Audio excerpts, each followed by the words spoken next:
Very cool. 1989, a family of 3 was driving along Interstate 205 near Stockton, California when their car began to overheat. Forced to pull over, the father popped the hood to check the damage. Get the fuck out of here. It didn't take long to realize they needed professional help. Streamlabs doesn't even show my audio working. The father and his young son set out on foot. Oh, okay, there it goes. As they walked, the boy noticed something unusual. A camouflage jacket discarded by the side of the road. This piqued his curiosity, and he went over to take a closer look, only to find an unmarked VHS tape sticking out from one of its pockets. The boy picked up the tape and later brought it back to his home.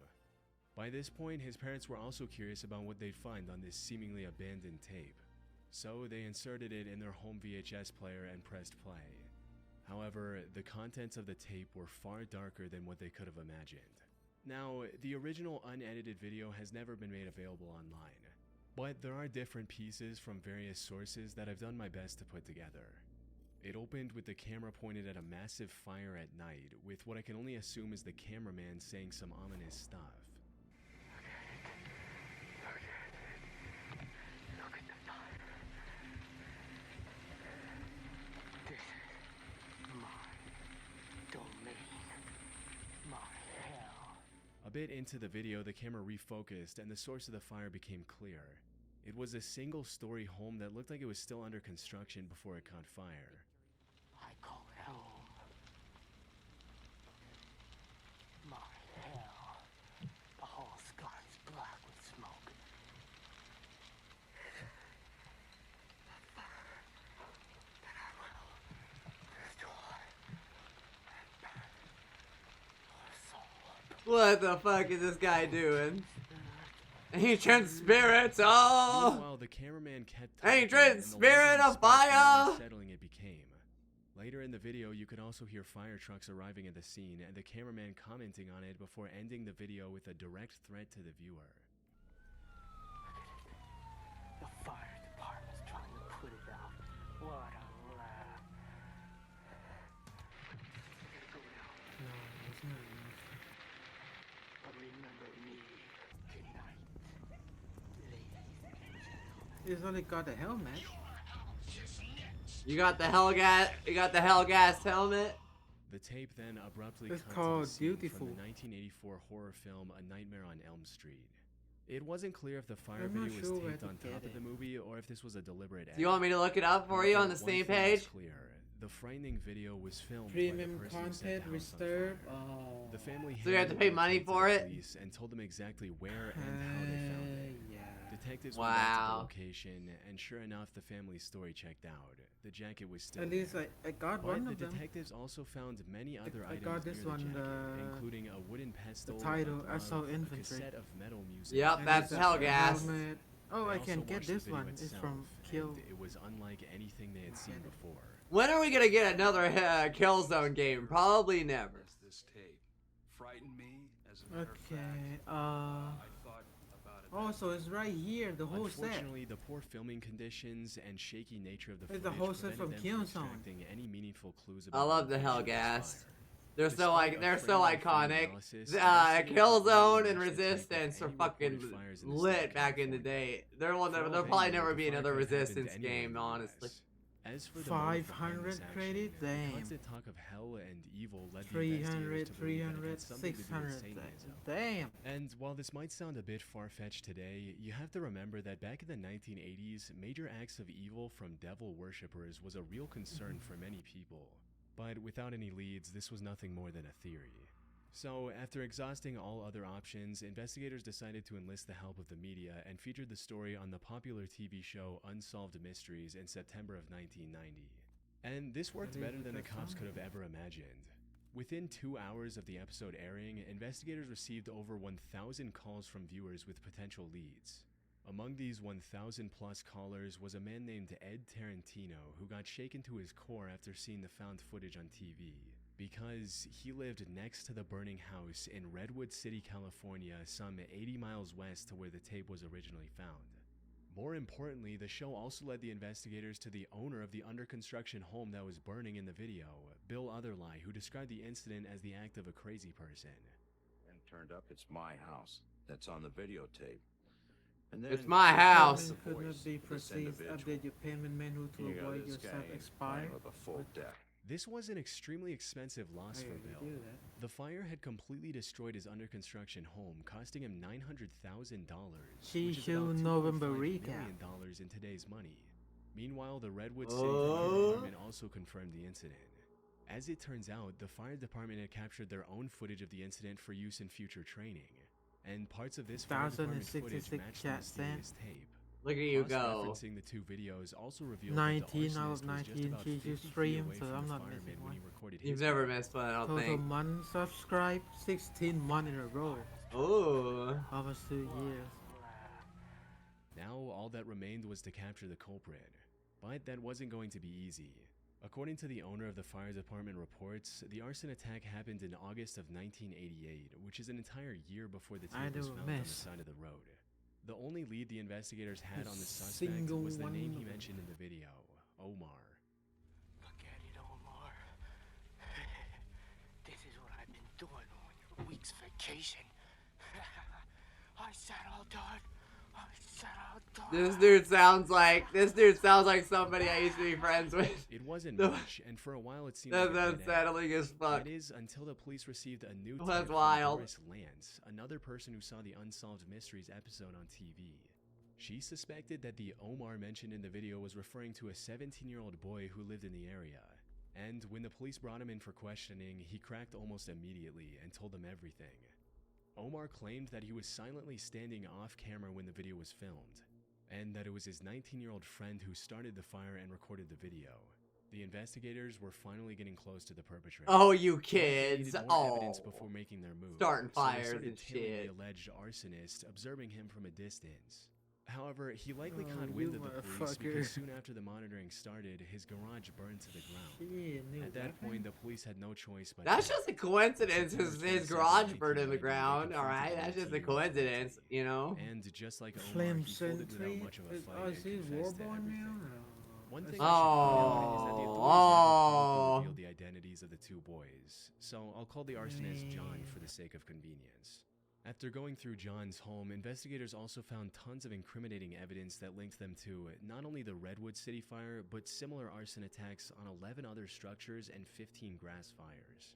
This evidence included things like a picture of graffiti on a wall stating, "Please no more houses," and a news clipping pinned to the wall about recent arsons which the two boys likely caused. But that wasn't all. In the burned down garage, they discovered bloodied knives and mutilated animal parts. They also found tapes containing What the disturbing footage fuck? of John dressing up as a satanic vampire and threatening a humanoid sculpture with a knife. How you doing, father?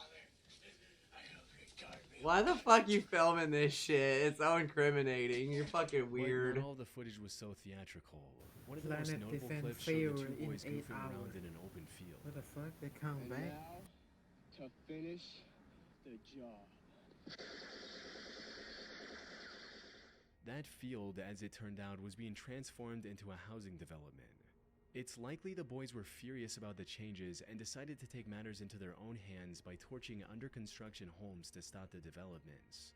This would also explain the eerie graffiti I mentioned earlier.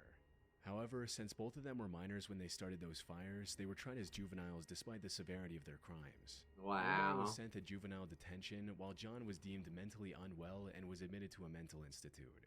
It's still What happened to the reserving two after space? that, we don't know. Damn, man. I've seen some claims that John was released from the mental institute and died in a car accident in 2017.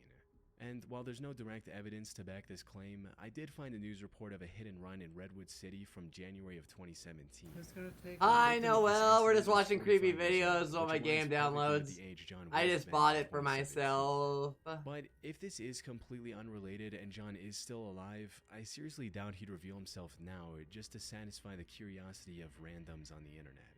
As for the tape itself, it's still unclear how it found its way on the side of the interstate.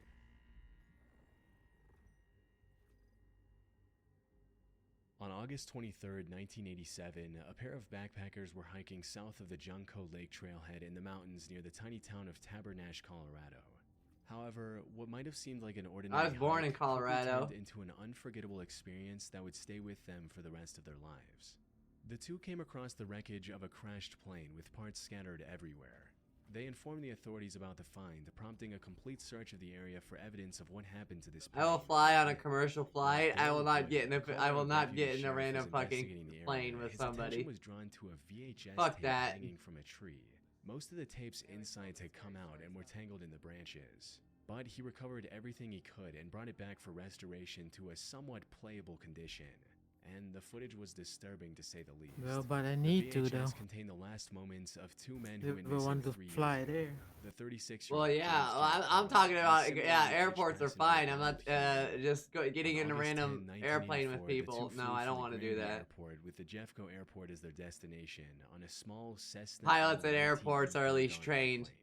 However, they never arrived at this destination. How's you and your Multiple boyfriend search doing? We're parties were good. We're deployed just for hanging approximately out. Took me a but minute to nowhere get on. find any I evidence woke of up. what I went out to James get did. energy drinks. My What car made the door's disappearance even more frozen. It went mysterious was the open. fact that the plane had an emergency locator Uh, transmitter, a device that so would I made broadcast coffee and its I'm sitting location here. in the case of a crash. However, the authorities never received the signal from this device. And I the nerded person out was with gone Hapers for a almost 3 while. years. That is until the pair of backpackers found the wreckage, Star which Wars. in turn led Yeah, to I the was telling you discovery about of the Star VHS Wars. tape. The footage starts off quite normal, with the pilot commenting on things he sees from the cockpit. Oh, look at that down there, Ronnie, on the left. Nice little lake and a cabin. I was watching creepy videos while I wait for my game to download. Cause if I bought it, I want to play it. It's the only Dragon Age game I haven't played yet, so I'm excited to play it.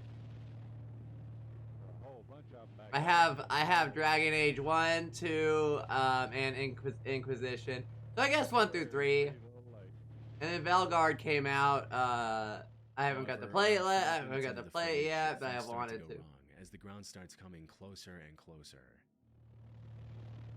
I'm a big Dragon Age nerd. And Mass Effect.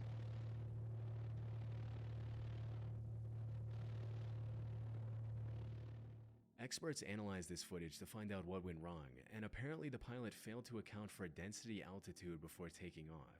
For those that aren't familiar with aviation lingo, think of density altitude as the thickness of the air. When it's hot, humid, or a higher altitude, the air becomes thinner, making it harder for planes to fly well. Pilots use density altitude to know how their plane will perform, like how much runway they need or how much weight they can carry. On the day of the crash, the density altitude around Tabernash was 13,000 feet. In other words, the air was as thin as it would be at an altitude of 13,000 feet. James failed to account for this massive difference. When his plane came Jesus. across rapidly rising mountains around 10,200 feet above sea level, he wasn't able to lift the plane in time to fly over them safely. The footage showed how he tried to quickly turn back, but stalled the plane's engine in the process, resulting in it turning over and crashing into the trees.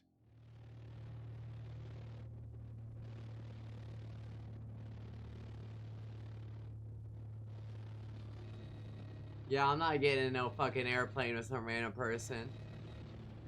Oh, you sure? Are you sure? Yeah, I was talking to him about it. I was being a fucking fangirl nerd over here The footage too. also explained why the emergency locator transmitter didn't work. I fucking love The Star plane flipped Wars. upside down just before the crash, which damaged the transmitter, preventing it from signaling for help. It was an unfortunate incident all around. The only potentially good thing that came out of this is that James Connell's family authorized this found footage to be used in flight instructor training. So maybe somebody's life was spared because they saw this footage and remembered to adjust for density altitude before taking off. Jesus. On the 31st of May 2013, Not getting in the no loud noise fucking of a random tornado airplane with siren was some echoing through the streets friend El of Reno, mine that's Oklahoma. gonna fly. No, hell Meteorologists were no. predicting a Hell potential no. multiple vortex tornado that might touch down in the area. And while this was bad news for the residents of El Reno, the rarity of such an event also attracted a lot of storm chasers from around the United States. This also included a 3-man crew of storm chasing experts: the 55-year-old Tim Samaras, his 24-year-old son Paul Samaras, and their partner 45-year-old Carl Young. The three had extensive experience in safely chasing twisters and gathering valuable data from them. They were also a part of the Discovery Channel's Storm Chasers, and were heavily My involved in dad the went. show for My seasons dad 3 used to and go 5. on huge rants In May about of storm 2013, chasers. the trio had actually arrived in the stormy area many days earlier to That's thoroughly something I analyze the distinctly storm remember before doing from years chase. ago. Oh, I'd say this is It's a fun movie to watch. I have almost all Star Wars movies. the storm of the day right here. This is gonna do it, I think. Install TikTok Unfortunately, the in May the 31st phone to twister back a wasn't something program. they could have predicted, even with their vast knowledge and experience. It started around 6 p.m. when an EF3 tornado touched down in El Reno, marking the beginning of the chase. However, Have you ever seen? Have you ever seen what a tornado looks like? Hey, bros, look at this shit. Oh my god. When there's like tornadoes in my area, I always see motherfuckers on their porch just watching it. And I'm like, what the fuck are you doing? Category EF3 Oh the shit, look at that, and it gets flown which away. is the most intense a tornado can get. Just sit on their Even the porch and title watch of a tornado. EF5 It's like, cannot fully yeah, okay. demonstrate the terrifying scale There, of this let me sip particular some twister. coffee watching By the time it tornado. stopped I growing, have the a El Reno basement tornado I had can a hide radius in, of so I'm good. 2.6 miles, the largest in recorded history. It also had a wind speed of 313 miles per hour, or over 500 Damn. kilometers per hour. Carl and the Samaras brothers were attempting to run parallel to the tornado to observe from a safe distance. Unfortunately, the twister made an unexpected turn and started coming towards their car. They tried everything in their power to escape Fucking safely, huge. but sadly, it was too late. The tornado flung the car into the air, sending it barreling across the El Reno region. After the storm had passed, search parties found What's the that car, fucking which was movie reduced with to the 60% of tornadoes? its original size. Twister. And while Tim's body was found strapped inside the vehicle, Paul and Carl's bodies were found halfway And east and west it's of the impressive, like on All three had tragically passed in away theaters, recently. and then like home After some more video. It's like, searching, oh authorities also found god. a camera, which was miraculously still recording. I think there is. I think After there's reviewing Twister the 3D footage, it too. became clear that it had recorded Tim, Paul, and Carl's It has final a fucking. You moments. put on the 3D Now, as fucking far as I can glasses tell, at the raw theater, footage and from there's this a camera fucking has not cow been flying released to at the you. public, and no one has leaked it anywhere on the internet. But a select few people have seen the footage, including the crew's close friend Gabe Garfield.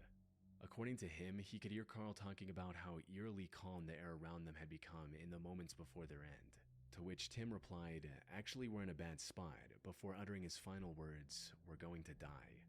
To this day, the story of Tim, Paul, and Carl serves as a stark warning to aspiring storm chasers, highlighting the immense danger of their pursuit. Even a team of industry-leading veterans couldn't withstand the I'm never gonna unpredictable chase fury of the natural twister. disasters. I'm just gonna pray I don't die in one. On the 1st of June 2024, a YouTube channel by the name of Found Memories uploaded a video titled Tape 92, Found Footage, Jason Sleeping. The video is timestamped from Wow, that's 9:27 a PM weird on April 22nd, title. 2007, and opens Yeah. with the cameraman placing the camera in a way that faces a sleeping child. What the fuck?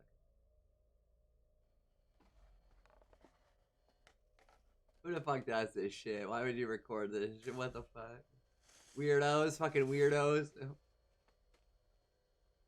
Hey yo, you should probably check his laptop. Aside from the sleeping child turning a few times, nothing happens for the rest of this nearly 30-minute video. There's not even any unusual sound in the background or anything. Now, despite the footage being completely uneventful, something about this whole thing is inherently unsettling. The lack of context and the uncomfortable silence can easily turn this into nightmare fuel if you have an active enough imagination. According to the description of the video, the original tape was simply labeled as Jason Sleeping. The uploader also gave an explanation for where they found the footage, stating, "Found in a box full of abandoned camcorder videos, uploading Yesterday to new archive the footage. Skibbity Perhaps Toilet one day coming to someone Fortnite connected to the Yeah, the videos new Skibbity, anniversary in Skibbity. Fortnite. What And the while this fuck? provides Skibbity, some much-needed skibbity toilet. context, it still leaves the biggest question unanswered. Skibbity, Why would anyone skibbity. record Oh my 30 God. minutes of a Yeah. child Christmas. sleeping? So I decided to All figure it I out. want for The Christmas first thing that came to mind is that this is just is your another cat. staged artsy Yeah, you can animal take type it. videos. However, after going through the If channel, you I see posted the this smile on video, my face, I don't oh think my that's God. The case.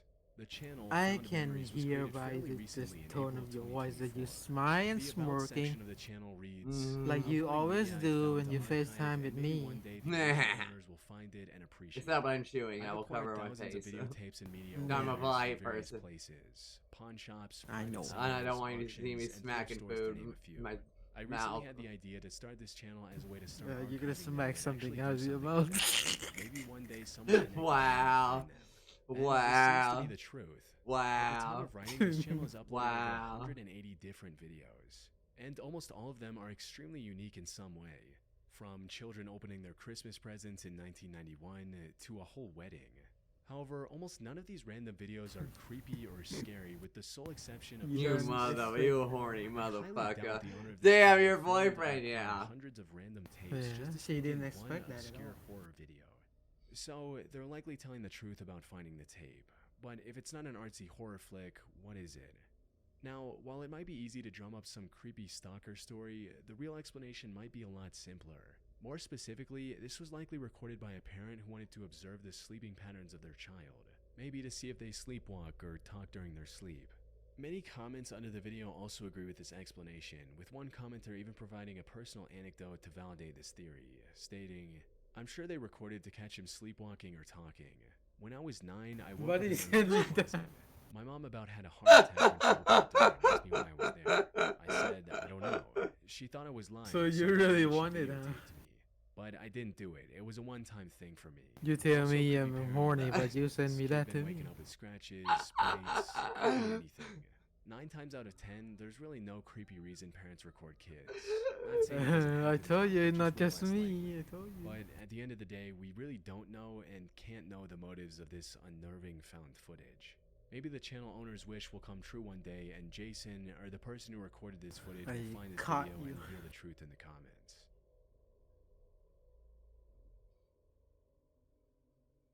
In August of 2021, YouTuber Rich Aloha was filming one of his Rich signature Aloha? diving videos in a pool under a waterfall in Foster Falls State Park, Tennessee. He was excited to jump in the water and I hope live to in find some Tennessee, treasure yeah. like a drone or an iPhone. But what he uncovered instead was a lot more disturbing. After looking around on the lake floor for some time, he saw something unusual sticking out of the ground, which turned out to be a GoPro camera. The GoPro had clearly been in there for a while. She Plus called the me outer shell horny, had but massive she cracks, sent which them allowed water such to get in mean and to me. fry every electronic component. But before But Rich threw because the I'm gonna broken grab GoPro you. away, he decided to remove Yeah. its SD card and plug it in, just in case it somehow survived the months underwater. And to his surprise, it was actually fully functional and had the footage of the adventures of a young man. This turned out to be 22-year-old Richard Ragland, who tragically lost his life 2 years earlier, drowning while swimming beneath that very waterfall. Wait till I In get a hold fact, of the you. footage Rich uncovered had Richard's final moments in water. We can actually see What him are we getting gonna visibly do, huh? exhausted and struggling to stay afloat near the end. The camera What you likely gonna do recorded his when they final come breaths for as you? well. However, from Wow. my research, the complete footage isn't available anywhere online, and even if it was, it wouldn't be something I could show here on YouTube. Rich likely never released the complete recording out of respect for Richard and his family, which I fully understand. And while the death of such an upbeat young man is sad, at least his family got to see his last happy moments on this planet. thanks to Wow, Richard. wow, look at that. On the 30th of September 2019 at 4:06 p.m., the police in Anchorage, Alaska received a call from a woman claiming to have found evidence of a horrific Damn, you're good at that. The Wow. woman who called the police was Monkey 47-year-old impression. Valerie Kassler. She Why does claimed some that she weird was walking sound, around so- Fairbanks Street when she found an SD card lying on the ground. She picked it up and saw the words "Homicide at Midtown Marriott" written on it and thought that it might be the title of some obscure horror movie. However, nothing could have prepared her for the horrifying content that came That's up still when she reserving opened the card to view space. its contents. What the According hell? to the reports, the card had I put on my 39 SSD images even. and 12 videos, all from the same crime scene of horrible things being done to a woman in a hotel room. The person behind the gruesome footage stayed off camera, but Try his it again, just unmistakable pause voice it distinct and uninstall accent and try were it clear in again. the videos. And while these videos were never released to the public, the Nah, person just recording them wait. would have sounded something like this. So now you sus on your boyfriend? I'm just wait till I catch him alone. He's a, like a hard What do you mean I'm alone right now? or something. Okay, you get a hug. Neighbors, No, and that's it. me in front of the Mhm. house, and these other neighbors. This is That's the voice it, of really? Brian What? Sims, What's wrong with a who hug, became huh? the number one suspect Nothing in the wrong, case. but that's What's it. with the hug, huh? What? What? Is the hug not enough Complained about someone anymore? stealing his stuff. It's After been reviewing the footage, someone from the station recognized his voice. The person who found the SD card also recognized That is the card most had fake the cry I've hotel ever pictures. heard. It was the Town Place Midtown Marriott, which was located just a 5-minute walk from where the card was found. Cops went to this hotel, and sure enough, Brian was checked into the hotel on the day the horrific pictures Nope. and videos were Hug taken. not good enough Further anymore, investigation you into Brian revealed that he motherfucker. was an immigrant from It's South good Africa now. and had received Oh, US is it? citizenship less than a year earlier. Yeah. He Oh, was also is working as it? the manager of a Oh, different is hotel oh fucking in is it? The police also Uh-huh. found the discarded remains of his victim during this Uh-huh. time. Unfortunately, That's he why he ignored said, "That his it?" wife the day the SD card was That's found. it. However, My he was arrested presence should be seconds after enough. landing at the airport in Alaska That's and charged with enough. over 13 Is it? felonies for his unspeakable crimes. Police Sure, also revealed yeah. the identity of his victim, the 30-year-old Why, you Alaskan don't believe native me? named Kathleen. I would J. rather cuddle. Brian pled not guilty. Holding Oh, hands yeah. is Against too him was too lewd. We will get substantial for called. the We will get called sus if we However, hold just hands. as he was about to face justice, Nah, we can hold Valerie hands. Kessler You have gave to a marry me testimony that first could have before we hold complicated hands. this case even further. Of course I will. She What do you claimed mean? to have found the SD card lying on the road. I'm planning to marry you. Holding don't worry. hands, that's lewd. On her way out, she stole his phone. When she went through his Oh phone, my and God, collected I just footage, think she of, came across evidence of his monstrous deeds. But Oh she my did not God, want to get now I gotta involved in look such a up this massive fucking case, video. So she Hold copied on. the files to an SD card and came up with the entire found footage storyline.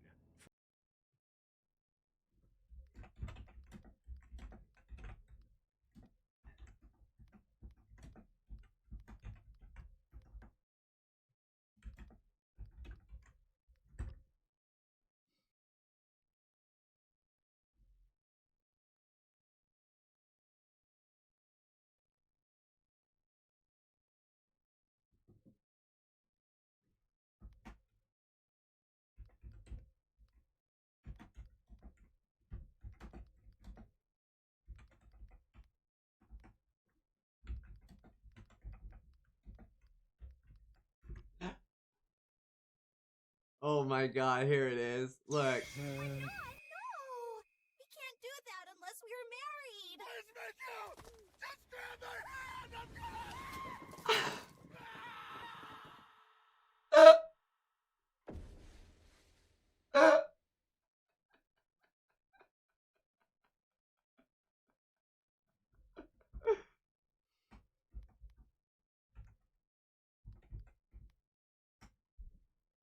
What the fuck? I think I've seen this. Yeah, I've seen this. I've seen this before. Mary, could you really be in this town?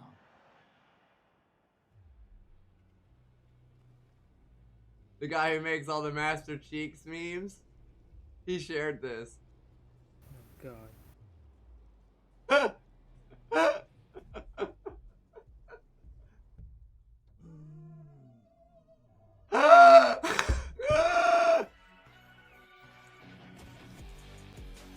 What the fuck?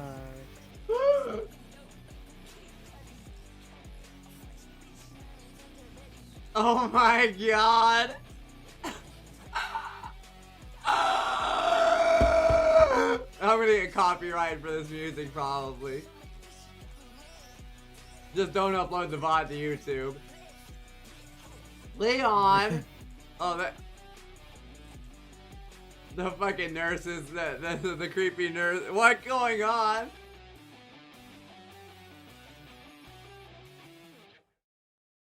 Pyramid is so hot. Pyramid Head is so hot. What? Wow. Skyrim, but it's brain rot. Gen Alpha song slang. Hey, you. You're finally woke. Oh my God. You were trying to hop the border, right? Gridded right into that Imperial Mog. Same as us. Imperial Mog! Phantom, you stormcucks. Skibidi was fine until you Skibidi was fine until you rizzed along. If you weren't balding, I could have copped that whip and been halfway to Goonerfell. To Goonerville? You and me. We shouldn't be here for real on gods.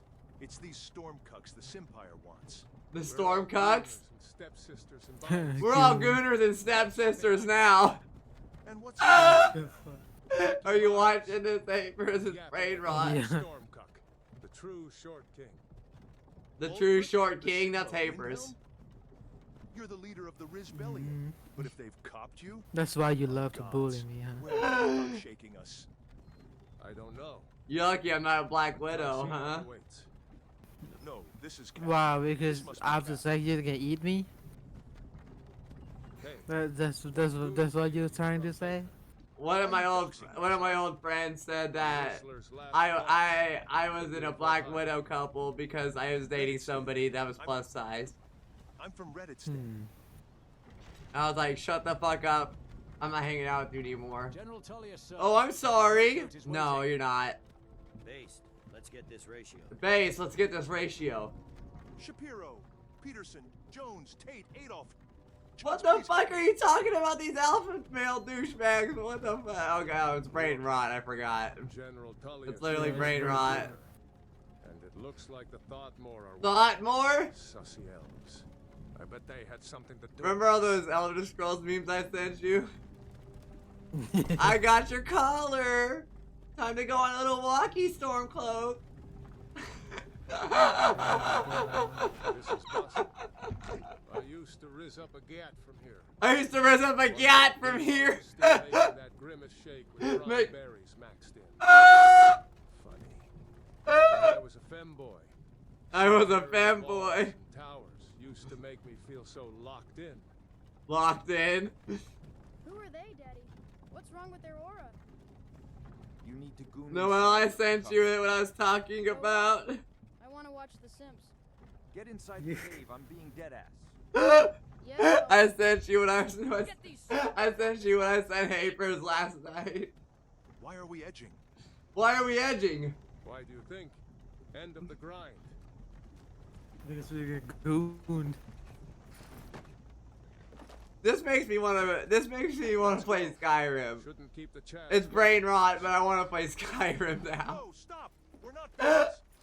Your death with some aura. It's pretty bad because You've got to overall consoles I played it on, I have over 700 hours of Skyrim play time.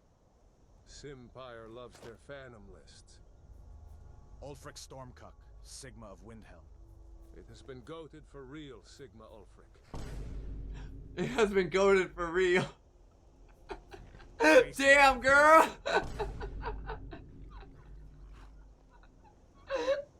Brokir of Redditstead. No, I'm not sturdy. You can't do this for real.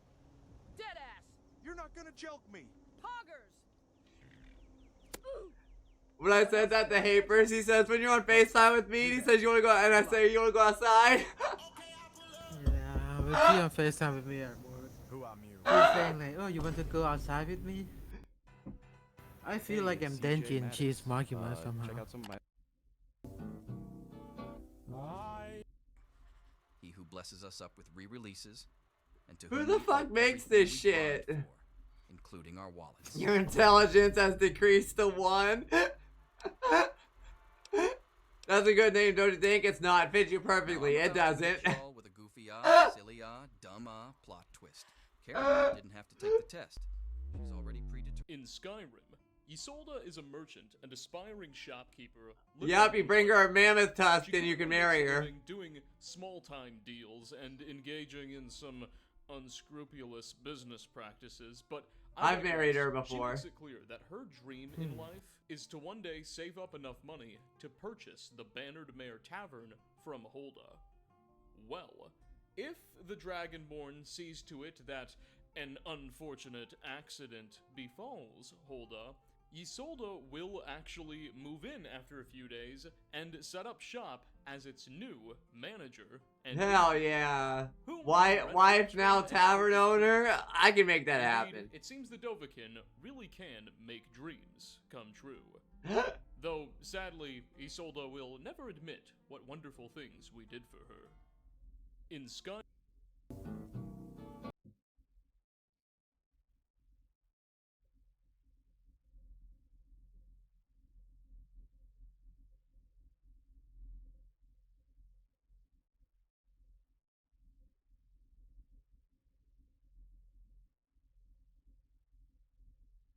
Over 1 hour of useless classic Fallout packs.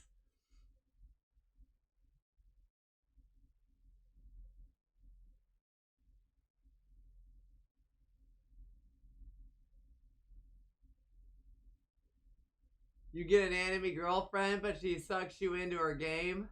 Part 1.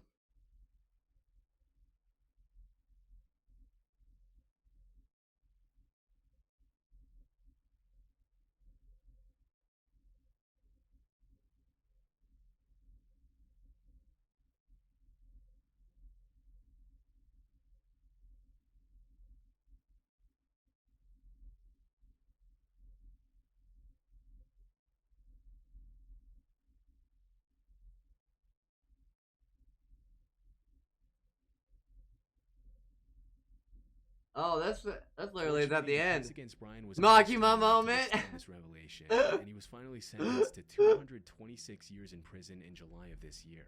And while this would not undo the pain and suffering Kathleen went through, at least now her family can rest easy knowing that the monster who did this to her is rotting in prison. Yeah, I'm now Denji somehow.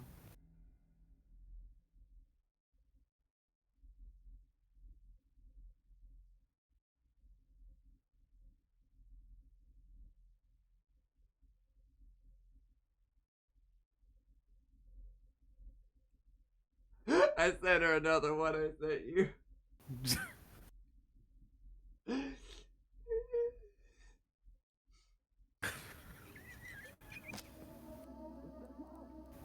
Fuck. You know which one you know which one. It's December 4th. You know which one. Yeah. I think I know. You talk about that. I'm gonna go try to get them to stop doing that. A police officer walking in a local park in Arlington, Virginia, is approached by a concerned There you family go, April, claiming that someone in one. a nearby neighborhood had been shooting off a flare gun. Wow. The officer could hear it too. Hearing the sound, he eventually found himself at the home of 56-year-old James Young. The man alone lived off of this duplex and was described by neighbors as a recluse known to exhibit unusual behavior. Across his social media, he made posts claiming that he was the victim Fuck, I love Elder at the hands Scrolls. of all sorts of government agencies, as he had a deep distrust of the US government as well as law enforcement, and he believed that numerous people were attempting to kill him, like his ex-wife, the FBI, and even his neighbors. His posts seemed entirely nonsensical, and so did many of his actions. In the months prior, he had covered up all of his windows with garbage bags and aluminum foil, and he even wrapped his trees in toilet paper. You know These what? His actions are entirely harmless. On this day, You know what? things were becoming far I'll more top common. you. Alright. When police arrived, Well, at that the didn't take scene, much he would be seen convincing. firing his flare gun out of his Okay, mouth wow. over and Wow, that over didn't take much again, despite convincing the at all. clear Wow. evidence he was Wow, I shooting. thought it was a lot easier than I thought it would be. Wow. Stop shooting the flares! Mr. Yu! Why? He didn't let up, shooting 41 flares in the span of just 25 minutes. And he did it all with no explanation. Now In it's fact, he didn't downloading. say It a says an single hour, word. 10 minutes. Understandably, police were eager to get you out of his home for questioning, as at this point it wasn't obvious whether or not he was a threat. I'm gonna And so play for this hours when and it's hours, done they called out to installing. him, first asking and then demanding that he exit his home. James, Arlington Police, come to the front door with your hands up. Do it now. We have your building surrounded. But still, there was no response. Growing impatient and worried that you might be planning something, the police would eventually bring in a specialized vehicle to bust Good down luck the to your doors, flooding boyfriend! inside the home with gas, all in an attempt to I'll draw be you gentle, outside. I think. James, stay away from your front I door. think. Stay away from your front door, James. And in response, you began firing once again. Only this time, he wasn't using flares.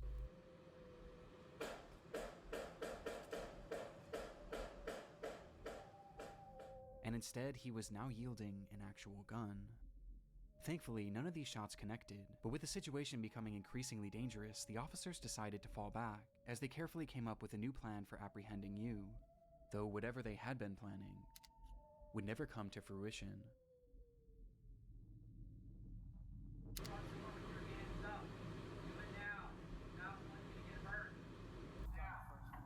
Yeah.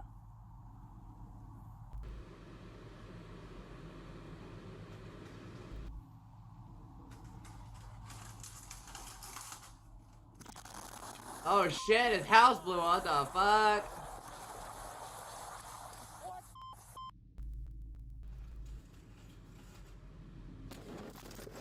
What the fuck, dude?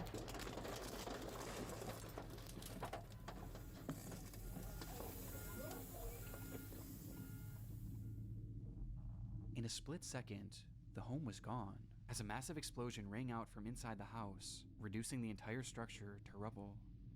Inside the house, Yu had stored 55 gallons of gasoline in his basement, which he saved for that moment to ignite, with no warning and no explanation. Based on the footage, it's been 55 theorized that gallons? Yu's actions were an What attempt the to lure police out of fuck? his home, so that he could then set off this explosion and take them all out along with his neighbors, as he genuinely believed that both parties were conspiring to kill him. Though somehow, when the smoke cleared, no civilians or police officers had so much as been injured. All that was found in the rubble was the remnants of a single body. Though for a moment, this wasn't the end of James Yu's story. Before that body could be identified, I was about to reports say across something social and media here's began where I stop emerging, myself. showing that James Yu was somehow still alive. After the blast, comments were being made on what appeared to be Yu's YouTube channel, where he stated that this whole thing was a cover-up and that he wasn't even inside the home when the standoff started, which, looking back, we never actually see him, and we also never hear his voice. Numerous posts pointing out this development would go viral and cause mass confusion about the story, which was only heightened when it was revealed that the body inside that building was in fact James Yu. Though in the end, it wasn't really as mysterious as some originally thought. As it turns out, the post showing these comments failed to realize that this wasn't actually Yu's account, and instead it had a completely different username, with the account likely having been created as nothing more than a hoax. To this day though, there are some that still believe that this was all some sort of massive cover-up, but in reality it just seems that this was the result of a man gripped by crippling paranoia and loneliness, with it all coming to a head in what has gone on to become There you go. one of YouTube's darkest videos. I don't know, Havers. I don't know about that. I don't know. I have to What? teach What do you. you mean? I have to teach you what things mean. Well, what thing mean? I sent you that impregnation art, and I was like, yeah, that's impregnation art. Fallen victim to high-profile Yeah. With Scar from The Lion King. Security. Ticketmaster experienced a breach compromising over 560 million of their customer records. But most alarming of all, the National Public Data announced that they too had suffered a breach, where a staggering 2.9 billion records were leaked, potentially impacting every single American. And these leaks included critical personal information, such as full names, addresses, dates of birth, phone numbers, and even social security numbers. If you haven't been taking your online security seriously, then it's Yeah. There was really nothing else like it. This obscure 27,000 square foot structure allowed visitors to enter into what must have felt like another dimension.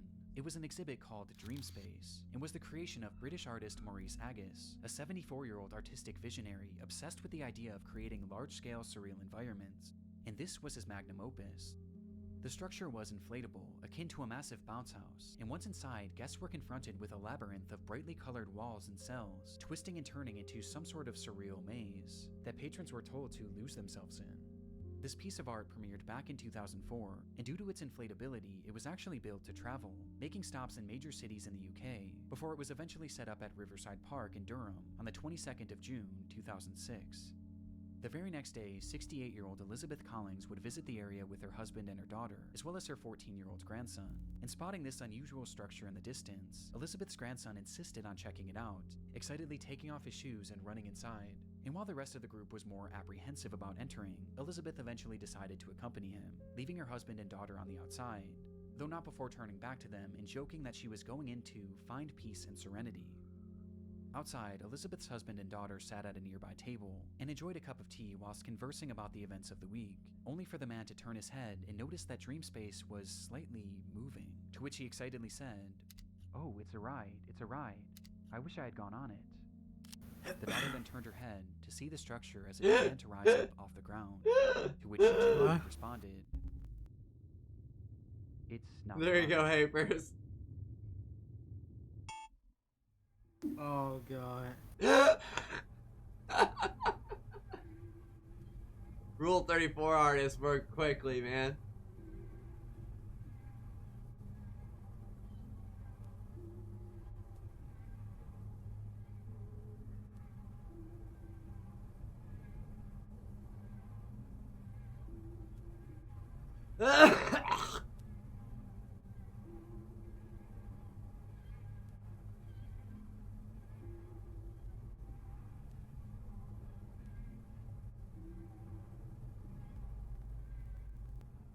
In that moment, Dream Space had snapped from its moorings and was blown into the air by a massive gust of wind.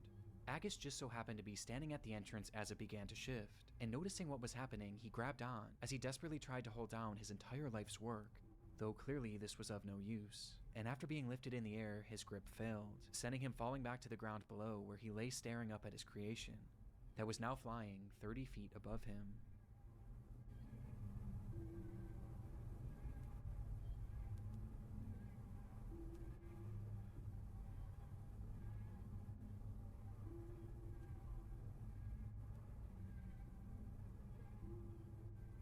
Inside, there were as many as 30 people who were now being thrashed around this giant inflatable structure in a scene that I truly can't even imagine.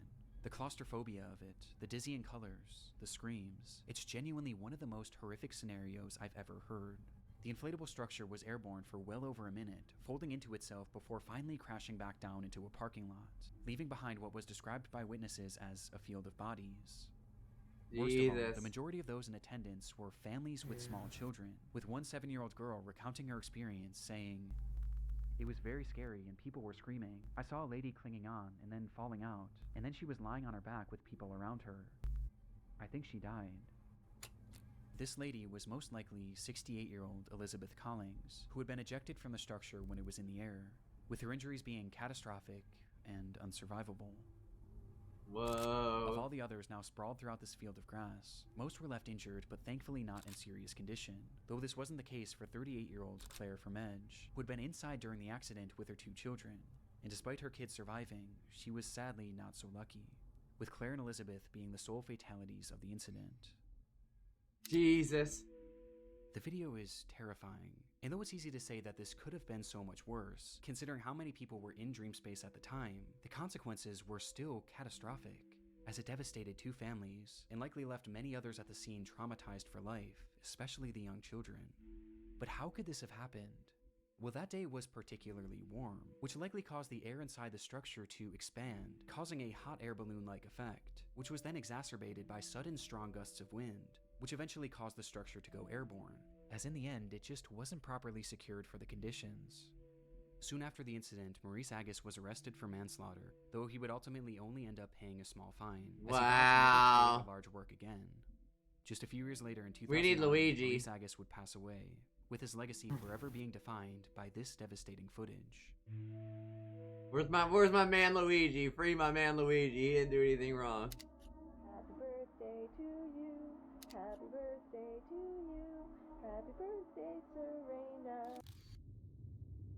On October 2nd, 2006, police entered the home of 31-year-old Elaine Campione, where inside... I was watching these while I was drinking my coffee, so now I'm obsessed with them. It's my new phase. Depicting a series of disturbing events that had transpired within the home over the previous months and days, with the footage eventually finding its way onto YouTube.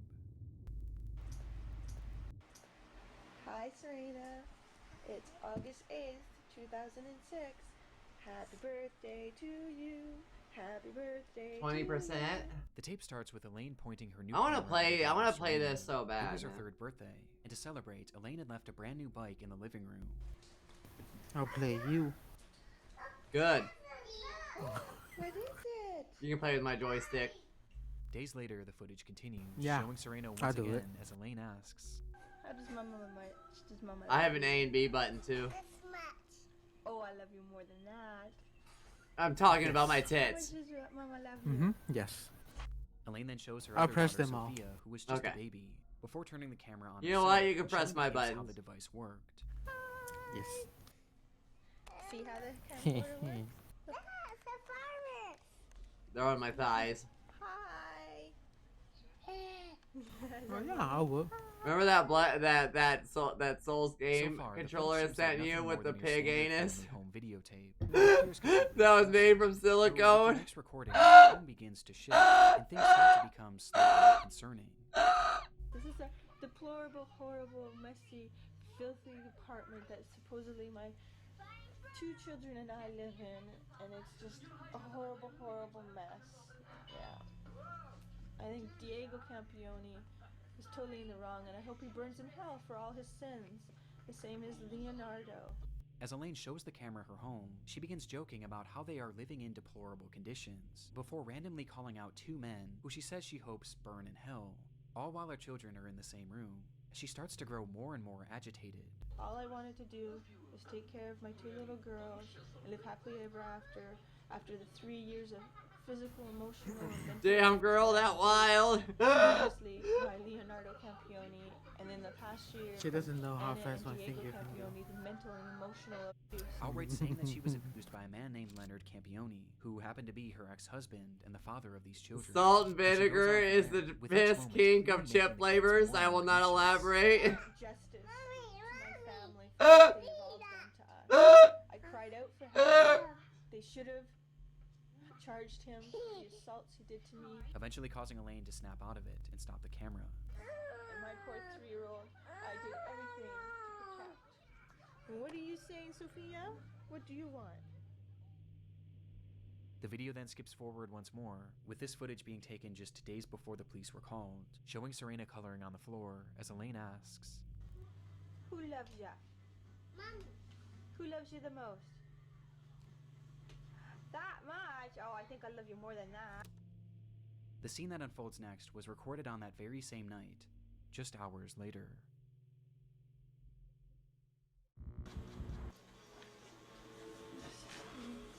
Recording this because Leo and I are very happy. Everything is gone. Gone. You wouldn't give peace. You wouldn't tell the truth. You didn't care about our babies. You didn't care about me. You care about yourself. All you did was hurt us. Damn. In the video, Elaine states that everything is gone, as she speaks to Leo directly, accusing him of having ruined their lives with his constant abuse. You are truly the devil. And I hate you. I hate you. I hate you. I hate you. I hate you. I hate you. And I want you to know how much I hate you. Disturbingly, the children were nowhere to be seen in this footage, with Elaine eventually addressing them by saying, God believes me. And God's taking care of them now. They're protected by God. Thank God. And thank Him. Because there's no way I could have them with you. Nothing's good enough for you. It has to always be your way. Well, they're good. And you can have it your way. Your wife and your daughters are dead now. We're all in heaven. According to Elaine, not only were her children gone, but she was too. She stops the recording soon after. Despite saying this, the camera would actually start up one more time, where Elaine describes how she was still alive, despite having attempted to OD, which prompted her to call the police. When officers arrived at the home, both Serena and Sophia were found laying in her mother's bed, holding hands, and wrapped tightly in rosaries. Neither of them were alive. 2 nights prior, and directly before filming this message, Elaine had brought them both into the bathroom, as it was time for their nightly baths. And once in the tub, she told them to play a game, one where they would place their heads beneath troubled history. He had supposedly turned his life around in the years leading to this footage, and was eventually allowed to start visiting the children on a limited capacity. And seeing the children and seeing the way their mother was behaving, he began to grow incredibly concerned, and eventually attempted to gain full custody. And it was this bitter custody battle that seemed to be the ultimate factor that led to That's fucking grim as shit.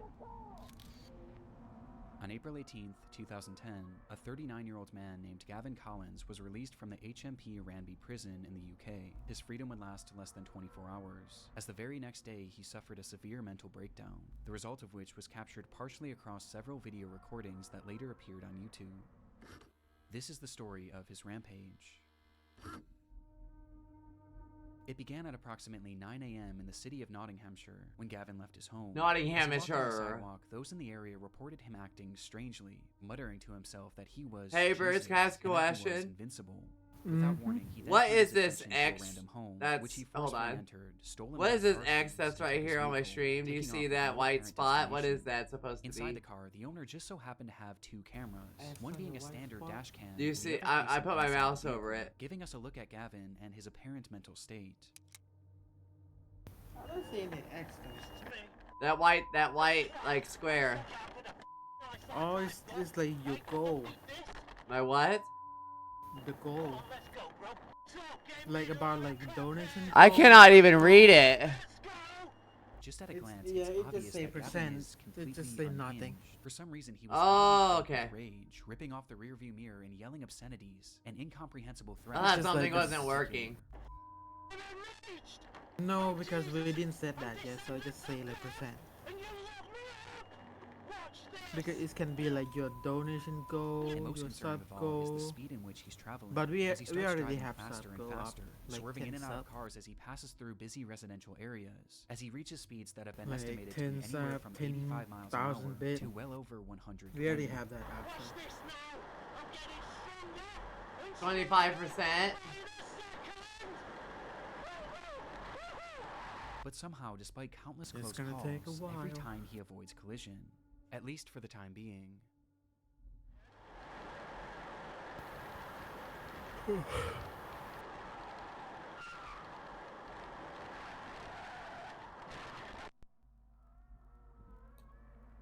In an instant, Gavin smashes the vehicle into a brick home at full speed, with the impact being devastating.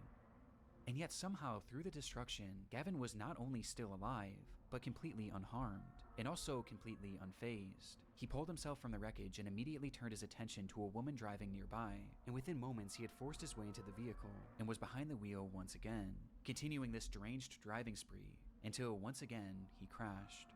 And much like the initial collision, he survived, walking away unscathed before turning his attention to another random home. In pursuit of stealing his third vehicle, he grabbed a nearby concrete slab and began to smash through the home's doors, bloodying his hand in the process, before eventually making entry. Inside were a mother and her 2 children, one of which was 5 years old, and the other wasn't even a year. Gavin approached the terrified family, yelling and demanding that the mother give up her car keys, telling her that he was Jesus and that, "Because I am Jesus, I will kill you if you don't give me the keys." And without hesitation, she did as he said. Gavin then went to each member of the family, and with his injured hand, he drew crosses on their forehead, out of his own blood, before taking off with his third stolen car.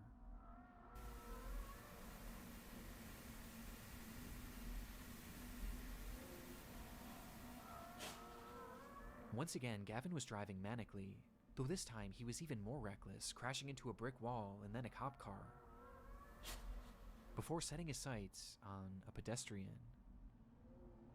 While speeding through a neighborhood, Gavin would see a man standing innocently near a bus stop, and for whatever reason, the sight of this man enraged him, causing Gavin to slam on the brakes and reverse the vehicle, stepping on the gas as hard as he could, and crashing directly into him, leaving him lying there with devastating injuries. Gavin quickly exited the vehicle and found the man lying motionless on the ground, prompting him to shout, "This is a new one. I've killed the devil." Minutes later, Gavin would crash yet another car into yet another home, though this time the police weren't far behind.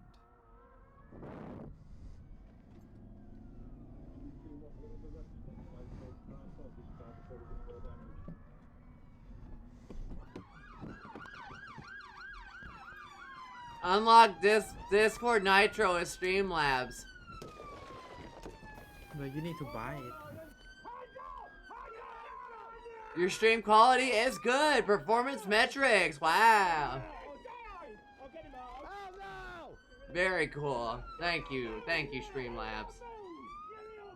I have OBS too, but bringing his disturbed driving spree to an end. The man that Gavin had struck was 87-year-old Terry Radford, a retired teacher whose injuries were catastrophic, with the man passing away soon after. According to his family, Terry was an incredible grandfather, father, and son. The footage is genuinely horrifying, but what's most shocking of all is the fact that any of this was even allowed to happen. As stated previously, this was Gavin's very first day out of prison, and based on the behavior he exhibited whilst in prison, he really should have never been released. Gavin was granted an early release in March of 2019 for charges based around burglary, but just as he was set to be freed, it was discovered that he had submitted an adulterated drug test, which caused his case to be re-examined and resulted in his release being postponed. In response, Gavin lost his mind. Later that month, he assaulted a prison guard before spraying him with an unknown liquid that contained bleach, before proceeding to set his cell on fire and attacking another officer with a piece of wood.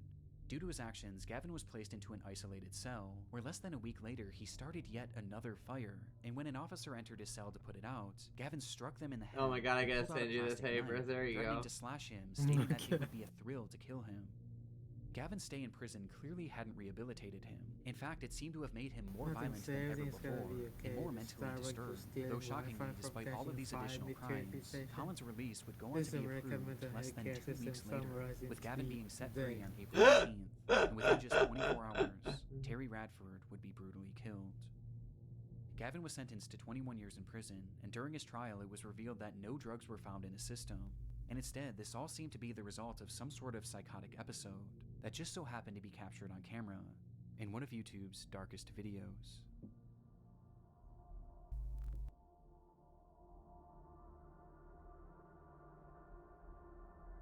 Have you ever wondered what would happen if you broke into the Temple of Dibella as a female character in Skyrim? While exploring the I've done it. You might come across the Temple of Dibella in Markarth, where Huh? important ceremonies Dibella. are underway, and the presence Oh, of the men the is statue of the forbidden. naked golden Here's what lady. occurs when you intrude there as a male character.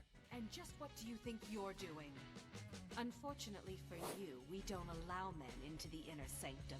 You have committed a breach and must pay the penalty. Normally, a quick death. Luckily for you, there are more pressing matters. To test the priestess's reaction to a female character, I started a new game, selected the appropriate gender, escaped from Helgen, and went straight to the Temple of Dibella in Markarth. Once there, I picked the lock and entered the temple, initiating a conversation with the priestesses. Here's what one of them said to me. And just what do you think you're doing? Unfortunately for you, we don't allow the uninitiated into the inner sanctum. You have committed a breach and must pay the penalty. Normally, a period of servitude. Have you ever wondered Servitude? What broke into the Temple of Dibella as a female character in Skyrim? Dibella is the goddess of love in Skyrim.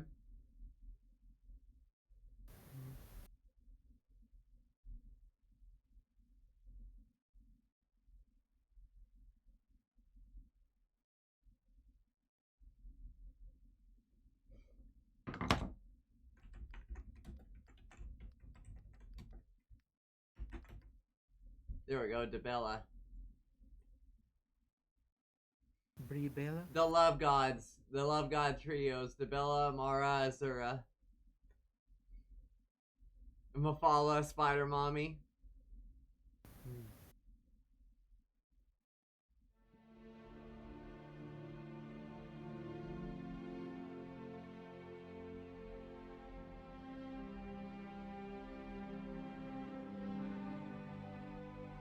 The novices came to see the Sibyl of Dibella on a warm spring. One-handed skill increase. The sun had risen to the heavens, blowing clear, and a mild, warm breeze blew in from the Iliac Bay.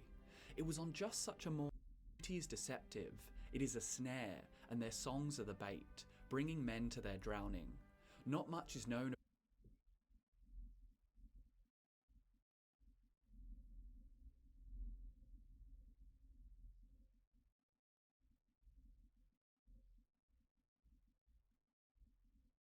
Marriage with Serena. Vampire Mommy. Really, though, I have made peace with what's happened to my family. I've had a long time to deal with it, didn't I? I'm ready to move on. Here's a new chapter for me to start, at least. This is definitely a mod. Listen, I don't want to push you into something you don't really want. She doesn't. You can't But marry I Serena, think unfortunately, for the in the first time vanilla in- version. Gods, how many years? I don't even know. I feel like it might work. Us. Together. I think we could try, you know? Maybe I wouldn't make The such a voice bad acting, wife the voice after all. acting in this mod though is top tier for real.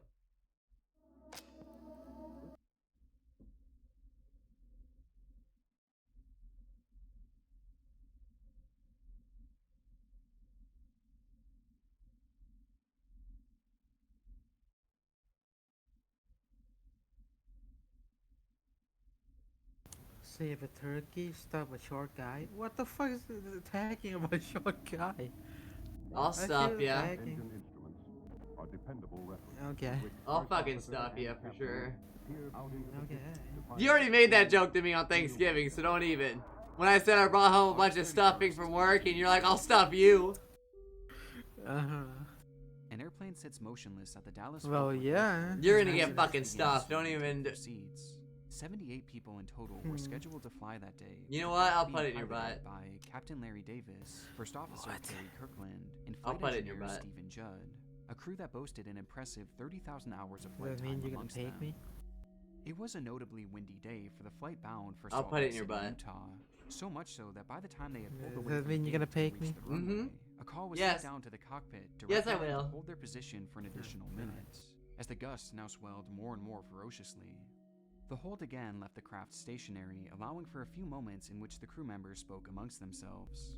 We forgot something on our first leg today. We forgot to discuss about the dating habits of our flight attendants so we can get it on the recorder, you know, in case we crashed.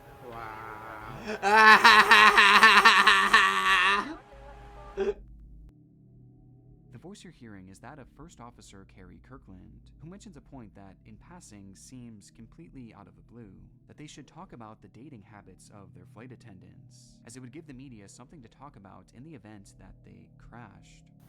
As bizarre as this line sounds, Carrie was actually referencing a separate incident that had happened not even a year before, with that being the crash of Flight 1713.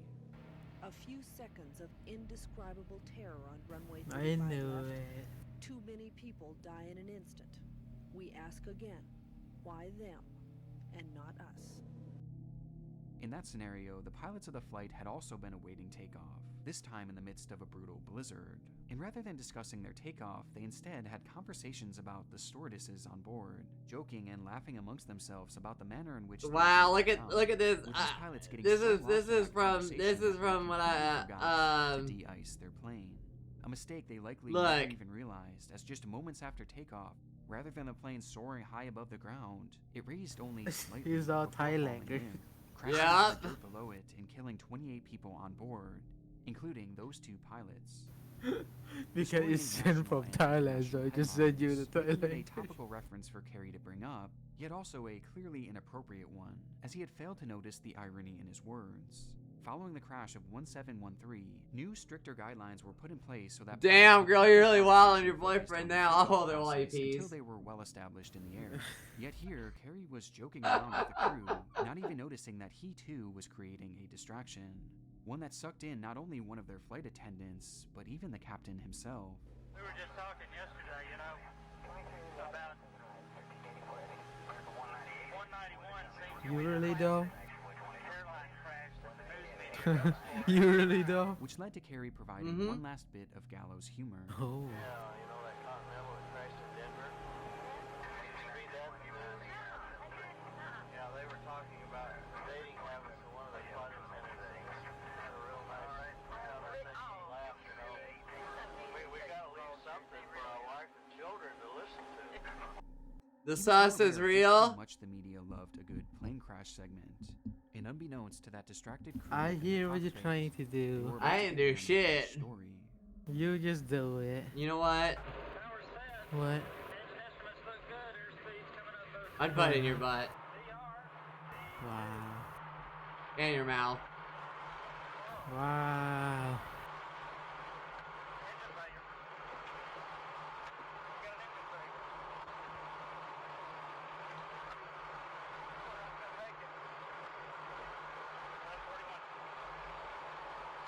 Mm.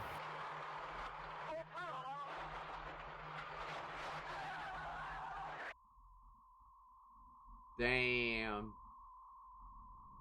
22 seconds. I'll be right back. I need to use the bedroom. That's all the airtime the craft could muster, as immediately upon the wheels I'm lifted gonna off go the ground, gooning. the craft Okay, began go to roll goon. right, with the wings striking the runway Go and catching edging. on fire as it clipped a nearby antenna that was anchored to the ground. Go to the skibidi The plane toilet. was immediately Skibidi uncontrollable toilet. and completely unable to gain Yep. any sort of significant altitude, as it Oh, fell into no. a pathetic descent Yep. and crashed into the dirt below it, sliding well over 1,000 feet before I'll grinding be right to a back. halt. In the carnage, 14 people would lose their lives, including 2 of the flight attendants, while miraculously, all others survived, including everyone heard on this fateful recording, all of whom were swiftly fired, though not criminally convicted, despite the fact that the crash was deemed to have been caused by their own human error. What the crew had failed to realize was that as they joked about the pilots of Flight 1713 and their untimely distraction, they too had distracted themselves to the point of forgetting an integral step of the takeoff process. They had failed to lower their wing flaps and slats for takeoff, and without these in proper position, the flight never stood a chance, making the final words inside that cockpit some of the most chillingly ironic ever recorded, with this audio going on to become yet another disturbing oddity found within the dark corners of the internet. I'm surprised it's not Boeing.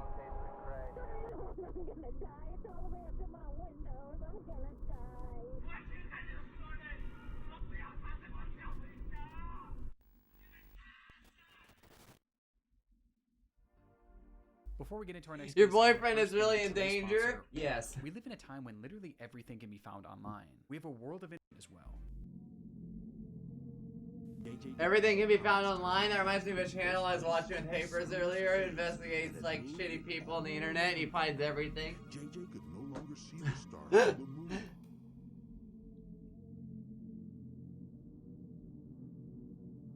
The world of flying is often a scary and complex one, and our first case shows just how important it is for pilots to properly check their crafts before taking off.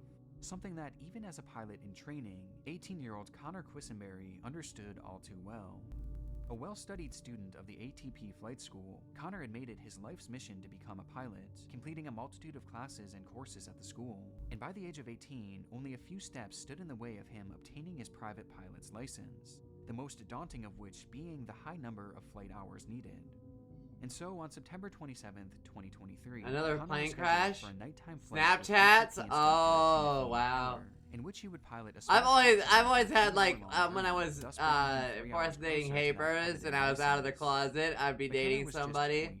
A young man Yep, dude, He had not been Snapchat, Timothy's no. usual instructor, but that day he was No, the I only don't. pilot available to assist Connor. In fact, it was the first time the two had ever even flown together, and it was clear from the get-go that it was probably going to be their last. Recognizing the importance of checking over your plane before takeoff, Connor had begun performing a lengthy check of the craft to ensure that everything was in working order, exactly what most instructors would probably want to see from their students. But apparently not McKellar, as unbeknownst to Connor, his flight instructor had pulled out his cell phone during his checks and recorded the following video for his Snapchat.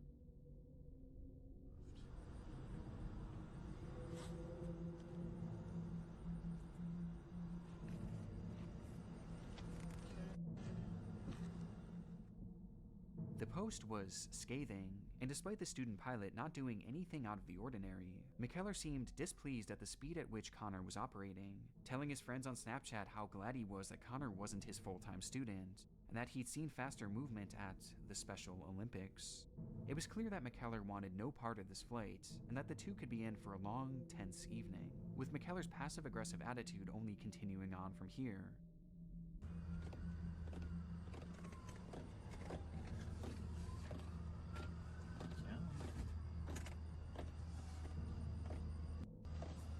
Well, this dude's kind of a dick.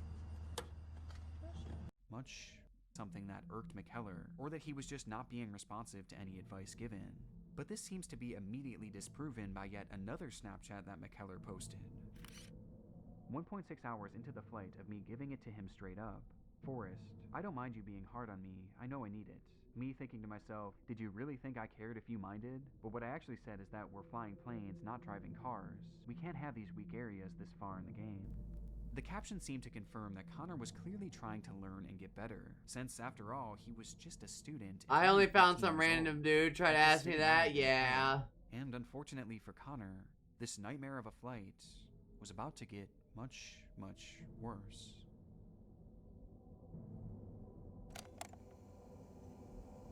Headed our way like a group of pissed-off hornets, McKellar posted, accompanied by a screenshot of a weather radar showing heavy rainstorms in the direction in which they were headed. This was the final post ever made to McKellar's Snapchat, as moments later, the small craft would lose contact with flight control and disappear into the stormy night sky. It wouldn't take long for the plane to be found, or at least what was left of it, as using the final posting from Timothy's Snapchat story, a search team was able to track the craft down to a wooded area behind a church, with the flight having ended in a terrible crash due to the turbulence from that storm. And inside that mangled mess of steel were the bodies of Connor Quisenberry and Timothy McKellar, neither of whom survived the impact. With Connor's final night on this earth having been spent facing intense ridicule both in real life and on social media, making these Snapchats some of the more depressing content out there on the internet. I call Hapers and FaceTime with them on Messenger. And then I look at the messages and I just see like a bunch of "you single?" and it literally says on my profile I'm in a relationship with Hapers. ED at the end of irregular verbs when making them in the past tense. That's only for regular verbs. This is Luke Rockwell, or as some of you may know him as Teacher Luke. Raised in Melbourne, Florida, the now 29-year-old was introduced to a wide online audience around the time that TikTok began exploding in popularity in the United States. The premise of his account seemed simple enough from afar. Luke was an excellent speaker and used his understanding of the English language to create short-form videos centered around proper pronunciation and phrasing. Do not say, explain me or explain you. Instead, you should add the word to. For example, I'm going to explain to you. Teacher Luke's account had immediately become an asset for foreign speakers to better understand the language, though this wasn't all the account consisted of, as he'd also post a variety of other mildly interesting travel-related videos. Top countries that are the most dangerous to travel to in the year 2022. And at some, yeah, but I don't even answer. I didn't realize until like They obviously don't look at my profile. That or I talk to Jesse, that's it. The weather is just too hot, man, to wear them around your neck. But none of these were the reason that the account grew to the size it did, as initially his page was followed by nearly 3 million TikTok users, thanks mainly to his more edgy content, leading to some clips that I'm certain some of you have seen before. How do you say this word? Today I'm going to teach you 3 different ways to say this word. Some have a hard R and some do not. Negro is the common word used to call black people in Thailand. When I first moved here, I was shocked. I sent you a muscle mommy I follow on Facebook. It's hard to label this content that thrust Luke's page into the spotlight, but I guess it could be described as baiting his audience into thinking he's saying something problematic, but instead making it a loosely educational moment, thus vindicating himself from anything he said. Like I mentioned before, these videos were definitely edgy, so much so that in 2020, his page was actually terminated by TikTok, thus leaving him all the way back at square one. Undeterred though, he kept on creating, launching a new account under the I'll send it to English Habers with too, Teacher so Luke, he can enjoy and it. within only 1 year, it had already gained over 1 million followers back. 1 million followers on this account. Thank you guys so much. It's so crazy that 1 year ago on my old account, I hit 1 million on the same day. His content was seemingly inevitable. I don't want to make my man. I don't ever want to make Habers upset. Was that his passion for the Plus, like where I live, no, hell no. I'm not gonna talk to anybody and put myself in danger. In 2019, Luke packed his I had a neighbor call me a slur when I was going to work, so it's like, no, I'm good. I have Habers. I don't want anybody else. Students from K to 12 while simultaneously having a flourishing career on TikTok. All factions of his life were thriving, and for a moment, it seemed everything. And when I go out, I cover up and I hide my face pretty much with my hood. It's yeah, buff the boof. A U.S. teacher and TikTok. Oh shit! Habers. When Habers comes back, I'll rewind this for him, so he probably heard about this. Indecent purpose. With one article, one headline, the facade of English teacher Luke had crumbled. But how did it all go so wrong, and what exactly happened that led to his arrest? Well, it started shortly before the news broke, when a 16-year-old living in Bangkok visited her doctor's office, complaining of intense stomach pain and discomfort. After administering a series of tests, doctors would determine that the girl had contracted not just 1, but 2 STDs, with her only partner having been Luke Rockwell. Her mother was furious upon the revelation and immediately took her to the police, where a full investigation was done, revealing some truly damning information.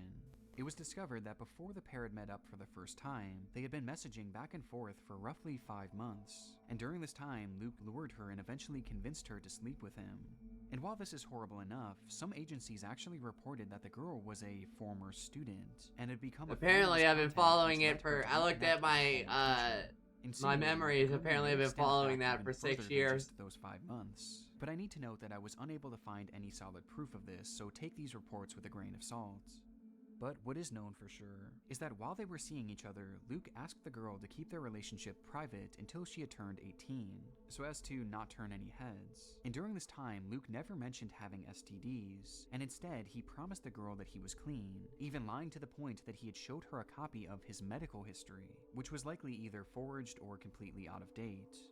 Luke's actions were heinous, and his words were that of a man who knew he was doing wrong, yet actively trying to get away with it anyway. And if all these charges weren't horrible enough, the investigation into Luke revealed one final proverbial nail in his coffin, as the investigators had discovered undeniable proof that these alleged encounters had taken place. Jesus. Proof that came in the form of video recordings that were all done without the victim's knowledge. Following the discovery, Luke was arrested and his TikTok page was removed once more. But despite the evidence for these charges lobbied against him, it appears that Luke isn't actually in prison, at least not yet, as after quickly making bail, some internet users claim that they've seen him around Bangkok, enjoying his life and acting as if nothing happened, even posting stories on what appears to be his secret private Instagram. I was unable to find any updates outside of this, making it unclear whether Luke is still on bail, if he's been taken back into custody, or if he ended up beating the charges. So for now, it's uncertain how Luke's story will end. But it's still disheartening to know that his presence is still looming out there in the shadowy corners of the online world. Before I met my husband, I get cheated on before and it hurts. So yeah, same. that happened to me too. So I feel the exact same way you do. I've never cheated. None of that. October 25th, 2022. Although in hindsight, throughout the halls of the Jiuan Middle School in the Yangtze province of China, I like marking the somebody start better of the than class period. I like Jiuan somebody was better, but I notwithstanding didn't middle school. act For on it starters, it because was massive, stretching I roughly didn't want to 600 cheat. acres around, and it featured dorm rooms. But where then I ended students up would getting stay cheated on. full-time, sometimes even being accompanied by their parents. And on top of this, the huge complex was guarded and enclosed by a large wall topped with barbed wire. It was certainly a unique place to say the least, but as the nearly 3,000 students across the campus piled the into person I liked, I worked with, and when I was separated, 15-year-old Hu Xinyu, and the teacher waited 5 living minutes, then 10 minutes, on growing my more and more own, annoyed at the boy's tardiness. she However, this passed slowly away. turned to worry, as by the time the class period had ended, there was still no sign of the boy, prompting an immediate campus-wide search. Yet he was nowhere to be found. And most chillingly, there was no record of him leaving out of the school's guarded exit. Confused, staff checked the campus security footage, where they would find Hu walking out of his dormitory, heading in the direction of his class, which was located in a building no more than a few hundred feet away. Yet he never made it. So I don't know. If things had Instead, gone campus differently, I cameras probably revealed never a met blind spot of only Hapers. 10 meters So between I'm his glad dorm room things and are the class way they are. building. Yep, A blind yep. spot that no student and likely no faculty, I love Hapers aside to from death. maybe a He's select few, the last. would have known about. And yet, And yet, within that blind spot, he's the last Hu relationship had I'm gonna vanished have, into thin air. and it's gonna last for the rest of my In life. between I've these decided. buildings was a path that led to a large park on the premises, in which many assumed Hu had probably slipped into. But when police checked the area with their tracking dogs, their search yielded nothing. So they took He's a things really step good further, person. this time doing a deeper search of the campus itself, even looking into septic tanks and water tanks, checking every square inch. But again, no trace of the boy was found. All they could uncover was his cell phone and other personal belongings that were left behind in his room, with the only object of his missing being a small recorder that he had purchased a few days before. It was believed that at the time of his disappearance, that recorder was literally the only item he had taken with him. Somehow, this young boy had disappeared within the tightly watched walls of his school, with there being no sign of him on campus and no evidence that he had ever left. Despite the fact that China, and He this really area in is. particular, is blanketed in cameras and used as a transplant for a local official who shared the same rare blood type.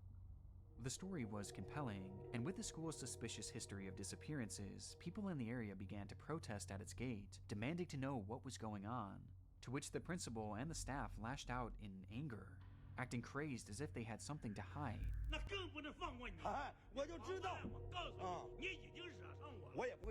Which only added further fuel to the fire. And with all these disturbing accounts and details coming out from all across the web, the fire raged more and more intensely as the theories grew wilder and wilder, until January 29th, 2023, when a man walking his dog stumbled across the body of Hu Xinyu as it hung lifelessly in the woods, alongside a brick wall just barely 60 meters away from his school. Next to his body was the voice recorder that had multiple audio messages stating his intentions to end his own life, which was done using his own 2 shoelaces. In the time since his body was discovered, lots of new information has been brought forward by officials. Okay, hey brother, I need to know if you've heard about this. It's a story from your country. Faked, along with a variety. Do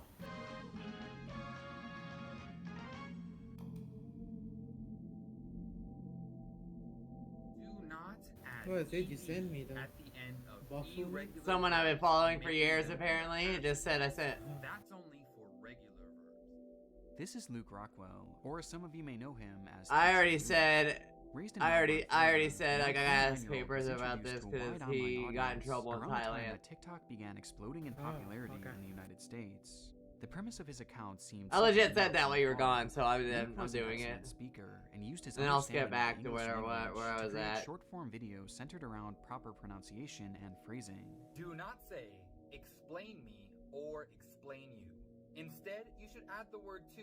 For example, I'm going to explain to you. Teacher Luke's account had immediately become an asset for foreign speakers to better understand the language, though this wasn't all the account consisted of, as he'd also post a variety of other mildly interesting travel-related videos. Top countries that are the most dangerous to travel to in the year 2022. And at some, he even took a go at making some more comedic-based content. I didn't realize until I came to Thailand that I hate Thais. What the hell? I'm just gonna say it.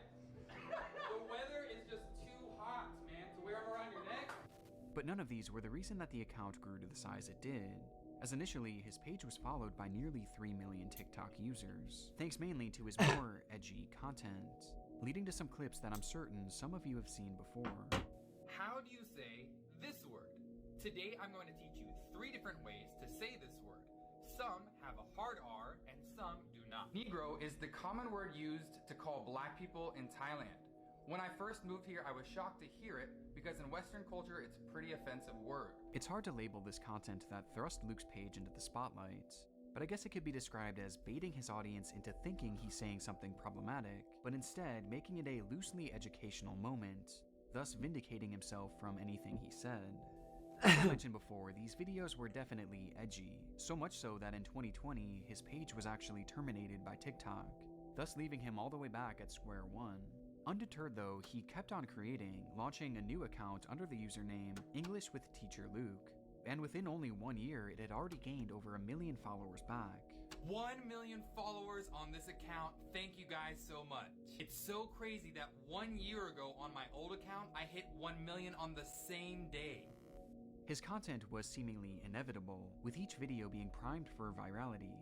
But what many might not have known was that his passion for the English language, as unserious as it may seem from these videos, reached far deeper than just the online world. In 2019, Luke packed his bags and moved all the way across the world to Thailand, where he would use his love of the language to get a job as an English teacher. This is fucked up, hey, Bruce, but you you might have heard of it. A flourishing career on TikTok. All factions of his life were thriving, and for a moment, it seemed everything in his world was going right. How could he ever fail? A US teacher and TikTok star accused in Thailand of having sex with a teenager. Luke Rockwell was released on bail after he was charged in Bangkok with luring a minor for indecent purpose. With one article, one headline, the facade of English teacher Luke had crumbled. But how did it all go so wrong, and what exactly happened that led to his arrest? Well, it started shortly before the news broke, when a 16-year-old living in Bangkok visited her doctor's office, complaining of intense stomach pain and discomfort. After administering a series of tests, doctors would determine that the girl had contracted not just 1, but 2 STDs, with her only partner having been Luke Rockwell. Her mother was furious upon the revelation and immediately took her to the police, where a full investigation was done, revealing some truly damning information. It was discovered that before the pair had met up for the first time, they had been messaging back and forth for roughly 5 months. And during this time, Luke lured her and eventually convinced her to sleep with him. And while this is horrible enough, some agencies actually reported that the girl was a former student and had become a fan of his content, which led her to reconnect with her former teacher, insinuating that the grooming may have stemmed back even further than just those 5 months. But I need to note that I was unable to find any solid proof of this, so take these reports with a grain of salt. But what is known for sure is that while they were seeing each other, Luke asked the girl to keep their relationship private until she had turned 18, so as to not turn any heads. And during this time, Luke never mentioned having STDs, and instead he promised the girl that he was clean, even lying to the point that he had showed her a copy of his medical history, which was likely either forged or completely out of date. Jesus. Luke's actions were heinous, and his words were that of a 45%. man who knew he was doing wrong, yet actively trying to get away with it anyway. And if all these charges weren't horrible enough, The investigation into Luke revealed one final proverbial nail in his coffin, as the investigators had discovered undeniable proof that these alleged encounters had taken place. Proof that came in the form of video recordings that were all done without the victim's knowledge. You know what? I'll give Nick Following the Crowley a discovery, Luke subscribe. was arrested and his TikTok page was removed once more. But despite the evidence for these charges lobbied against him, it appears that Luke isn't actually in prison, at least not yet. As after quickly making bail, some internet users claim that they've seen him around Bangkok, enjoying his life and acting as if nothing happened, even posting stories on what appears to be his secret private Instagram. I was unable to find any updates outside of this, making it unclear whether Luke is still on bail, if he's been taken back into custody, or if he ended up beating the charges. So for now, it's uncertain how Luke's story will end.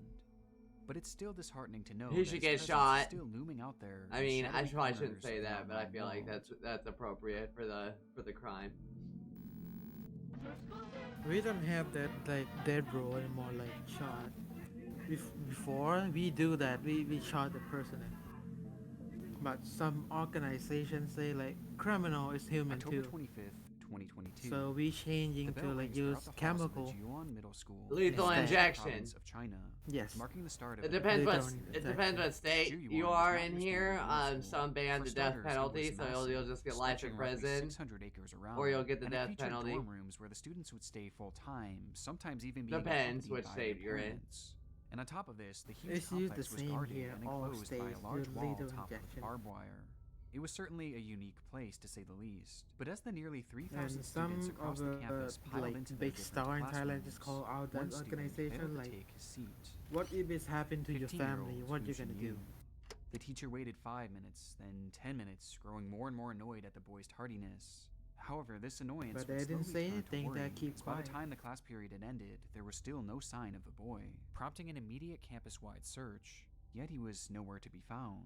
And most chillingly, there was no record And of back him to the moving time out we of the have like a school's dead guarded bro exit. by shotting a prisoner. Confused, staff checked the campus Crime security rate is footage, pretty where they would low. find Hu walking out of his Like dormitory, really heading low. in the direction of his class, which was located in a building no more than a few But hundred now feet they away. changed to Yet he never made lethal it there. injection. Crime is Instead, the going up a campus bit. cameras revealed a blind spot of only 10 meters between his dorm room and that class building.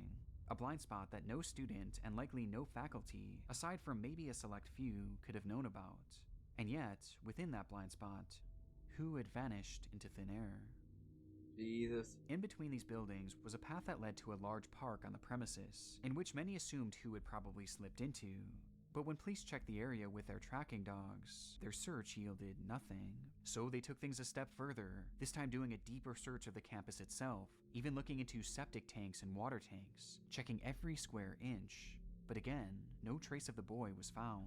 All they could uncover was his cell phone and other personal belongings that were left behind in his room, with the only object of his missing being a small recorder that he had purchased a few days before.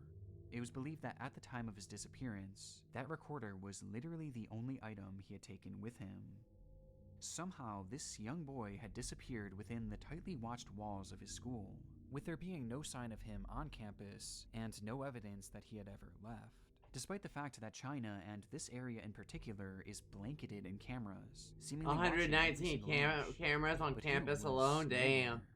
It was as if the school Yeah, had I'll send you swallowed him back one. whole.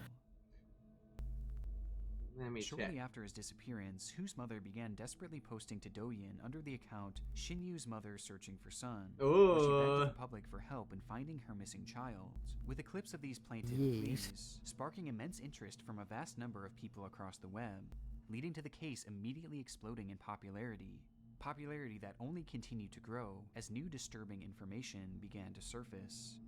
It started with a revelation made by an internet user in China who mentioned that Hu was not the first student Boop. to go That's missing me with from the you. school. In fact, these disappearances were Boop. becoming seemingly a yearly occurrence, prompting immediate speculation about the school and their potential involvement in these Titan? disappearances. With the school becoming more Goth suspicious, mommy. as reports began emerging that once police had God, mommy. arrived, they realized that there was data missing from the CCTV cameras, with many of the cameras on the premises Half play. conveniently malfunctioning on that specific day that Hu had vanished, almost as if the footage had been deleted afterwards. But not before one of the guards had supposedly snuck a video, which he claimed exposed what really happened that fateful day.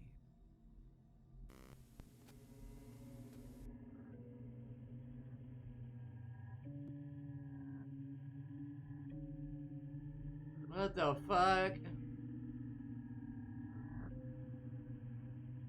They be doing this shit in China? I'm not sure if I'll be able to show it here, but the grainy CCTV footage shows what looks to be a young boy lying limp before being placed onto a stretcher and carried away, with many online taking the clip and running with it, claiming adamantly that it was Hu and that he had clearly been kidnapped. And this wasn't the only supposed recording of the incident, with the other evidence coming from the recorder that Hu had been carrying. But although at this point the device was never recovered, one internet user claimed that it featured a cloud storage system, in which he was able to hack into and access Hu's final recording from that day, with this clip being even more disturbing.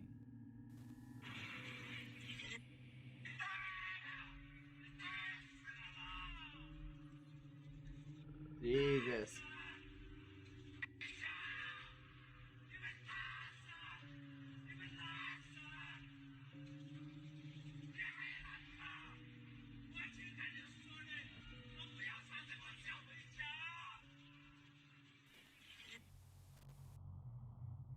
With all these claims and supposed evidence making their way across the internet, everything seemed to point to Hu's disappearance as being one massive conspiracy, one in which the school was not only working to cover up, but also seemed to actively play a role in. But why? What was so special about Hu that made him a target? Well, one account from a supposed student of the very same school stated that before the boy had vanished, the school held a mandatory health evaluation, where Hu's blood was drawn, revealing that his blood type was P. And if that doesn't sound like any sort of blood type you've heard before, it's because it's one of the rarest in the world, as in China, only about 12 out of 1,000,000 people have it. Because of this, it was claimed that Hu had been killed in order for his organs to be harvested and used as a transplant for a local official who shared the same rare blood type. The story was compelling, and with the school's suspicious history of disappearances, people in the area began to protest at its gate, demanding to know what was going on, to which the principal and the staff lashed out in anger, acting crazed as if they had something to hide.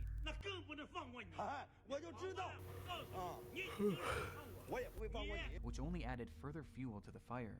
And with all these disturbing accounts and details coming out from all across the web, the fire raged more and more intensely as the flames grew wilder and wilder, until January 29th, 2023, when a man walking his dog stumbled across the body of Hu Xinyu as it hung lifelessly in the woods, alongside a brick wall just barely 60 meters away from his school. Next to his body was the voice recorder that had multiple audio messages stating his intentions to end his own life, which was done using his own 2 shoelaces. There you go. In the time since his saying body me was something? discovered, lots of new information has been brought forward by officials, who sternly stated that both the recording and the video of Hu had been completely Did you make faked, that? along with a variety of other details that the press had Oh, yes, leaked, I did. and that an autopsy revealed that he had no injuries other than those that were Bigger.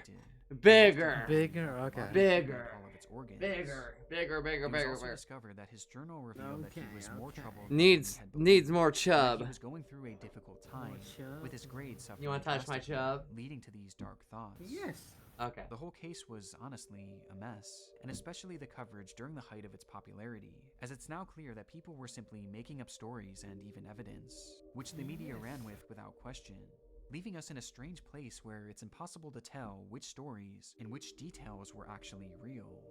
But to this day, the case still remains polarizing, with many continuing their suspicion of the school and their involvement, with the most common argument being that the school had been searched over and over and over again, and yet no one saw the body. Along with this, many have taken English exception teacher the moves idea to that Hu Thailand. could Yeah, I pull know where this is all out leading with to. Just his shoelaces, as he was there for over 3 months. It's Could they not really all have supported his entire body weight for that long without snapping? Well, some people actually tested out the strength of these shoelaces to see for themselves, leading to various degrees of success. 来，1、2、3。大家伙，咱们看一看啊。 Prompting the theory that Hu's body was somehow You can speak. planted You there can speak a little afterwards, Chinese, or can't that you? It wasn't even him. So Yes, despite this case a technically little, being though. closed and the investigation now over, it's still very much alive here in the online world, where people continue to question what exactly happened to Hu Xinyu. Oh, you're gonna like this. Let's take a look at was a freak occurrence Don't mind the extra hand. by the operator Sure, DJ, the one at the end. before finally just losing it. These people.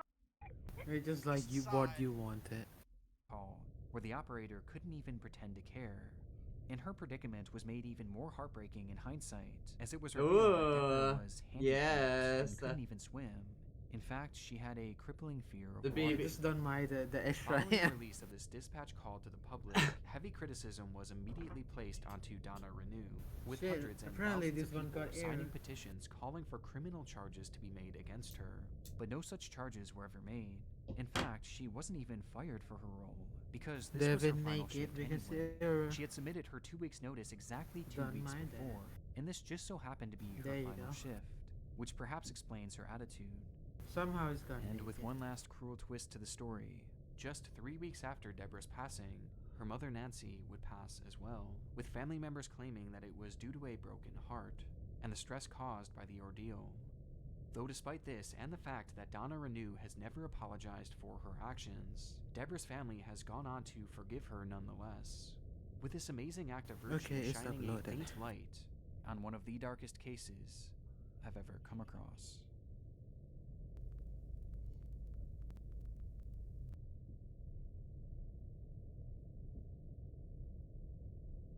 It's big like you want so. Big. Yeah. The structure was mainly BBW body types are best. Uh-huh. Big. Yeah. You talking about me?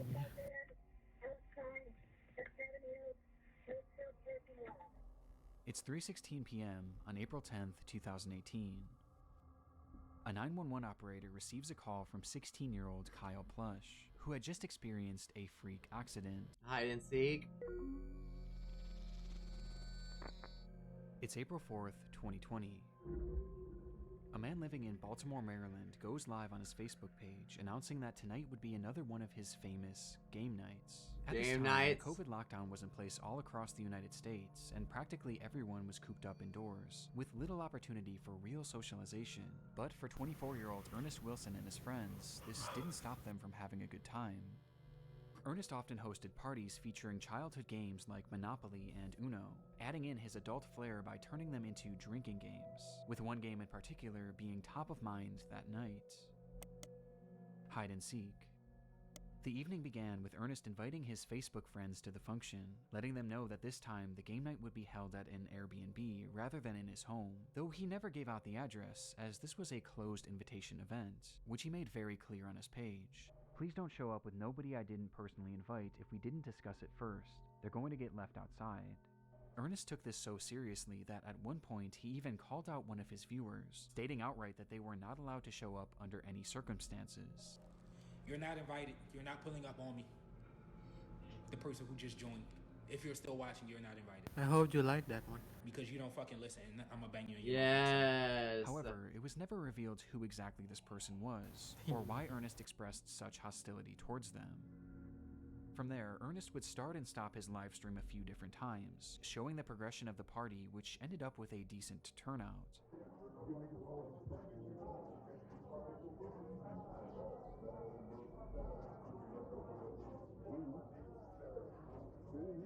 And by 2 a.m., with there being no signs of slowing down, it was time for the main event.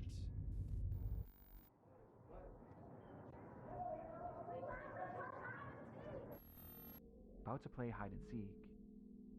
This was the caption for Ernest's final live stream of the night, which shows his group of friends preparing to play the game, turning off all the lights in the house before Ernest himself steps outside, assuming the role of the seeker, beginning his countdown as the camera keeps rolling. 1, 2, 3, 4, 5, 6, 7, 8, 9, 10, 11. Did your boyfriend send some sus stuff? He made some art for me, yeah. I can hear y'all. 14, 15. I can see y'all. 16. He's really good at it. He's really good at it. 9:30, because I'm tired of fucking counting. Ready or not, yeah. Sometimes it's got air and After and a the long water 30 is when seconds, naked. it was time to find for his some friends, reason. with Ernest starting a search inside the home. Yes, it was me. Do that to me.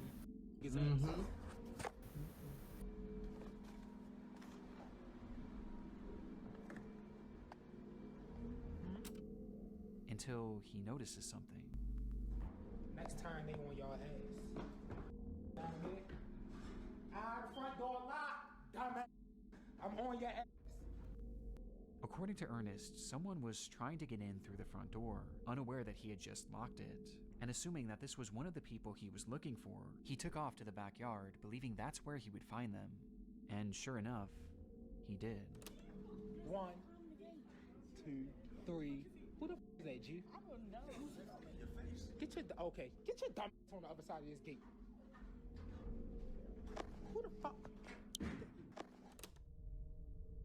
Ernest flips the camera around, revealing a man hopping over a gate to the backyard. He had no idea who this person was, but he seemed to assume that they were likely just trying to get into the party, not really taking it too seriously, hence his joking attitude. Though his attitude would soon shift drastically. Dumbass nigga. This can't be one of my friends.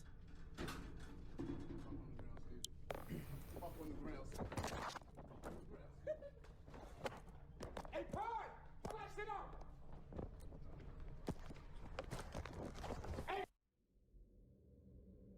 In this moment, Ernest's live stream cuts off, and he would never go live again. According I'm to gonna those at send the that party, to Noel. this unknown man hopped the fence and brandished a gun, stating that he was there to rob the place, being followed by one other person whom the group also failed to Your recognize. boyfriend laugh is Ernest really tried his best to sus. run, but was eventually caught in the house, where he was, and for reasons unknown, the man seen hopping the fence fired his weapon, striking Ernest twice and ending his life. The killers quickly fled the scene without harming anyone else, or seemingly without even taking anything. The footage is highly disturbing, knowing that we're witnessing the final moments of a man who was just having some fun with his friends. But what makes this so much darker is that we have no idea who this person is, or why they did what they did. Even after 4.5 years, Ernest Wilson's killers have yet to be identified. Detectives working on the case have theorized that this was likely a robbery gone wrong, potentially spurred on by Ernest's posting habits, as to put it bluntly, he was a drug dealer, as on his Facebook page he often showed off huge amounts of his product, including during a live stream he did on the very day of this party. And also on the same day, Ernest had made a post about how much cash he had on him, essentially putting a target on his back. Online, some have theorized that this botched robbery may have been committed by the person that entered Ernest's livestream earlier that night, which caused him to have that intense reaction. You're not invited. You're not pulling up on me because you don't fucking listen. And I'm gonna bang you in your mouth next time. Though to my knowledge, this person has never actually been tracked down. But by far the most common sentiment online was that Ernest's friends were involved to some capacity, as none of them were injured and none of their possessions were taken, making it clear that at the very least this crime was targeted at the host. And on top of this, remember, Ernest never shared the address for that Airbnb, at least not publicly. And yet, these people just so happened to show up to the home at the exact moments that Ernest was by himself in the dark. And perhaps most chillingly, as the robbery is unfolding, you can hear one of Ernest's friends chuckling in the background. This can't be one of my friends.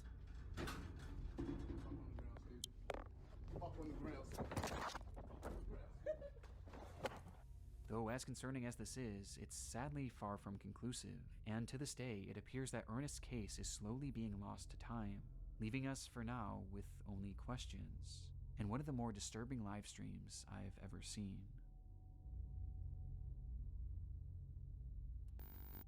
And now, these messages.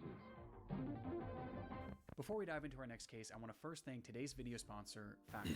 I'll admit it, I have a very bad habit when it comes to ordering food. I usually don't give myself enough time to plan meals for the week, and therefore when it comes time for dinner, I'm always left scrambling trying to find something, which usually leads to me ordering food and ordering really unhealthy food too. It's a bad habit, but thanks to Factor, I'm slowly starting to kick it. Factor provides chef-prepared, ready-to-eat meals that are always fresh and never frozen. There's no stress, there's no prep work, just 2 minutes in the microwave and they're ready to go. And these meals really are restaurant quality and honestly even more delicious than what I was ordering before anyway. Not to mention way healthier. But my favorite thing about Factor is the time I get back, as I'm not wasting my time and taking half an hour to figure out what I want to eat. It's all right there for me and ready to go. You just have to pick how many meals. Damn, that made me and just like hungry. that, you have most, if not all, of your meal base and several other. I made you Dude, afraid. I was going Live to streams are go often a get hotbed something for to disturbing eat. moments online. And when researching And I when couldn't this get my final door open because stream, it's frozen. I came across yet another example of just how dark things Well, can you get have, like, when the cameras go live. Whenever the sun starts to come up and it defrosts, then I will go. It happened on January 22nd, 2017, when a 14-year-old girl named Naika Benet went on Facebook Live with books content, which includes her attempting to defend the fact that she gave up I on hate my Naika. brain. Tell me what mother. She's promoting her podcast, as it seems that I hate after my all fucking this, brain. Gina's actually trying to carve out some sort of career as an influencer, as she posts videos garnering sympathy for the loss of her daughter, along with giving out parenting advice. Like this? And wrote in broken English, "Hello, I'd like to tell you about Odessa catacombs. Odessa is not far from the capital of Ukraine, Kiev. Under Odessa consists the biggest catacombs in the world. Their total length is I more than skipped that one because it's too 2,500 fucked up. kilometers. That's a good These one though. Your catacombs are much bigger boyfriend than made. I Kiev agree. catacombs. During World War II, That's a lot of right. citizens were hiding in the catacombs. A lot of them used to live there for a year and more. So even today, it is possible to find weapons, equipment, and even dead bodies.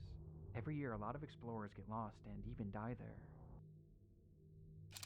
His post was accompanied by a series of photographs from the underground labyrinth, which stretched over 1,500 miles, its paths winding aimlessly deep below the surface of the Earth. The structure was mainly the result of limestone mining many years ago, though despite this, it was never properly mapped, and was, conversely, not often explored, essentially being a pitch-black maze to nowhere.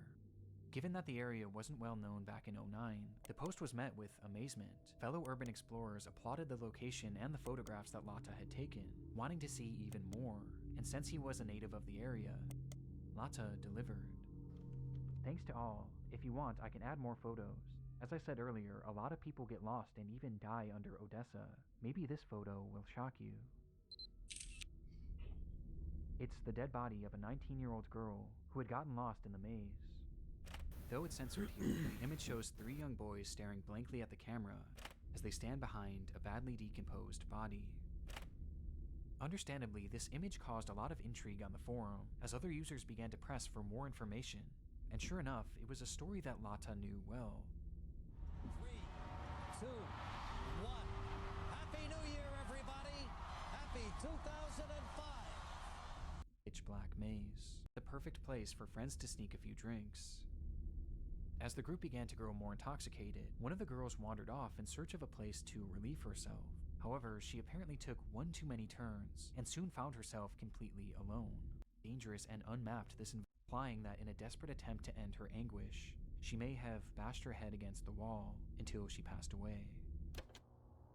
One far more pressing question that needed to be answered. In 2015, a full decade after this photo was taken, a journalist named Mike Pearl had picked up the case with the hopes of writing a Halloween article for Vice. And in his research, he made a rather unusual discovery, as according to him, Masha seemingly didn't exist. Pearl was never able to find any verifiable proof that a girl named Masha had ever gone missing in that area. He was also not able to find any death records of anyone by that name either, or even any reports of a body being pulled from the catacombs during this time frame. Something just wasn't adding up, and it got stranger from here. Your boyfriend have many talent? Yeah, he does. One of the most prominent explorers of the Odessa catacombs put out a statement on his own website in regards to Masha, which read, "Besides the original photographer, there isn't one person, civilian or law enforcement, that can confirm the story. We believe it is just a practical joke and the corpse is fake." Following this revelation, Pearl was able to track down Lata, who was unable to recount where the body was roughly seen, or even how to get in touch with the other people shown in this photo, none of whom had ever come forward to back his testimony, which makes the credibility of Lata and his story of Masha incredibly shaky at best. However, this is where the crux of the mystery stands today. When looking at these photos, one thing is apparent to me and essentially everyone else who has seen them. The corpse shown seems very real. It matches the decay of the bodies found in similar only on environments, Game with that one Pass, prominent yeah, Odessa slash. explorer eventually deleting his statement at some point over the years, leaving the general consensus that this is in fact a real corpse. But if the story of Masha isn't true, then who is this? Well, we have no idea. It's entirely a mystery. But the reality of the situation is that bodies being found down in these 1 hour of catacombs Gordon isn't totally Ramsay uncommon. hating on food. Over the years, Yeah, many explorers have gotten lost that's what down he's there and known suffered for. the exact same fate Famous as for the story doing of that. It's Masha. fucking On raw! top of this, these tunnels have also been used by murderers as a dumping ground for their victims' bodies, with either one of these scenarios being possible in this case. Though the frustrating part is that we may never actually know who this person was or how they died, as I and many others have doubts that this body was ever actually recovered, just simply due to lack of public information and news reports about it. And instead, the reality is that this corpse is probably still down there somewhere, and has simply been lost to time, as sections of the catacombs have been known to flood and cave in, sealing them off from the outside world forever. So for now, and potentially the rest of time, the story of Masha will remain an internet mystery.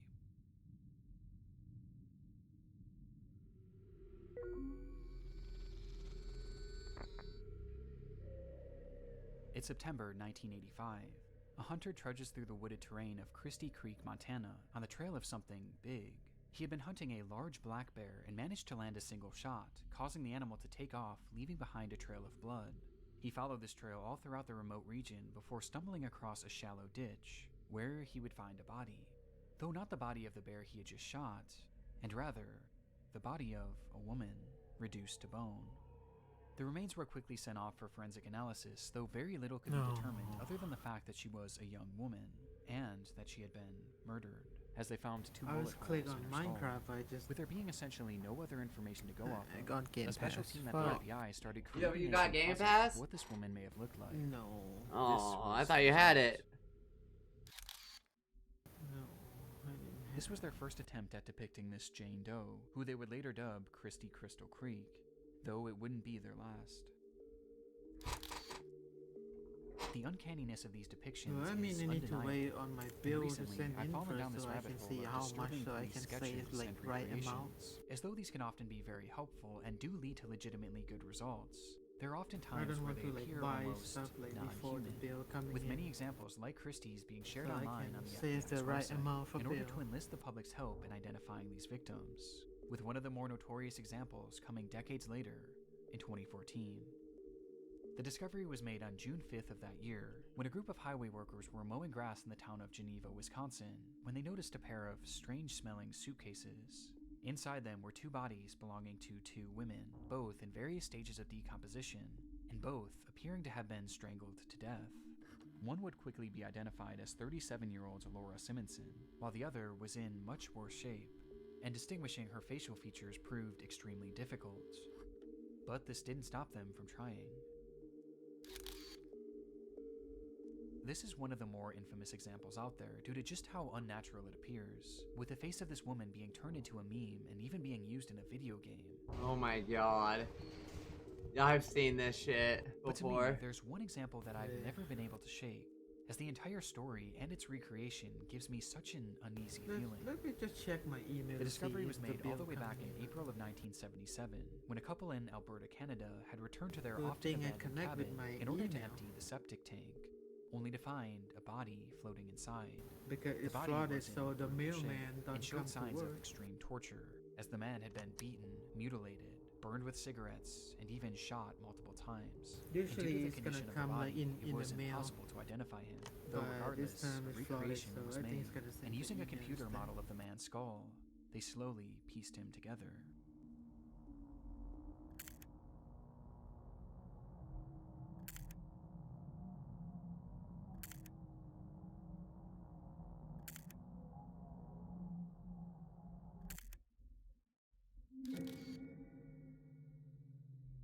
He would later be dubbed Septic Tank Sam. There's something so depressing about these composites, as these are real people with real stories and real names, that have been reduced to these horrifying images and tacky nicknames. Oh yeah, it's But there's very another sad. side of these police sketches too, as when dealing with victims it's obviously incredibly sad, but when dealing with suspects, these off-putting identities can be outright horrifying. Over the years, there's been numerous unidentified killers who law enforcement were not able to positively identify, forcing them to turn to these same methods of sketching and recreating, with one of the darkest examples being that of the Lake Bodom killer. It was June 5th, 1960. 4 Finnish teenagers were I'll on a send you camping 80 trip next to Lake week. Bodom, sleeping peacefully in their tent. Yeah, I won't have my money on suddenly, Wednesday because they it's were Christmas, attacked. but I'll have it the day It after. happened in an instant as a man yielding Oh, a yeah, knife it's began Christmas. stabbing It's through okay. the tent, eventually bludgeoning the group with an unidentified. It will not blunt direct object. deposit on That night, holidays. 3 of the teens would be killed, while But one I will managed to still have your survive bill with money substantial injuries. before your bills do. When asked about what he had seen that night, the lone survivor claimed that the man who attacked them wore all black and had large red eyes. I'm probably gonna Based sit on his in my accounts room and other again, potential like sightings, on a Christmas and sketch of New what Year, this man playing may with have you. looked like was made, Aw. and the results were unusual at best. I mean, I celebrate with my wife, so. With this man going on to garner Yeah, the we'll be on appropriate stream nickname together. of Bug Eyes McLiff due to Yes. just how unnatural his facial features appear, especially his eyes. In fact, there's something unnatural about all of these recreations, which begs the question, did any of them actually work? Well, surprisingly, out of these 4 people, 3 have been identified. Christy Crystal Creek would go on to be identified as Janet Lee Lucas, a 23-year-old who would be the last identified victim of serial killer Wayne Nance, with this identification being the result of improved forensic genealogy. The second and most notorious example would go on to be identified as Jenny Gomez, who had been strangled by Steven Zilich, a man dubbed the Wisconsin Suitcase Murderer. And despite this recreation appearing to look nothing like Jenny, it was actually the sole reason that she was identified, as one of her family members ended up recognizing these overpronounced cheekbones and matching them to Jenny. And then there was Septic Tank Sam, who was revealed to be Gordon Edwin Sanderson, thanks again to genetic genealogy, as a sample of his sister's DNA was eventually used to prove that this was in fact him, Premium. though it's still unknown Oh, who waiting. killed him I don't or use why. Spotify. Which leaves just this final person, the killer of What? at least 3 people. They He, say me like unfortunately, has special never deal, been like identified. holiday deal. And this isn't too surprising. Ooh. The Three features of this 3 person months just for like seem impossible. $5. He just looks far Hey, too that's not strange to be bad. real, right? Yeah, but I didn't Well, even though use he hasn't been Spotify. positively ID'd, it doesn't mean that he hasn't been potentially photographed. Get 3 months Shortly of after the teens were premium murdered, for a funeral $5 was to held start in their making the most remembrance, for which a large offline crowd of ad-free locals were in music attendance, listening. with this photo of the crowd being snapped. And standing there, in the center of it all, was a man whose features looked impossible.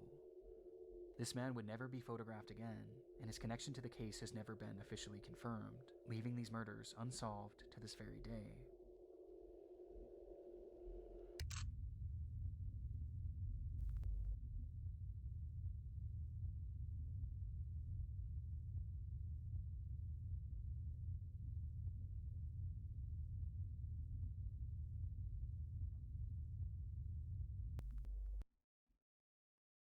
Last Christmas, I give you my cat. Or it can draw Fuck, B, which is in my head now. It's a personal computer from Apple, and it's as I easy got to infected use with brain rot. as this. I'm addicted to these. I know. But by taking the proper precautions, you can get the job done safely. You okay to drive? Yeah, I'm fine. There was no way to defend herself. She knew she had been caught. As in the hours prior to getting behind the wheel of her car, 21-year-old Gianna Webb had consumed far too many drinks, causing her driving to become uncontrollable and erratic.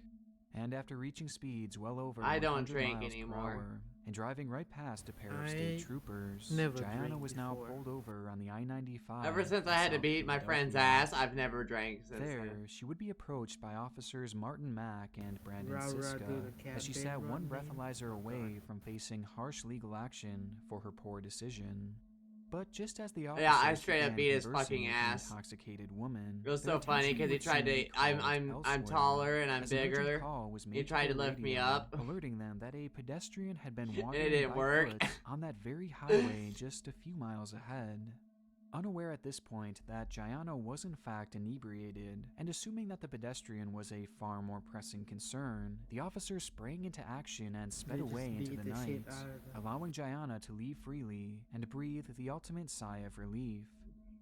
Clearly she had dodged a bullet, but rather than being thankful that she had avoided certain and serious legal ramifications, the incident instead seemed to inflate her ego, as she immediately took to Twitter, still parked on the side of the road, writing in a braggadocious manner, "Why the cop pull me and he say I'm doing 110 and a 50? As strange of a response as this may have been, to narrowly avoiding a life-changing arrest, this was surprisingly on brand for Gianna, as between incessant posting about how much she loves to drink, she would also tweet, "If you ask me, I'm the best drunk driver ever."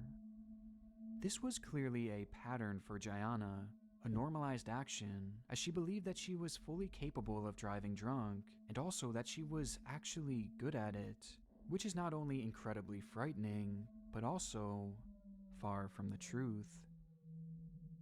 Immediately after tweeting this message out, Gianna would again speed off into the night, having gotten away with her drunk driving once more.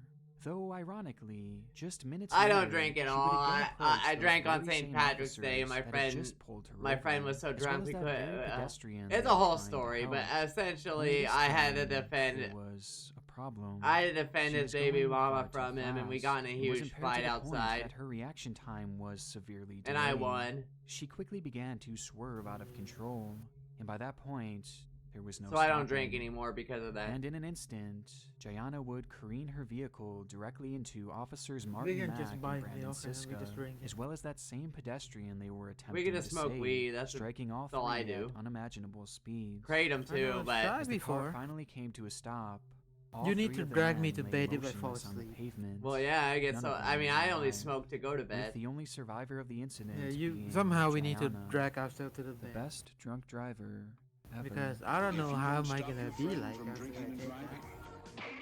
Maybe I'm awake, maybe I'm fall asleep, I don't know. أبا مينونة تعالي.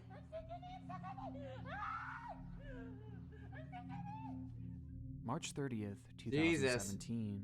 A disturbing video begins circulating across Twitter, showing a woman hanging out of a window, clinging on for dear life with one hand. Below her was 7 stories of nothing, leading to concrete ground and metal. Certain death for anyone unfortunate enough to fall from that height. Understandably, the woman is crying and begging to be saved, yelling over and over again to hold me, hold me. But what makes this story especially disturbing is the commentary in the background heard in response to these pleas. أبا مينونة تعالي. As the woman desperately clings to the window, another woman stands inches away, holding a comment of an occurrence in the air back up. And due to this being the most prominent initial theory, many would walk away from this video believing that it was sadly yet Adish would be grabbed and thrown. At the time, Adish had I'm moved gonna from buy her milk. home in A lot of Ethiopia milk. to quote-unquote work. There's milk as a in my maid fridge right now. We employee. got And I cereal. say this because it would later be Yeah. revealed that Adish had essentially been a slave to her employer. She had only been working for this particular boss for I love 3 drinking days, milk, so. but during this time she had been held Chocolate captive milk, and was forbidden from strawberry, leaving the any building, milk, just I'll making take it. Adish essentially a prisoner or a slave, which sadly is all Any too milk. common of an occurrence in the area due to something called the kafala system, which is way too complicated to fully dive into here. But on this particular day, Adish finally had enough, and she approached her boss telling her that she was quitting while demanding to be released. Though it wasn't quite that simple, and her boss did not take kindly to this request. In response, Adish would be grabbed and thrown inside of the bathroom of what appears to be some and when questioned about what exactly had happened inside that bathroom, it was this employer that began the lie that Adish was merely trying to take her own life. Shocking video, with this testimony leading to the arrest of her employer, who would ultimately receive just a few months of jail time. But still, it's crazy to me just how differently this story could have ended, and probably should have ended. As imagine if this video had never been recorded, and imagine if Adish hadn't survived that fall. I mean, the truth would have literally. If we miss a step in the rigging process, things could go seriously wrong. Oh no. The first step to preventing accidents is preparation. The rise Let's and begin fall of by Xiao. I taking a can't even close look. pronounce that. I'll have Papers In pronounce recent that. years, the popularity of live streaming has Your boyfriend seemingly might get reached more an sus all-time after high, trying as that. it allows the That's what I'm audience hoping. to interact with their favorite creators in a uniquely intimate way. But with any What you content want me like to this, pronounce? there always lies a dark this lady's side, name as that's about to be on unpredictable here. events can interrupt the live stream at any moment.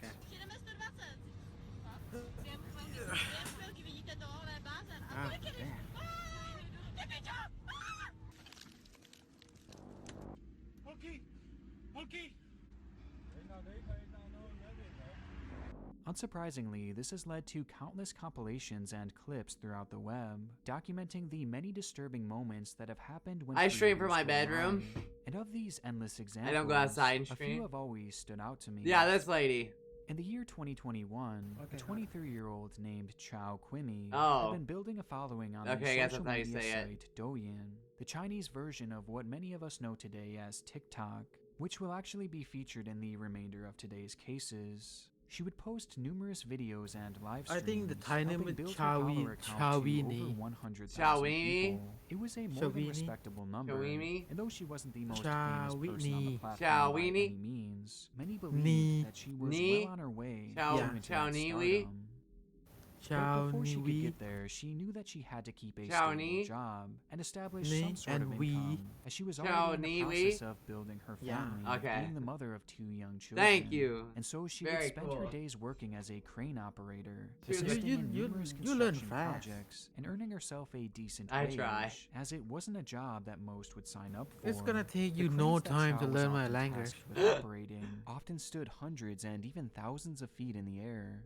It certainly wasn't a job for the faint of heart, but Chao seemingly embraced the challenge, and in many ways used her unique skill set to her advantage, as she would often document her life as a crane operator on Douyin, with these videos, along with her dancing content, being responsible for the majority of her viewership.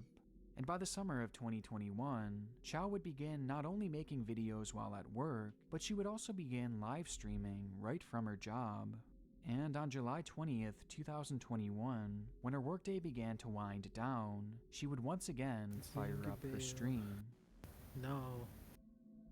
The full version of this stream doesn't appear to be available anywhere online today, and rather, we only have a roughly 2-minute clip from that day, with the video starting in silence, as Chao had been singing along to copyrighted music, while inside the small cab. Yeah, of her you can massive put as crane, much copyright sitting music as you 160 want on feet in the TikTok, air. but if you put it on anything else, you're gonna get copyrighted. TikTok, you can literally just I'll would pick then this set her song phone and put it down on my with the video. camera still rolling as the viewers began That's it, flocking or to the sound. stream, loving every second of it. I made my own song, so it's not gonna be a problem. Or at least they were, until the footage cut to this. I made like a lo-fi, so it's not gonna be a problem. Lo-fi?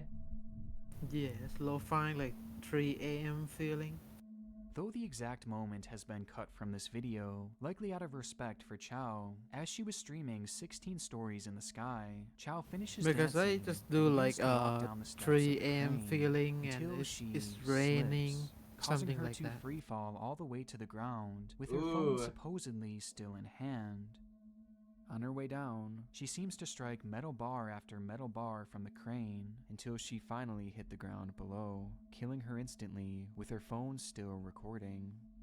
I just can't even imagine being one of the viewers in that live stream and watching that very moment that she begins to fall. And ultimately, I think it's a good thing that the actual footage of her slipping has essentially been wiped from the internet, as even with the missing frames, this is truly one of the most disturbing live stream accidents that I have ever seen. An accident that showcased the brutal end of a rising star taken too soon. And throughout the history of the Douyin platform, she's far from the only one. See? It's not so hard after all. Once you get the hang of it, it can be easy to rig a load safely. Raid hunts bugs down like radar. Attacks roaches and ants as they crawl. Chao Malmozi Oh. was also a young creator on the Douyin site, focusing most of her content on the latest fashion trends, with her videos helping her to amass a following of over 600,000 people, making her a full-on celebrity on the platform. Lao. It's a Lao. type of virality that China so many name is people how in to our world pronounce it. desire. But this also comes with a downside. With so many eyes on you, the criticism and hatred lobbied your way on a daily basis is often overwhelming, and for many it can be too much to bear. And for Lou, this fame ultimately came at the cost of her own mental sanity. Even before her rise to prominence, Lou had long since struggled with severe depression. And now, given the rise of what her family described as constant online harassment, But I think like this original depression like would only Chinese worsen says by the Lou. day. And stolen by none other than the employees responsible for her cremation. According to reports, numerous members of the staff had taken the remains of Lou with the intention of selling them on the black market. As What once the news fuck? broke of her passing, the agency was contacted by an individual expressing interest in purchasing her cremated remains. And what did this man have planned once in possession of these ashes? Well, he wanted to marry them. In certain areas of China, there exists a practice called ghost marriages, where people are allowed to marry after death. You This is marry done due to ghosts the in fact that Thailand? unmarried girls are seen as undesirable What? in their society and can It even says be that you can marry a shameful for the ghost in parents. So China some will in choose some to areas. marry the deceased individuals as a way of supposedly saving their souls yeah. and their families. You can marry from the ghosts shame. in Thailand? It's a bizarre tradition It's that like- typically happens between people not who like at a the law, very but least it's knew like each other. personal It's especially taste. twisted when it's Can done we marry without the ring any form girl? of consent from the victim or her Um, family. I'm As a just complete playing. stranger to the girl. Though thankfully, this plan would eventually fall through when the I buyer mean, the supposedly case backed here out. is The like operation would eventually some be guy busted, have sex leading with a to Lou's ghost, remains being Oh. found and safely returned and to some the guy family. live with a And it's ghost. this family that I don't truly know, it's feel sorry for so the much most in this thing. After that situation, as ectoplasm, not only huh? did they have to deal with the highly publicized passing of their daughter in such a horrific way, but also the theft and almost I mean, the he in the news before, like of he remains. like explained he can explain the scene like what the ghosts do to him. Let's turn now to China, I where think the he Winter would Olympics say are like go underway. just That give reminds him me a- of like you know, human abusers Ghostbusters are getting when he's much getting a attention as the blowjob from a athletes. ghost. Yeah, some kind of like that. Our final case once again takes us back to the Douyin app and a small Douyin? impoverished village within Suzhou, China. Suzhou? There, a man named Dong Mumin had been Sure, living with his go on. family of 8 Go on, children, being 7 silly. boys and 1 girl. A dynamic that Oh, was that's extremely he had unusual from this neglect. Oh yeah, she was like locked up in In there. that backyard hut, that Dong would often leave this starved and freezing woman, chained up like an animal, with no chance to leave, and only using her when it would come time to have another child. Eventually waste away, unable to even move enough to make it to the bed that sits so tantalizingly close. There's just something so incredibly disturbing about this video in particular, and unfortunately I couldn't find any more information on it, with the only real detail being that the case was quote-unquote under investigation. But sadly I have no idea what ended up happening to Zong since then. But I do hope that they are giving her the proper care and putting measures in place to protect any others like her and Chao, as given that these 2 cases happened so close to each other in one small village, I This have a bad Japanese feeling that they mockumentary aren't the actually only freaked me ones. out.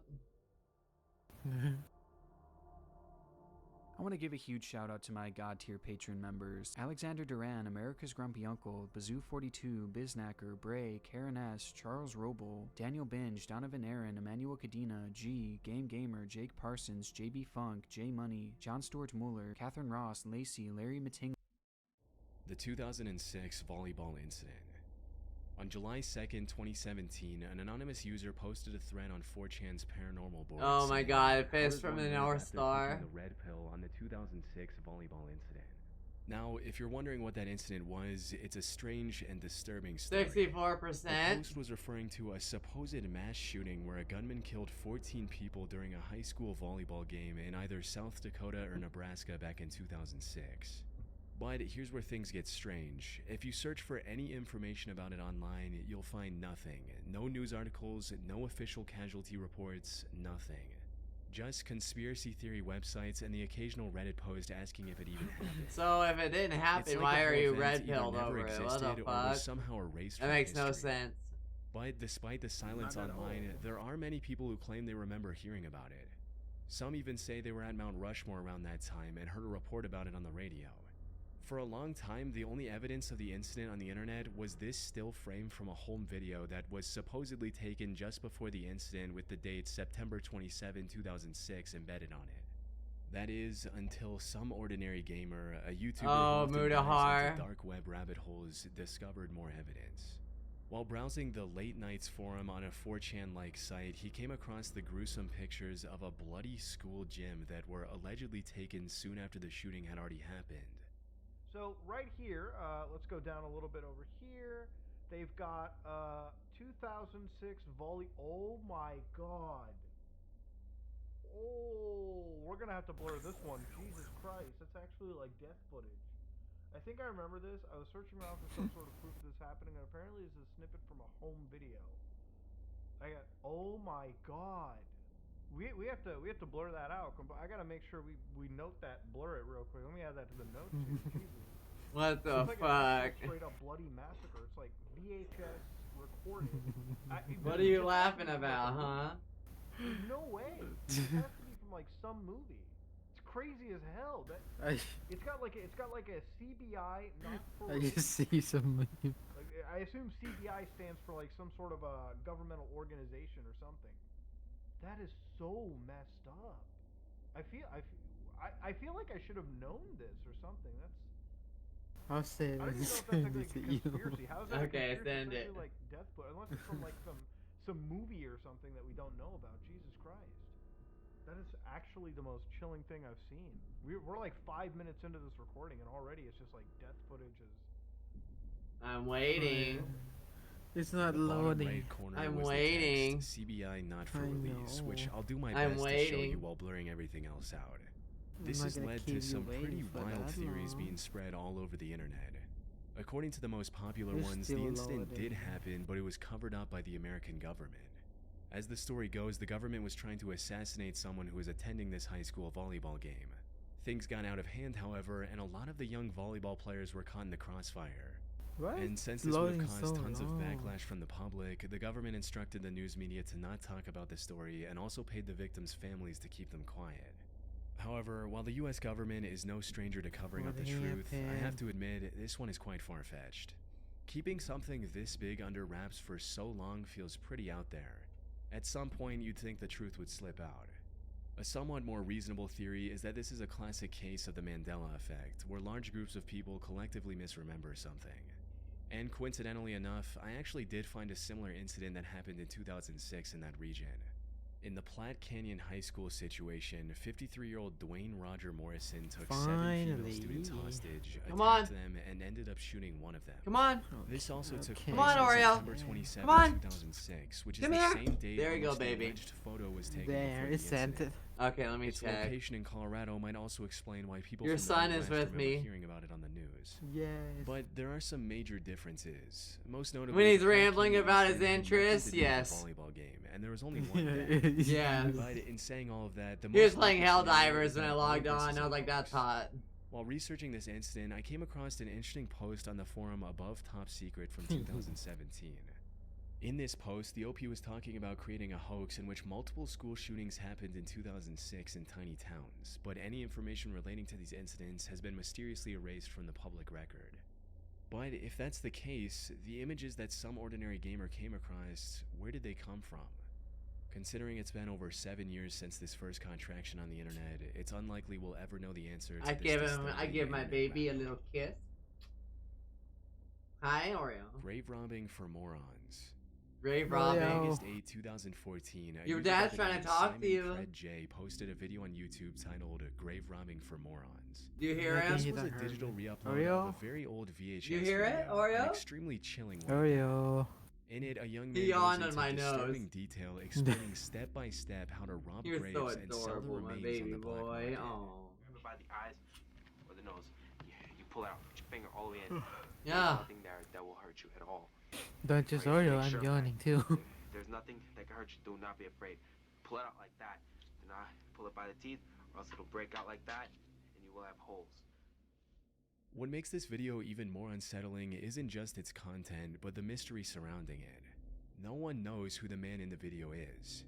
To this day, his identity remains unknown, and no one has come forward to claim responsibility. This has left the internet in two fiercely opposing camps. Some believe this is authentic footage of a real grave robber. Others argue it's an obscure horror short crafted purely for shock value. Surprisingly, I came across evidence that supports both sides of the argument while researching this topic. One undeniable fact, however, is that the original video I didn't know is extremely Helldiver has old. 3 armor to keep The earliest mention of its title, Grave Robbing for Morons, I found on the internet was a now defunct online store for horror VHS tapes called Shocking This Videos. looks like ass, This that's website why. listed the tape for sale in April of 2003, Well, stating, something- "What we have here is genuine camcorder footage of a drunken Oh, it's teenage brother DLC, giving a okay. half-hour lecture on how to steal body parts from The graveyards first for fun DLC and is profit free. while holding a fresh, rotting skull in his hands." That said, the original video is likely from the late 80s. We can clearly see the VHS box for the 1987 Evil Dead 2 movie 5 minutes and 43 seconds into the video. And to narrow it down even more, there's an issue of Horror FX magazine visible in the bottom left corner at the same time. This specific cover was a part of a For unique warrior who are Fangoria so Horror strong and magazine edition confident they released in don't July need any 1989, which means the video was probably shot reasoning around that year. whatsoever. The horror memorabilia You just scattered throughout the footage sarcasm implies to that me. whoever created this Oh, video might have been a Helldivers? horror fan just trying to make something creepy Yeah, for let's the give thrill away of it. free And armor while most of the DLC. gruesome advice given in the video Ooh. feels very authentic, It's like called describing Tier ways to remove the 117 skull Alpha from a body Commander. that hasn't I been moved it to my It's for free. SSD There are so it also might run sections that better. seem But I extremely don't know if it goofy. will or not. Like when the host suggests knocking out witnesses. so You that you Kate can was get all that just for a- free though. Never leave witnesses. If you have to knock them It's out, free stuff. also that way they think it's a dream. This gives further credence to the theory that the subject doesn't have any real grave robbing experience and is just making it all up for the video. On the other hand, some people argue that the skull he's showing in the video is far too detailed to be fake. As for the inconsistency in the advice, that could be explained by the theory that this was likely his first time robbing a grave, and that he was simply making things up to seem more knowledgeable on the topic than he actually was. But this is where things start getting really eerie. Toward the end of the tape, the guy almost mumbles his full name, but stops himself before saying his entire last name. Okay, this was made by Anthony. Well, as a matter of fact, let's forget the last name. And in 1999, a man named Anthony Casamassima was arrested in New York for stealing an expensive stained glass window from a cemetery. There was a real possibility that this was the same person who made the Grave Robbing for Morons guide. That being said, there are a few inconsistencies that say otherwise. For instance, I did not find any charges against Anthony Casamassima that mentioned him desecrating bodies. He was more into stealing valuable artifacts like stained glass. And more importantly, Casamassima was 40 when he was arrested in 1999. If he made the tape, he would have been around 30 at the time. However, given the young appearance of the video's subject, that seems highly unlikely. I also found a couple more theories as well, but most of them lead to dead ends. One such theory claims the guy in the video might be Craig A. Bradley, who was arrested in 1995 for stealing human remains from a cemetery in upstate New York. Craig would have been around 24 when the grave robbing video was filmed, which fits with the young appearance of the guy in the tape. Plus, he even looks a bit like him. However, the issue with this theory is that Craig doesn't have the stutter that was prominent in the original video. Winter months I'm laid off. So winter months I don't usually pay. Dig for you and everything. So you dig and your friend digs, and then it's another friend digs. You have to find. The past 50 plus years, there have been numerous reports of people hearing mysterious sounds coming from the sky. In some cases, the mysterious noise resembles the sound of screeching Oreo's metal, watching like with someone me. dragging heavy metal furniture. Oreo, you're on stream. Oreo, you're on stream, baby. Oh, my hair got in his However, face the most and he commonly twitched. reported noise is a low-frequency hum that persists. I'm in the petting area. him right now. Yes, feeding him for me.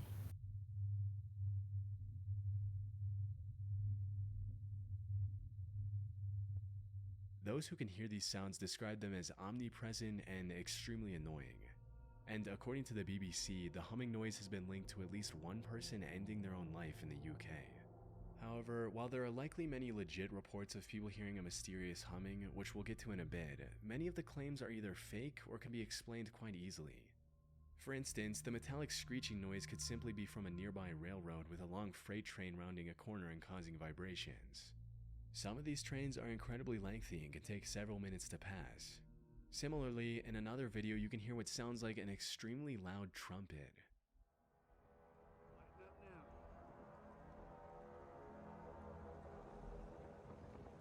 The original poster of this video titled this as a judgment trumpet, referring to the divine trumpet described in the Christian faith. However, given the poor weather conditions in the footage, it's likely just a malfunctioning tornado siren, like this.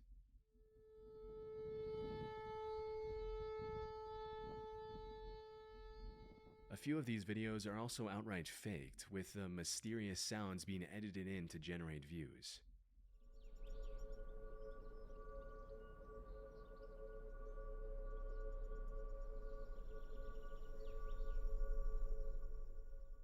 Notice how the birds around the area appear completely unaffected by the loud, ominous noise, which would be unlikely if the sound was genuinely overwhelming the environment.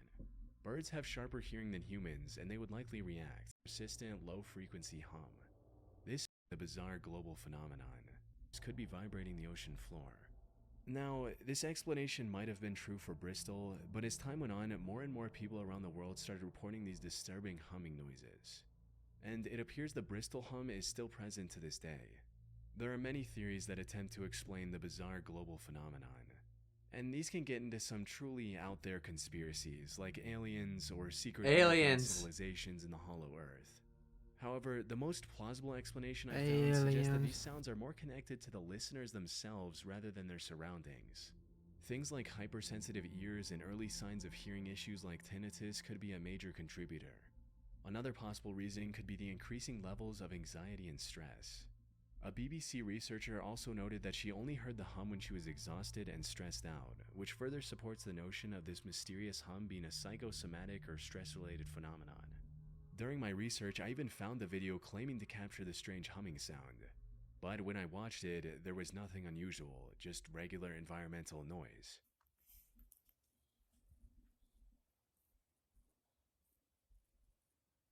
It's entirely possible that the person who recorded it was hearing something from inside their body, misinterpreting it as an external sound, which further supports the stress-related theory.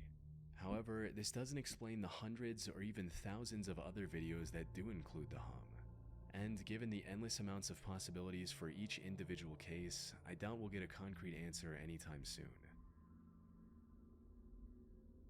John Lang Fresno Police. On March 20th, 2015, a YouTube channel by the name Lang Marine uploaded a 3.5-minute video titled Fresno LE Harassment, Ford Crew Cab that stalked me at my residence numerous times. The video showed the same vehicle driving past the camera twice in 3 minutes. The uploader was a 51-year-old former Marine named John Lang living in Fresno, California. The video footage came from a security camera he had installed outside his home. And in the description of this video, he provided much-needed context behind the oddly disturbing encounter. According to Lang, he was critical of the way Fresno PD and Fresno Fire utilized their budgets online. So now they were stalking and harassing him in retaliation, and the Ford truck in the video belonged to either the Fresno Police Department or the Sheriff's Office. The next day, he posted another video of a man walking his dog outside his home. The video showed the dog and his owner stopping outside Lang's home for a few seconds and moving on. Nothing too unusual. However, Lang claimed that the person in the video was a plainclothes police officer who was conditioning Lang's dog so that it wouldn't attack if the same officer broke into his home later. Over the next 10 or so months, what Lang the fuck? of shady activity I just see some posts like see the Marine like model in Tokyo, and he was saying like, "Oh no, I'm going feral or again." a police truck stopping outside Going his feral? home for a few seconds and then driving away. On Marine. Oh yeah. His home, filming it with a massive horny camera for pirate. about 30 seconds and quickly driving away. Mill. Lang claimed that the device in their hand was a thermal imaging sensor and they were trying to determine whether or not he was home. By January of 2016, Lang was fully convinced that the Fresno police were planning an assassination.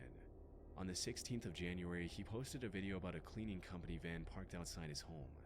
In the description of the video, he wrote, "If I turn up missing or dead tomorrow, remember this van. I think I seen a couple of guys sneak out the side door and into the building when it was parked in the carport this afternoon. I've been causing the city of Fresno a lot of problems recently, which I now regret." Unfortunately, this would be the last video Lang would post on YouTube, because just a few days later, firemen found him dead inside a burning home with multiple stab wounds on his body. What the fuck? This was sad news for people who were following the story. However, this was only the beginning of a much bigger conspiracy. You see, when the news of his death initially broke, the reports stated that he had a few stab wounds on his upper back as well. If this were true, it would validate all of Lang's worries about getting assassinated. This would also put the Fresno PD as the #1 suspect for his murder. However, when the Fresno coroner released Lang's autopsy report, it only mentioned 3 self-inflicted stab wounds on his chest, and there was no mention of any stab wounds on his back. Was the earlier report a mistake, or were the Fresno police trying to hide their crime? This inconsistency led to tons of backlash and even a petition to reopen his case, but it remained closed. To this day, the John Lang case sits as a mystery. Was he actually getting stalked, or was he just severely mentally ill and paranoid? From my research, the answer seems to be a mix of both. First and foremost, it's worth mentioning that the Fresno police are well known for being ripe with corruption. A Reddit user mentioned a story he knew about the PD, stating, I mean, my friend's dad was FPD for decades, and Jerry Dyer showed up with some officers and threatened him back in the late 90s, so it wouldn't surprise me if the cops were intimidating this dude. So, did the Fresno PD retaliate against Lang? Maybe. What's more likely is that Lang was getting more paranoid and losing his mind over time. From what I can see, the man walking his dog is doing just that, walking his dog, and claiming that he was somehow conditioning Lang's dog in just a couple of seconds is pretty out there. Even the suspicious van can be explained quite easily, since the device shown in the video was just a film camera on a gimbal, not some high-tech thermal imaging sensor. As for why they were shooting like that from a vehicle, they were likely indie filmmakers who just didn't have the proper permissions from the city. However, all of this is just conjecture on my part. The real evidence that proves Lang's deteriorating mental state is the fact that he turned off the cameras he had in his home a day before the incident. The last saved footage on these cameras was of him sitting with a kitchen knife in his hand. Not only that, but when the fire department arrived on the scene, all the entrances to his home were barricaded securely from the inside. If this was truly a murder, the killer wouldn't have been able to escape the crime scene without removing one of these barricades. Ultimately, if there was some big murder conspiracy behind Lang's death, I doubt we'll learn about it over 8 years later. Evil Stick. Evil Stick. In November of 2014, Nicole Allen purchased a pink princess wand for her 2-year-old daughter at the dollar store in Linden Avenue in Kettering. The name of the wand was Evil Stick, which is quite bizarre on its own, but likely went unnoticed by Nicole. However, the stick also promised things like luster, beauty, and wonderful music. The box art also featured the character Sakura Kinomoto, who was the protagonist of a popular Japanese animated show called Cardcaptor Sakura. In the show, I love Sakura is Cardcaptor essentially Sakura. a magical princess. So, the inclusion of just a cute-looking character made Nicole drop her guard even further. But she couldn't have been more wrong. The thing is, the inclusion of this character on the box art suggested an Asian origin for the product. And looking back, the Evil Stick does have a small, and I do mean small, resemblance to one of the wands Sakura uses in the show. The Evil Stick was most definitely a bootleg Now I want to version of watch the this product and one. should have looked something like Again. this had it been official. However, the Evil Stick was much more sinister than just being a bad product. Unlike its official counterparts, the manufacturers of the Evil Stick bootleg had free reign to do whatever they wanted. And it's what they chose to do with this freedom that was utterly disturbing. You see, the top of the wand had a shiny foil fitted in, likely to imitate the shiny star in the official wand. However, this foil was hiding an image under it, and when Nicole's daughter accidentally removed the foil while playing with the wand, she was greeted with a downright disturbing image of a creepy looking woman slitting her own wrist. This was likely petrifying for the little girl, but that wasn't Your all. boyfriend is If you yawning pressed the button already. on the wand, Yum, instead of the yum. wonderful music it promised, the wand played a haunting laugh. This also turned on a light behind the creepy image, so the little girl would have likely seen it even if she hadn't removed the foil.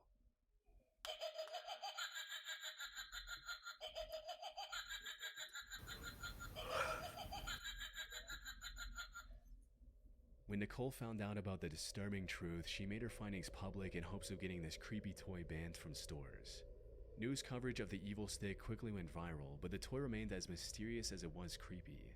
And the disturbing image concealed within the toy was traced back to French photographer Butcher Ludwig, who appears to be a master of creating the most nightmarish artworks one can imagine. Nearly all of his work is too graphic for YouTube. For most of them, however, even a quick glance is enough to trigger your fight or flight response. As for why the gory, horror-filled work of his photograph was stolen to be included in a children's toy, no one knows for sure. The only other thing people learned about the Evil Stick after examining its package was that it was manufactured in China, and that's it. The packaging didn't have the name of the manufacturer. I even looked up the universal product code embedded in its barcode and couldn't find any relevant information through that either. This is just one of those things that really makes you wonder what other disturbing mysteries are hidden inside cheap children's toys. Ooh. Have you ever wondered what would happen if you approached Look, werewolf. You can be a werewolf in Skyrim. Here's what they say when you come to them as a regular person. Hold, traveler. You have no business here. We mean you no harm, but be on your way. Leave now. If you test their patience, they will eventually transform into werewolves and attack. This is actually how you can find out that they are werewolves. But what if you approach them initially as a werewolf? I decided to test this out. First, I completed the initial quests of the companions, became a werewolf, and headed to Solstheim. Upon reaching Raven Rock, I immediately went to their dwelling, and here's what happened when they finally saw me. Hold, traveler. You have no business here. Be on your way. Wait.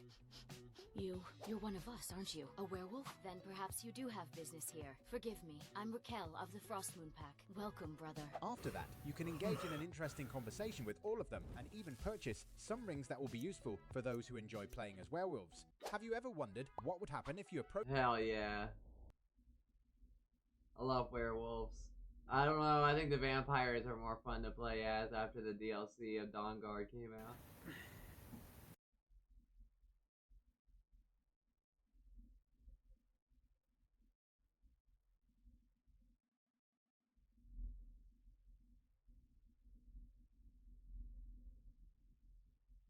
Anuncio Inteligente.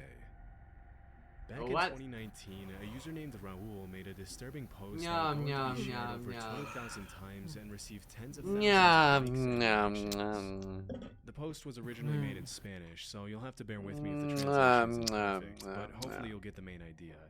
The post was titled Anuncio Inteligente, which you poor translates from baby. Spanish to smart ad, and it read, "Something super strange just happened to me. I was watching YouTube videos on my smart TV when suddenly an ad appeared, as usually happens on YouTube. I was about to skip it when I suddenly saw this ad lasted more than 5 hours. I was really surprised and told my dad to come so he could see how long it lasted. I took a picture while I waited for my dad to arrive. The girl in the ad kept on talking, and when my dad arrived, she turned her gaze toward him. Even my dad jokingly said that she was watching him. My dad and I stood in front of the TV, the girl fell silent, and we felt like she was looking at both of us. We kept thinking it was impossible for her to see us. It wasn't a video call or anything like that, it was just a simple YouTube ad. It was simply impossible for her to see us. We laughed at how silly it all sounded. The girl kept on talking, but suddenly she got closer to the screen, and we started to feel a bit scared and uncomfortable. My dad wanted to test if she was watching us, so he said the word Changa a few times. That's when the unthinkable happened. The Asian girl said Changa. At that moment, we got scared, and I looked for the remote to skip the ad. My dad and I decided that we were very tired. It had been a long and tiring day, but we still couldn't ignore what had happened, so we turned off the TV. My questions are, what the heck just happened? Do TVs have cameras? If so, then I think it's possible for them to watch you. And lastly, was YouTube hacked? This incident scared both my dad and me. If anyone has gone through something like this, I'd like to hear your story. This was mine. Although the original post has since been deleted, it's been reposted a few times by Mexican broadcasting networks on Facebook, which has allowed a few YouTubers and Redditors to keep the story alive for 5 years as of the uploading of this video. From the moment it was uploaded, the post received pretty much every kind of reaction you can imagine, from those who called Raul out for lying on the internet to get attention, to those who claimed they had been through something similar, and everything in between. As for whether the post was real or not, 5 years after the original upload, it's still anyone's guess. I mean, it's not uncommon for people to place 2 to 3 hour long ads on YouTube. As for how effective these ads are at converting viewers, Here come the bully. but the fact remains that it's technically possible Raul really did see a 5 hour long YouTube ad. I'd use my nails. One thing that many Reddit users were quick to point out, however, is that YouTube ads need to be uploaded in a specific format to be accepted and rolled out by the platform. And it goes without saying that a 5-hour-long live call where the creator of the ad spies on the viewer and interacts with them would violate pretty much every single law and regulation out there. Still, that in itself is probably not enough information to officially label Raul's post as fake, as he was apparently not the only person who complained about this kind of thing happening to him that year. Through my research, I found several Redditors who pointed out that they had seen similar posts by other users on Reddit crop up sporadically in 2019, where people claimed they had been shown an unusually long ad that appeared to interact with them in real time. If the allegations are true, it's possible that what happened to Raul could have been a part of a massive hacking epidemic targeting smart TVs rather than YouTube itself, which the hacking of smart TVs isn't that uncommon. It's actually not that hard for a hacker to gain access to your smart TV's microphone and camera through certain malware, which is why if you look deep enough online, you'll find literally hundreds of complaints by users who claimed they were spied on through their smart TVs. Disturbingly, some users have even mentioned that hackers have blackmailed them through their smart TV, threatening to expose private footage of them to the world if they don't comply with their demands. But coming back to this smart ad story, this also doesn't necessarily mean that the post was real, and to this day, hundreds of Redditors have assumed that Raul was probably just straight up lying for clicks and attention. Unfortunately, because the post and so many of the original comments have been deleted, we'll likely never know. Do what? Portishead is a trip-hop band from Bristol, UK that was formed back in the 90s. Oh, we got a band Some like of their that music videos on YouTube around have gone here pretty viral, with one of them at a getting huge close to 40 shopping million center views since it was uploaded in 2016. as an orchestra. But over the years, there's been one particular music video that's become the subject of a ton of speculation and drama on YouTube and Reddit, and probably not for the reasons you might think. The music video in question is for the song titled Only You, and at first glance, there's nothing too different than what you'd probably expect from a band of this genre. But if you scroll down far enough into the comments section, you'll find something a little strange. A user named Dude made thousands upon thousands of comments on this single video over several months, starting in December 2019. Sometimes Oh, I remember the Far Cry 5. When you hold my hand, I understand the magic. Sometimes it even looks like he's having a long, drawn-out conversation with himself. You're my one and only. I can't include some of the comments because they get pretty explicit, but you can probably get the idea just by looking at a few of them. One of them reads, "Heaven, yeah sure, and yet you still left me here. Well, you won't be going back, and I sure as hell won't take you there." Another one reads, "Nothing you say or have said means a damn thing when you spoiled evil demons live the way you do, period." At first, none of the comments seemed to make any sense, but after reading a lot of them, I realized there was a pattern. Although a lot of the angry rants are pretty vague, and a lot of them do what appears to be directing his or her anger toward the band and the music video itself, often claiming that the whole idea behind the songs and videos that made the band rich were stolen from Do-What, who allegedly ended up getting no credit at all. Again, I can't include those due to the language, but some have suggested that this is the main reason why the user chose this particular video to dump thousands and thousands of angry comments on. As you can probably guess, a lot of people have tried to interact with Do-What over the years, leading to some pretty disturbing conversations in which the commenter claims he's some sort of interdimensional being with the ability to speak to people on different timelines, or something like that. Even though most of his comments are pretty difficult to understand, in a few of them, Do-What has repeatedly claimed to be a female living in a homeless shelter and to be receiving messages from some sort of godlike creature who is guiding her to save humanity from destruction or something. What the Due to how fuck? often Do-What was posting back in 2018 and 2019, many people have suggested that the only way it's possible for so many comments to be coming from a single account is if Do-What was a bot. But others have claimed that because Do-What has edited their comments, the bot theory might not be the answer. As hard as it is to believe, everything seems to point to the fact that every single one of these comments was written individually by a real person, which has made a lot of people suggest that the user might be suffering from a pretty severe mental illness, or was simply looking for attention online and willing to go to extreme lengths to get it. But for why, we don't know. Other people have speculated that the whole Do-What mess was perhaps the band Portishead's attempt to bring more attention to their music video through an alternate reality game or ARG, but because Do-What started posting comments on the video more than 3 years after it was uploaded, this is pretty unlikely. If this was an ARG, then it's brilliant because obviously it did its job. After posting threads upon threads of aggressive, rambling comments, Do-What's original account was taken down a few months later, but the comments section on Portishead's video didn't get any less strange after that. Shortly after Do What went quiet, other accounts started cropping up and posting a ton of angry comments in the same tone and style as Do What. But because most of them only posted 20 to 30 times in total, whereas Do What usually posted a few dozen times a day, it's likely that these new accounts were just copycats trying to get attention. A couple of the newer accounts though, namely Tracy-PV5CL and MedWhatever5413, are suspected to belong to the original Do What. Still, after so many years and so many comments, it's unlikely we'll find a solid answer to what the purpose of all this is. Sad Satan. In 2015, a channel by the name of Obscure Horror Corner uploaded a series of videos featuring a playthrough of a horror game called Sad Satan that up until that point was never heard of before. The game itself is very strange, with a first-person character walking down dark, narrow hallways while some distorted audio plays in the background. At random points throughout the game, the player's screen gets invaded by random images, and overall it's a pretty dark and hard to understand game. In the months following the original uploads, the videos started gaining quite a bit of popularity until eventually the gaming reviews website Kotaku decided to interview the owner of the Obscure Horror Corner channel. In the interview, the channel owner mentioned that he first came across the game when an anonymous user provided him with a download link, which had allegedly come from the dark web. Shortly after, the owner of the Obscure Horror Corner's YouTube channel provided the download link to the Sad Satan game in a Reddit thread. However, several Redditors immediately called him out for providing a fake link, after which he claimed he gave away a fake link because he didn't want to be responsible for the real game being played by anyone, as it supposedly contained some very violent, dark, illegal, and disturbing images. While this was all happening, an anonymous 4chan user claiming to be the guy who gave the original Sad Satan link to Obscure Horror Corner revealed what he claimed was the original download link on the post.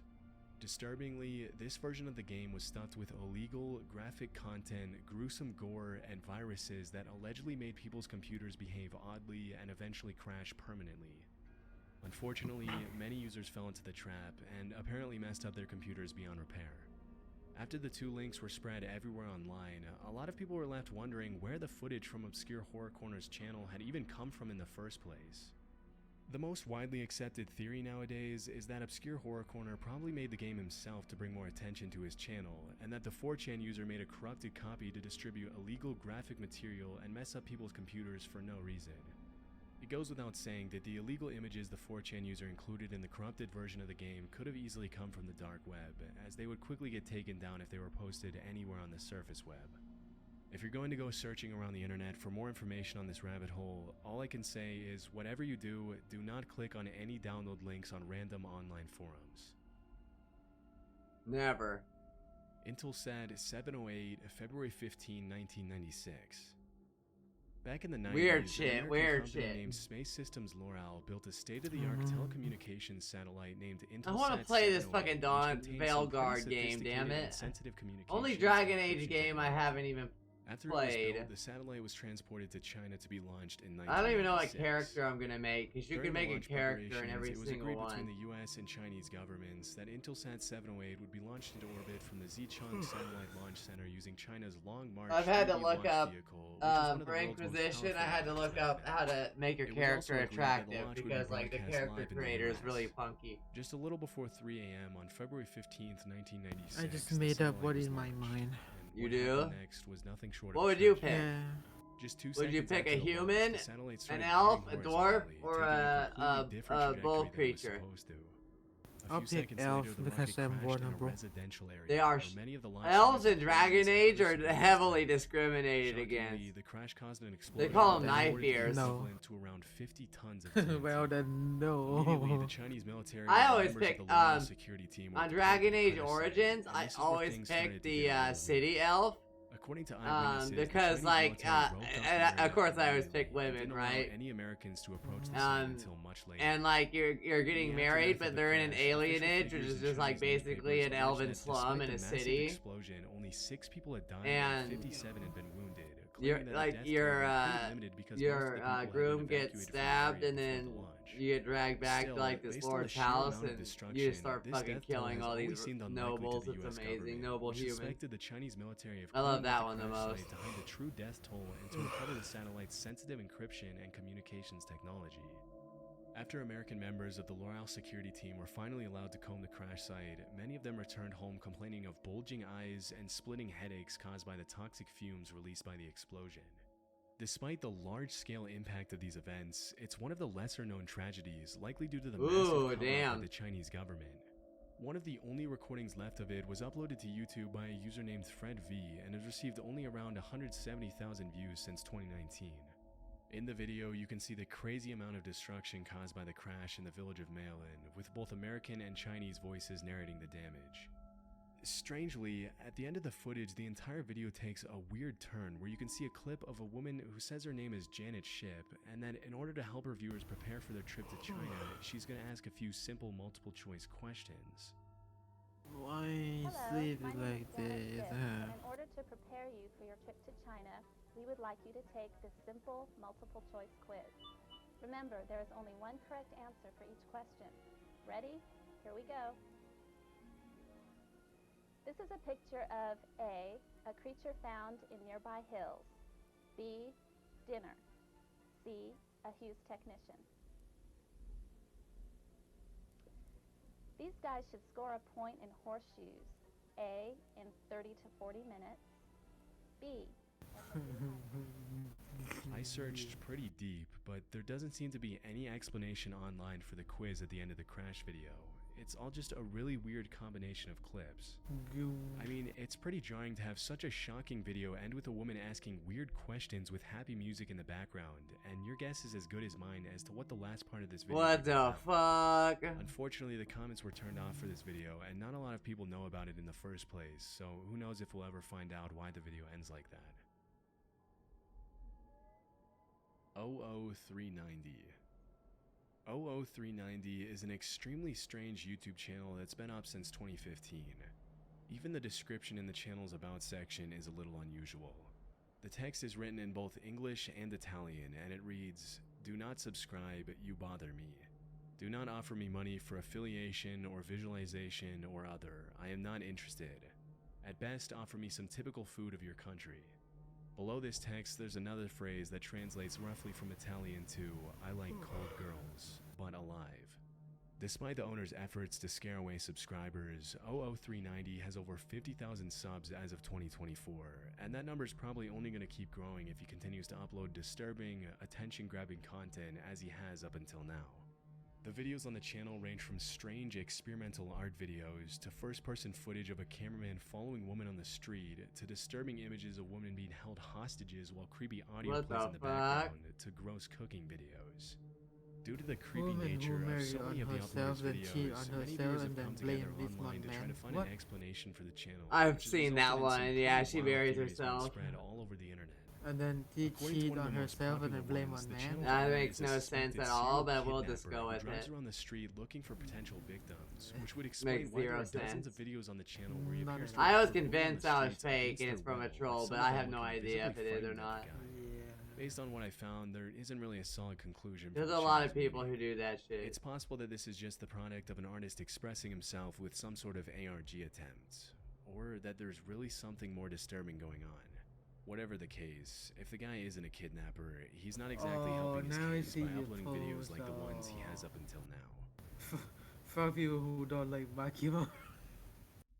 On the 11th of May 2011, 6-year-old Timothy Pitson left his school in Aurora, Illinois with his mother, Amy. Amy had shown up at the school unexpectedly, telling the staff that there was a family emergency. Timothy's teachers were caught off guard as something seemed to be severely off with Amy, but they let Timothy go with his mother, figuring everything was going to be okay. These are some of the most disturbing unsolved cases with video footage. As they drove away from the school, Timothy was excited. He loved spending time with his mother, and they were heading out on what seemed like a special adventure. Amy took him to a zoo, then a water park. It felt like a mini holiday, and a chance to have some fun together, just the two of them. They checked into hotels. I haven't been to a zoo in so long. Amy made sure they had fun. Still, to I want to go to a zoo, to be honest. An exciting trip with his mum, but there were signs that things weren't as simple as they seemed. Amy wasn't just taking a break, she was avoiding contact with Timothy's dad and other family members. She would call them every now and again, always sounding upbeat, but she never let Timothy talk to anyone. She'd say, "He's fine, he's having fun," but never gave him the phone. phone. When she called her husband, she told him not to worry and that they were fine in a very cheerful tone. But still, the phone calls left the family uneasy. Why wouldn't she let Timothy speak? The two kept moving from place to place. They stayed in a couple different hotels, moving further and further away from home. Amy was seen on hotel security cameras, and people who saw them said that Timothy looked happy, completely unaware that anything was about to happen.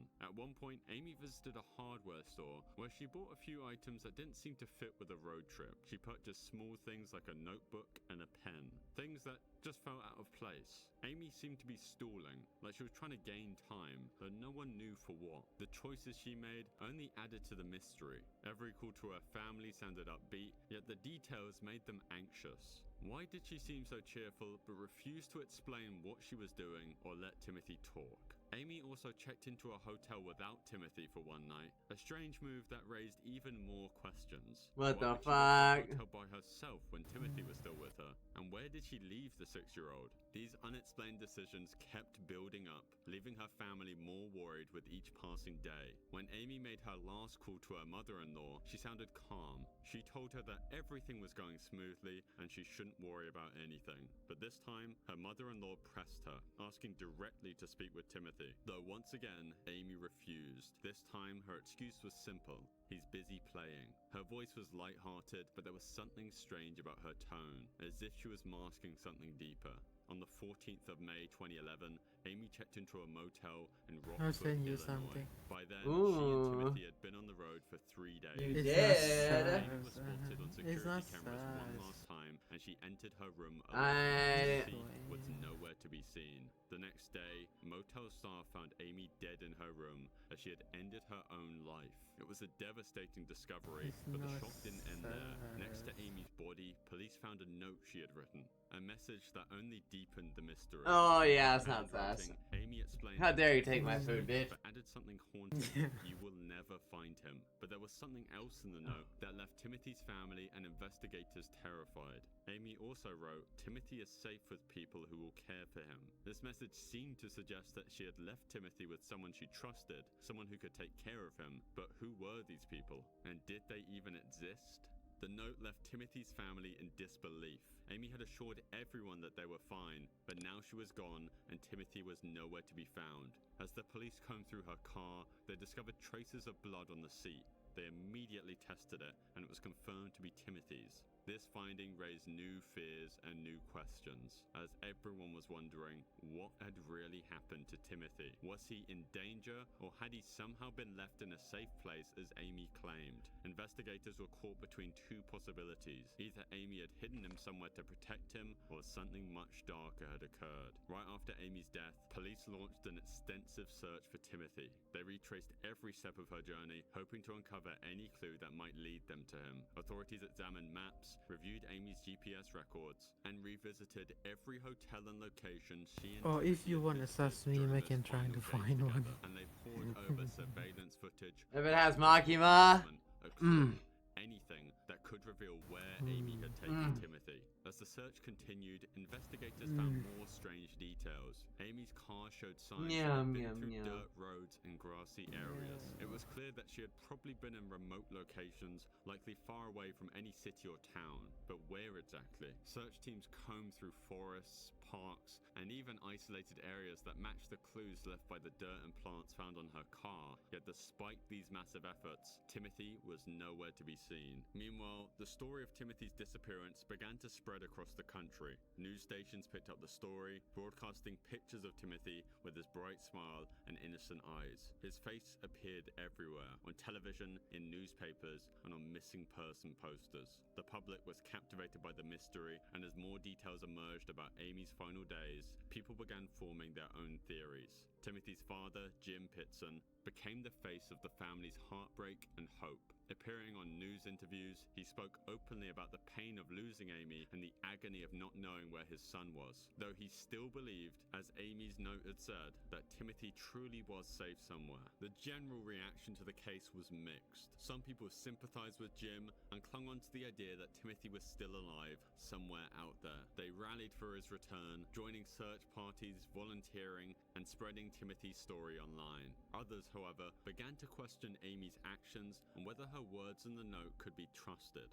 They speculated that her final message was meant to mislead, and some even believed that Timothy might never be found because he was no longer alive. Then, in 2019, 8 years after Timothy's disappearance, the case took a very unexpected twist. A young man appeared claiming to be Timothy Pitson, saying he had finally escaped his captors after years of being held against his will. For a brief moment, hope flooded back. Jim and his family were overwhelmed with emotion, There you believing go, that as Timothy you might be finally requested. returning home. But that hope was crushed just as quickly as it appeared, as DNA tests revealed that the young man was not Timothy. Here comes He was in fact someone else entirely, a random, troubled person looking for a way out of their own life. Despite the disappointment, Timothy's case remains refused to close. One in the pink, holds onto the hope two in the that he's pinker, still one in out the there. stinker. Timothy's disappearance has become one of America's most famous and confusing mysteries. Some still theorize that Amy may You know what that means, maybe Papers? someone else was involved in Timothy's disappearance, which could help to explain the times that Amy was alone checking into the hotels. The idea is based partly on her note, where she mentioned Timothy being with people who would care for him, though to this day there's no evidence supporting this theory. But the idea that I Timothy didn't might know still be it. out there, hidden with Your someone who knows the fingers, truth, you know, keeps the mystery alive. You can't give up. like you put two in the top hole and then one in the bottom hole. He's probably in the middle of nowhere. You know what I'm talking about? Someplace, you know, just I away from still the trying media and to TVs and You know what I'm new saying? technology. One, two in the It was pinker, still one in the dark stinker. Midlothian, Texas, on the morning of the 18th of Nah, April, 2016. Two in the panene, one in the beehole. Missy Bevers, a fitness instructor. Okay, I and know mother what of you're three. talking This about was now. a normal time to be up and ready. She was dedicated to her fitness classes, regularly teaching early morning sessions. She had a class scheduled at Creekside Church of Christ that Buff day, lady. and she was known for showing up early to set everything up. A Around murder in 4:20 church. a.m., Missy entered the church, her headlights briefly illuminating the parking lot before going dark. With her workout That is equipment and just supplies you. in hand, she made her way inside. That sounds sus. Of the danger that awaited her. I What made she it didn't more know sus. was that someone had already broken in hours before Missy arrived. But that's what the Creekside meme he Church sent had me been reminded me empty. of, because it's By like 3:50 knocking a.m., out the like in figure her had appeared in her inside, fingers. roaming the One halls hand in is a like way in a that would later circle, and she's raise putting one unsettling finger through it. questions. Security cameras captured the footage of this person, someone whose actions seemed more bizarre than purposeful. The intruder was dressed head to toe in SWAT-style tactical gear, including a helmet, vest, I mean, you want her gloves, all meme, of so I which got it concealed for their you. identity. Obviously, this wasn't ordinary clothing, especially for someone committing a crime, and it was something that law enforcement would later struggle to explain, as they couldn't figure out if it was merely just a disguise or some sort of message. As the figure moved through the church, their actions were equally strange. Instead of heading directly to an office, a safe, or any obvious target, the person walked around, opening doors, checking rooms, and tapping on walls. Their pace was calm, almost wondering, as if they had all the time in the world, as it didn't seem like they were searching for anything specific. Instead, it felt as though they were just waiting. The security footage further showed this person pausing here and there, standing silently, before moving again. It was this slow, almost detached movement that would later haunt viewers. And in one of the stranger aspects caught on the camera was the fact that the figure seemed to even stagger slightly, as they walked very clumsily, as it looks as if they could be unfamiliar with the layout of the church, or they're in some kind of daze. At around 4:20 a.m., just as Missy entered the church, the camera footage ended. To this day, it's unclear exactly how much time passed between Missy walking into the church and her encounter with the intruder, but what is known is that Missy was soon to be found dead, her body discovered by her students who arrived for class a short time later. The scene that they would walk into was shocking. Missy had suffered multiple injuries that was believed to have been inflicted by a hammer that was left near her body. After her death, Jesus. investigators turned to Oh yeah, you made it more sus on your boyfriend. That's legit what the meme was about, though. identify Missy's killer. What detectives found is that the footage He just didn't know it. questions He didn't know what he unanswered. sent me, Like, but as I the knew. figure moved throughout the church,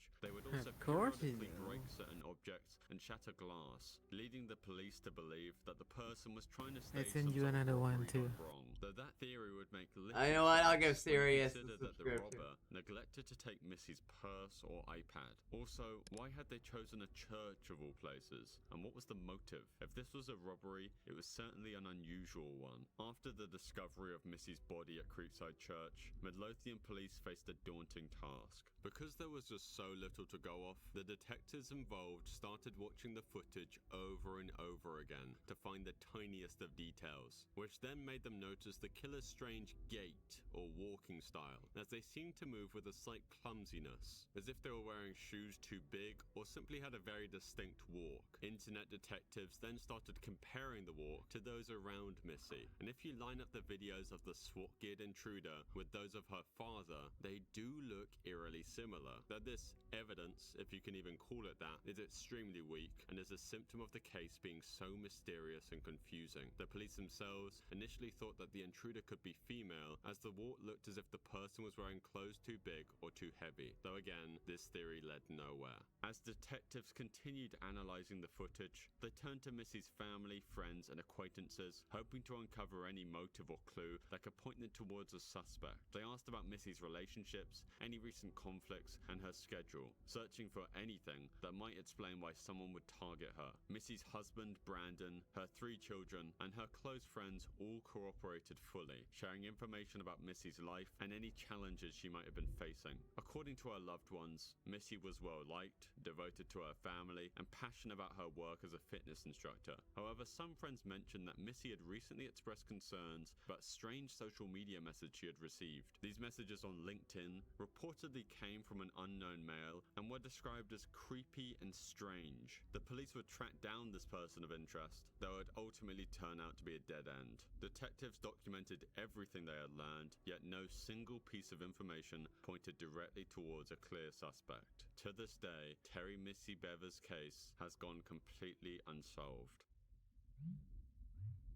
Alyssa Turney was a typical 17-year-old high school junior living in Phoenix, Arizona, with her father, Michael Turney, and half-sister Sarah. Like most teenagers, she had a part-time job, friends, and dreams for the future. But on the 17th of May 2001, everything changed. That was the day Alyssa vanished without a trace, and the mystery of her disappearance would leave her family and community searching for answers for years to come. It was the last day of school, and Alyssa was looking forward to summer break. She and her friends had made plans to celebrate, and it seemed like a typical start to what should have been a carefree summer. But what happened that afternoon has been clouded by strange details, some coming from her father Michael himself, who was the last person to ever see her. According to Michael, he picked up Alyssa from Paradise Valley High School around lunchtime. He claimed that they went out for a bite to eat at a local restaurant, and then, once they returned home, they had a heated argument. Michael would later tell the police that Alyssa stormed off, shouting that she was leaving and heading to California to live with her biological aunt. To back this story,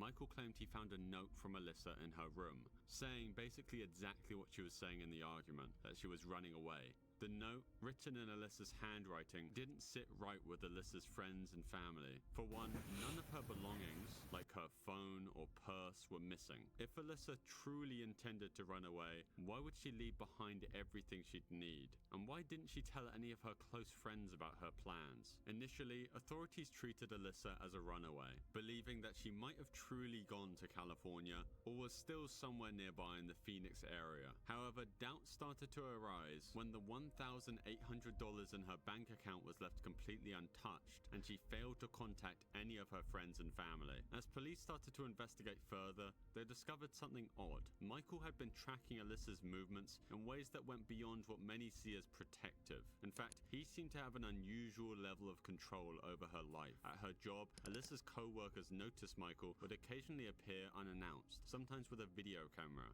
In one instance, he secretly recorded his daughter's interactions with customers, co-workers, and friends, claiming it was to ensure her safety. But there was no clear reason why he would have to monitor her like this. These recordings weren't limited to her workplace either. Michael had even installed surveillance devices around their home, And one of the most disturbing details was the discovery of hidden recording devices in the family's living room. It's unknown how often Michael reviewed these recordings, but it was clear he had an intense need to keep tabs on Alyssa's actions and conversations. This kind of behavior extended into nearly every aspect of Alyssa's life. Michael kept strict control over her social life, reportedly screening her phone calls and limiting her time with friends. Alyssa's friends record that Michael seemed overly protective and suspicious, making her feel uncomfortable and trapped. They reported that Alyssa felt she couldn't do anything without her father knowing, and over time, she grew increasingly resentful of his intense surveillance. For any teenager, this level of control would have felt suffocating. Though it gets much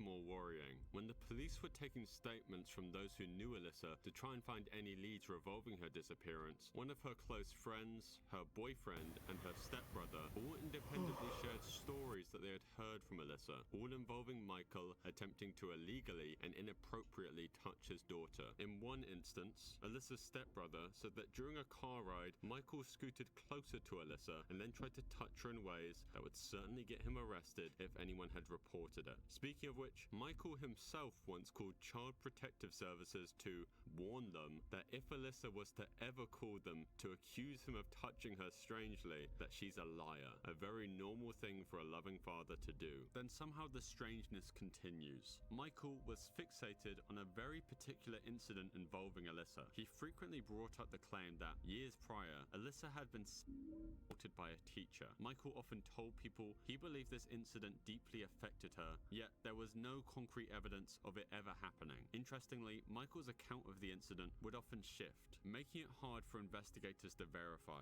Alyssa's close friends noted that she had never mentioned this supposed assault, and many doubted it ever happened. Michael, however, used this story as a justification for his extreme protectiveness, insisting that he was simply trying to shield Alyssa from further harm. Then there was the matter of Alyssa's aunt. When the police followed up, they learned that Alyssa's aunt in California hadn't heard from her and wasn't expecting her to come. This detail obviously threw more doubt on Michael's story. If Alyssa had indeed intended to run away, why hadn't she contacted the aunt that she was supposedly going to stay with? To the police, Alyssa's disappearance started looking less like a runaway case and more like a mystery. But without clear evidence of any sort of crime taking place, the case stalled. One of the most unsettling details about Alyssa's case is that her disappearance was marked by a quiet inaction from Michael himself. Normally, parents of missing children are frantic, calling every friend, and something more to the story. Disappearance, and eventually recognized the inconsistencies in the story of Michael, as well as her struggle to keep the case alive. Sarah wasn't afraid in the slightest to speak out against her own stepdad, publicly declaring that she believed he was responsible for Alyssa's disappearance. Her boldness was risky and shocking, but it was effective on TikTok as viewers admired her courage to speak out, even when it meant accusing a family member.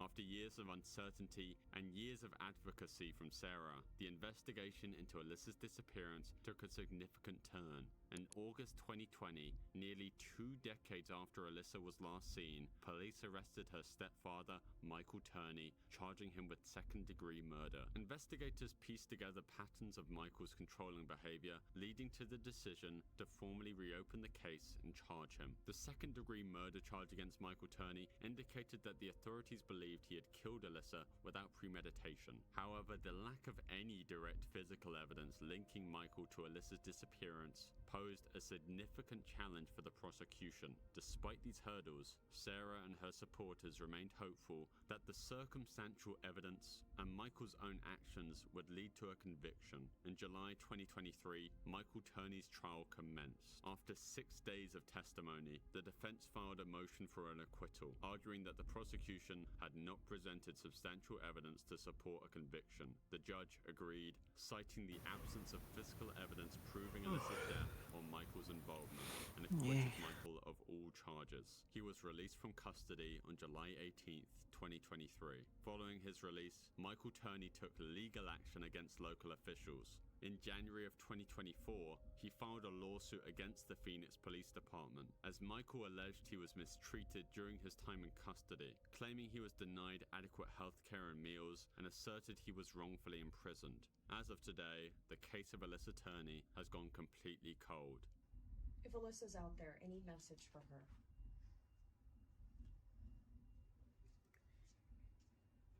Same message I've always tried to give it. Which is, All over. you want her to come home. Obviously so.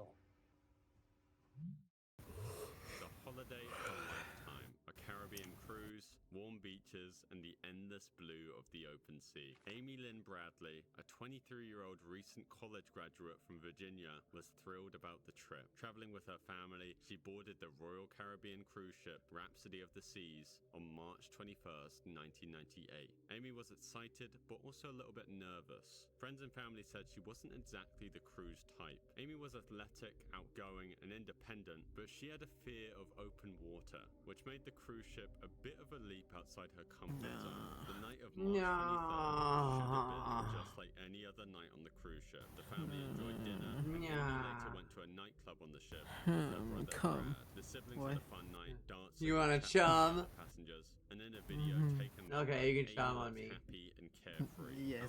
Around 3:30 You can just chum all Brad over left me. the club to go to bed. Yes. And Amy told him she'd I be knew right it. behind him. This was the last confirmed Well, sighting it's of Amy by her obvious. family. Early next morning, things took a shocking turn. Around 5:30 a.m., Amy's It's father, Ron so Bradley, woke up in their shared obvious. cabin. He noticed that Amy wasn't in her bed, which immediately set off the alarms in his head. It was strange for Amy to be up that early, especially since they'd been out late the night before. Ron initially assumed she might have gone up to the deck to watch the sunrise, and he figured she'd be back soon. But as the minutes passed and Amy didn't return, Ron's concern grew. He searched around the ship looking for any sign of his daughter as he checked the common areas, the decks, and even went to the You and damn, you and your boyfriend the same level of sus? Hey, he's the one that, you know, he's the one that said that shit, so I disagreed with it. Sleep somewhere else or chatting with a friend. Yeah, I mean, you say something sus. The family No, reported you Amy's mean. disappearance to the ship's crew. At first, the crew didn't seem as worried as the Bradleys Oh were. no, They I'm suggested bent that maybe over. Amy I had hope gone for a nobody swim, comes up fallen asleep behind somewhere, me. or even gone ashore Oh on her own no. during an early port stop. Oh no, However, it's Amy's me.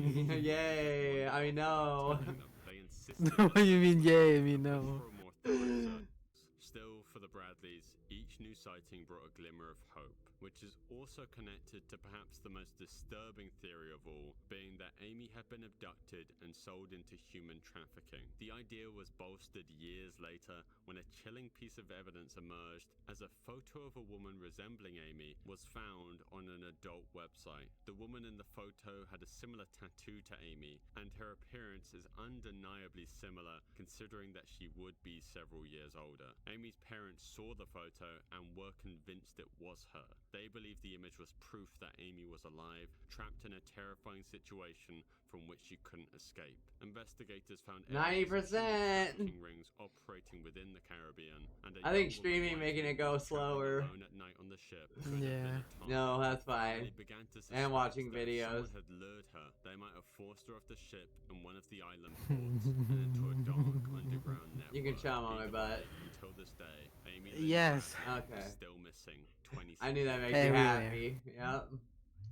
Kenny Beach was Everywhere. no ordinary hiker. Kenny was the kind of person who thrived on adventure. He'd been Everywhere? hiking for years, tackling some of the hardest trails Yeah, in alright. the southwest United States. Friends described him Just as not my fearless hair. and That's all I intensely request. curious, which perhaps I is what know. eventually led to I his know death. how much you love your He hair. documented one of his hikes on YouTube where he'd gained a small view of So it. I won't go to your hair. in the endless stretches of the Mojave Desert. There are abandoned mines, The Mojave shallow Desert. Now I want to play caves, Fallout and New training Vegas. grounds all around the place. Kenny's viewers became captivated by his discoveries, eagerly awaiting another upload. And for Kenny, their excitement seemed Oh to yeah, I grow know with about a every story that thrill this of guy adventure. just But disappeared. as more time went by, their worry grew.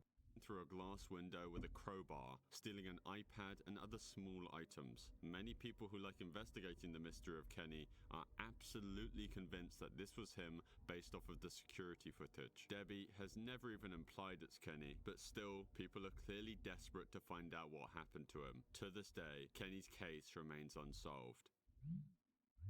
Relisha Rudd was only 8 years old when she disappeared from Washington, D.C., leaving a trail of unanswered questions and unsettling mysteries behind. Born on October 29th, 2005, Relisha lived a far from easy life. Relisha's family struggled financially, and she spent most of her early years moving between unstable housing situations. Relisha and her family eventually found a place to stay at a shelter known as the General Family Shelter. While it provided a roof over their heads, it was a difficult environment for any child. The shelter housed hundreds of families and individuals experiencing homelessness, and the facility was crowded and sometimes chaotic. For Relisha, the shelter was both her home and her playground, though it was far from the safe, nurturing environment that every child deserves. Despite these hardships, Relisha's teachers and people who knew her described her as friendly and full of curiosity. They noted how she loved school and seemed to be happy there, finding some sense of stability and normalcy in the classroom. Her teacher noticed, though, that her attendance was irregular. Days turned into weeks, and when Relisha stopped coming to school altogether, people started to worry. At first, no one knew what to think. Relisha's absence was unusual, but not completely shocking. Living in the shelter meant that her life was unpredictable, and unfortunately, it wasn't uncommon for children in similar situations to miss days of school. School officials made phone calls and reached out to her family when her mother, Shamika Young, was contacted. She claimed that Relisha was in the care of a doctor and was being treated for a health issue. She even provided the name of the doctor, Dr. Tatum. Relieved, the school trusted Shamika's explanation and didn't press her any further. They had no reason to doubt her words, but this decision would soon reveal its terrifying consequences. It was the 1st of March 2014 when the authorities were finally contacted. School officials decided to look into Relisha's absence once more and discovered Happy boyfriend noise there. No, it's so you can show on my butt. Yeah. Mother had referred to wasn't a doctor at all. He was Khalil Tatum, a janitor at the shelter where Relisha's family lived. The unexpected twist raised alarm bells for everyone involved. Though Khalil wasn't just a stranger to Relisha's family, he was someone who had developed a close, almost unsettling relationship with her. Shelter staff and other families noticed how Tatum spent time with Relisha, buying her gifts, taking her on outings, and providing her with things that perhaps her family couldn't afford. People close to the family obviously saw these gestures as unusual, but no one could have guessed what would come next. Tatum had an extensive criminal history that included burglary and larceny. He was hired despite concerns raised by some about the shelter's lack of proper background checks. The shelter's staffing shortage and high demand for support made it difficult to screen employees thoroughly. Tatum's role brought him into frequent contact with Relisha and her family, and he gradually became a trusted figure in their lives. Relisha's mother, Shamika, accepted these gestures, even allowing Relisha to spend unsupervised time with him. Once police began investigating, they uncovered disturbing details about Tatum's behavior. Surveillance footage later revealed that Tatum had taken Relisha to a Holiday Inn Express in northeast Washington on March 1st, making it the last known sighting of the young girl. Happy Tatum's boyfriend actions noise. became even more suspicious. He was spotted purchasing lime, a chemical that can be used to stop the smell of a rotting corpse, as well as large trash bags, items that suggested he might have intended to cover up a crime. Then, something very unexpected happened. As the investigation intensified, authorities discovered that Khalil Tatum's wife, Andrea, was found dead in a hotel room from a gunshot wound. This development only deepened the urgency of the search for Relisha, and it became clear that Dr. Tatum was even more dangerous than the police thought. Law enforcement began a nationwide search for Tatum. Meanwhile, the behavior of Relisha's mother, Shamika, was starting to make less and less sense. When the school first notified Shamika that Relisha wasn't attending anymore, Shamika did not immediately notify the police or the shelter staff, a delay that severely impacted the investigation, and Shamika's general response was slow and at times evasive. When asked by the police and child welfare authorities about her daughter's last known whereabouts, she provided limited information, and her answers often lacked urgency. It could be possible that Shamika might have feared getting into trouble herself, as she was aware of Tatum's involvement with her daughter daughter and the potential legal implications of neglect. Authorities investigating the case became increasingly frustrated with Shamika's lack of cooperation. Although she eventually acknowledged that Tatum had been taking care of Relisha, she continued to give inconsistent statements about why she allowed her daughter to spend so much time with him. Her explanations were often contradictory, shifting between trusting Tatum as a caring figure and being unaware of the danger her daughter faced. Shamika's behavior either suggested a stupidly high level of trust in a stranger or a complete failure to recognize the risks associated with allowing her daughter to be in Tatum's care. And on April 1st, 2014, likely the worst case scenario had I happened. said Khalil something. Tatum was found to have taken his own life What? in Kenilworth Park, which was an area that had already been searched for Relisha. Tatum was the last person seen with Relisha, so when he died, he took many of the answers with him. His death left police scrambling for leads, but despite searches Just and check. tips, now What? they weren't even certain if Relisha was What are you dead, talking Just about? check it. What are you talking about? someone else. Purely I send you speculating. I something. think it's Shake it? Is that what you said? I send you something. I didn't mean check it. I born send in you something. 1981 to her mother, Cheryl. Come about it? was Sure. affectionately known as Danny. From a young age, Danny was the apple of her mother's eye, and the bond between them was unbreakable. On September 21st, 1996, 15-year-old Danielle left her home in Belgrade, Montana, with plans to spend the day fishing at Cameron Bridge Fishing Access, a popular spot she often visited. It was supposed to be a peaceful, solitary escape, just another quiet day. Oh, it's done. However, what began as It's done. I'm gonna change my category now. I'm done you. You motherfucker. You horny ass motherfucker. How do you know, huh? Because you're acting like it. Because you're acting like it, aren't you? Yes. Because you're acting like it, aren't you? Mm-hmm.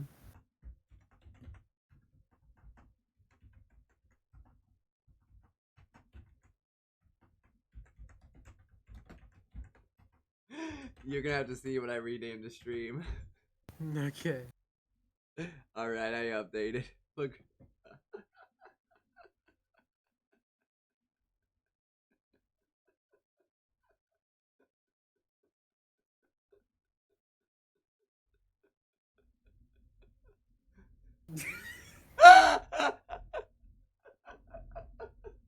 Why you name like that?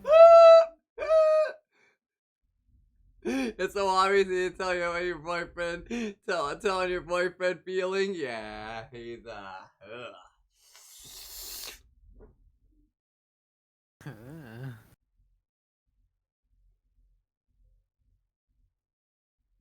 Why you name the stream like that?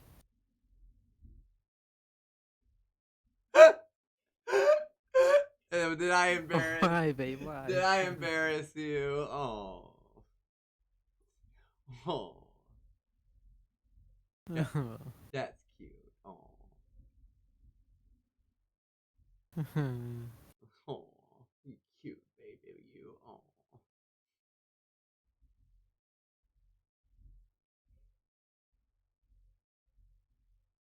You talk about me or Oreo?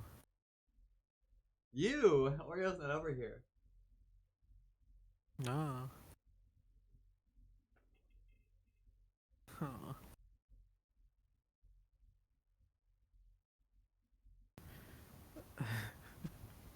I don't like the title. What? What? First be gentle. That's my first time playing. What are you talking about? What the hell? What are you talking about? It's my first time playing. What? I know, but What are you talking about? Huh? I I was waiting for it to I know. load. Now my model's frozen. know, babe, but it's sus. Well, we're not being sus. I'm confused. It's a sus title. Is it? Damn, this is taking a minute to load. What the hell? Is it frozen? No. Just moving very slowly. Oh, okay.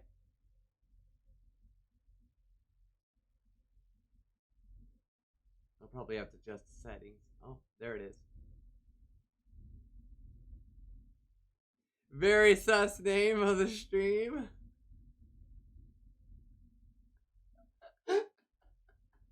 Very.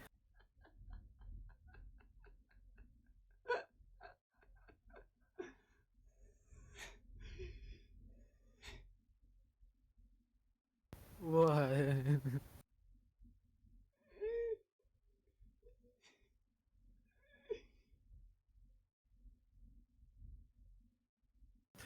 You're still laughing. I know. Oh, there's a mouse. Oh, there we got a mouse. Damn, that took a minute to load. Maybe it's because of. Oh. Oh, okay. There. All right. I'm working now. There we are.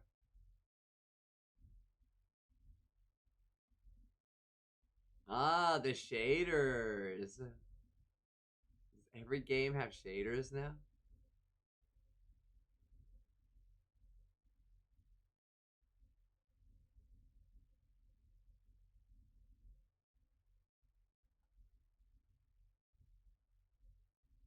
I better be able to romance Isabella or I'm gonna be very upset.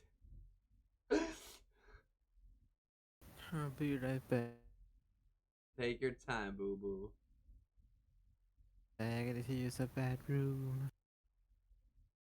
Okay. I'll take you outside.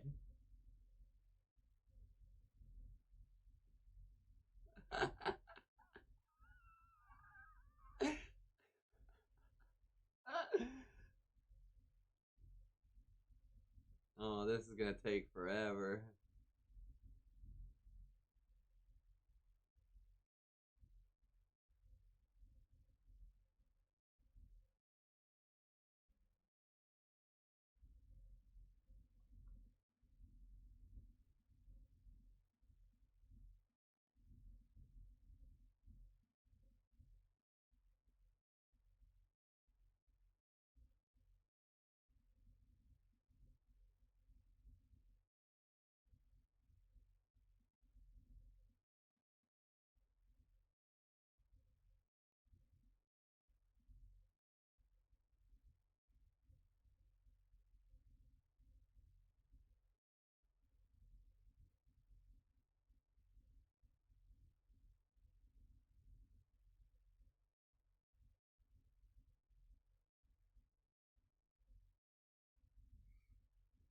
So you can romance your boyfriend instead. Isabella's kind of do be fine though. That's how romance on Dragon Age 2. You can romance her in the first one. I think you can. I think you can set up threesomes on the first one with Isabella. Actually, I know she's in this one too. So, damn, dude, this fucking taking forever. I hope it picks up speed. Like I've waited like 3.5 hours to play this, waiting for it to. The download took 3.5 hours. The install took 30 seconds.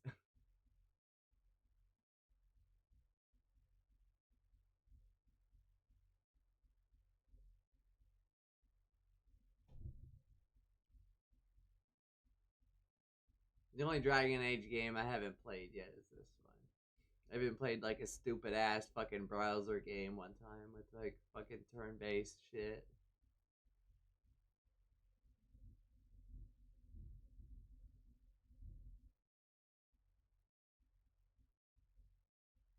You streaming? Yeah, true. The install. This is literally on my. This is literally on my SSD I have plugged in.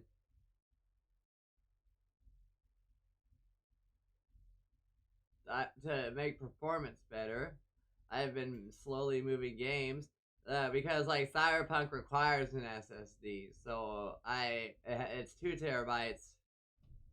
You just plug it in because I couldn't even keep WoW on. I couldn't even keep WoW on my one that's in this in my one that's in this in the computer, right? So I had to move out when the War Within released, which is fine. I don't care about that, but like, I've just been slowly moving games over there. I'm gonna try to move Baldur's Gate 3 over there as well. It was on sale. I'm like, I haven't played this one. I've played all the other. I've probably played Dragon Age like a lot. It has been a long while since I've played it, but it's fun. I see lots of people talking shit on this game because it's like a non-binary character in it or some shit. I'm just like, dude, I don't. What the fuck?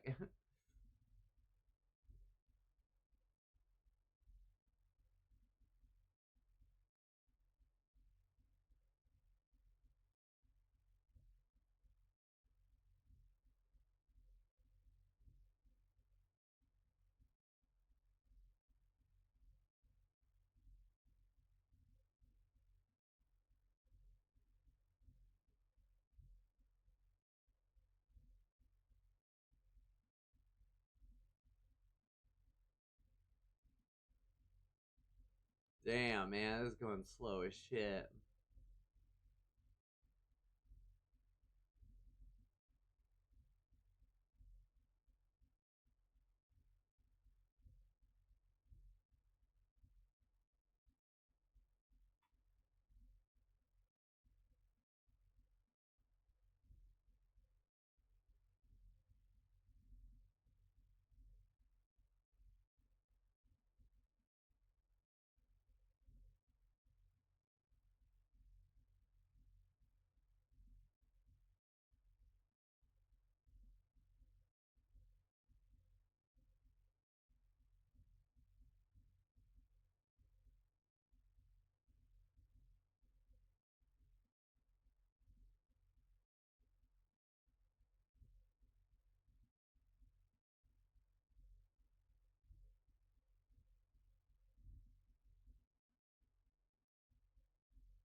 Fucking giant trucks out there.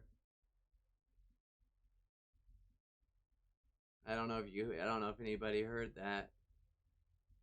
Well, you know this is the you know how this stuff go in the US and not like your boyfriend plays? True. When I would say like Dragon Age games always have things like that. But I don't I personally I just get games I'm interested in and I play them, and then all that other stuff that's like in the culture war or whatever that's like front center games, I don't give a fuck about that. I just want to play a game. I don't give a shit. If it's a fun game, I'm gonna play it and I'm gonna enjoy it. I like Dragon Age. I've played all Dragon Age games multiple times. I love it. I don't give a shit about any of that. Am I a little annoyed that these shaders are taking a while? Yes, but when I start playing it and create my character, I'm sure it'll be fine. If it could just pick up the speed a little bit, I would be very happy. Although I get it, it's the first time me launching the game. Maybe I just need to lower the settings a bit. I probably do, which is fine.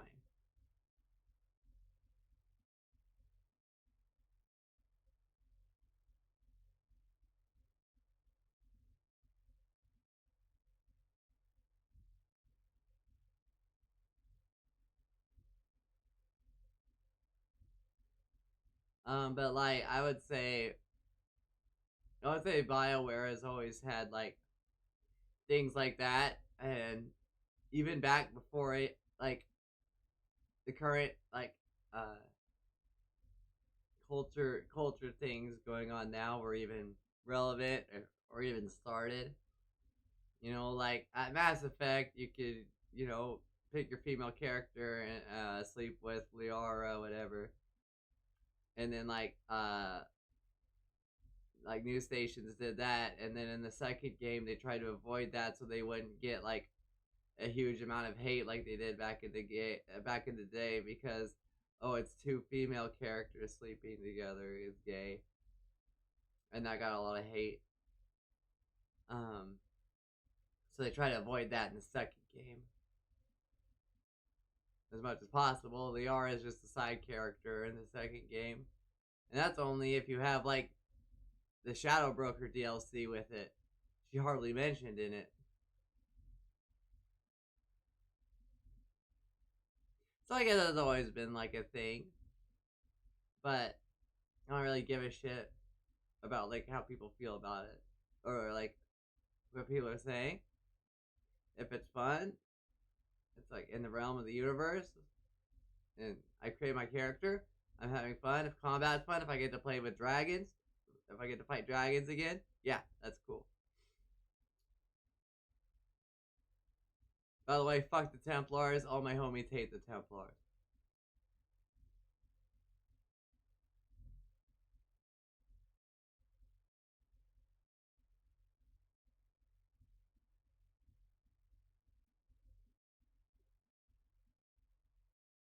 I just went on a whole rant. It's been fucking 2%.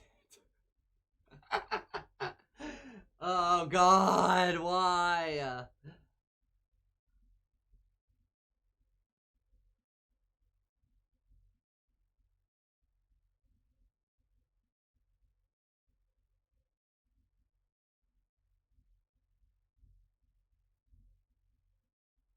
But I'm just gonna talk while I wait for these shaders, whatever. It's gonna take a while, obviously.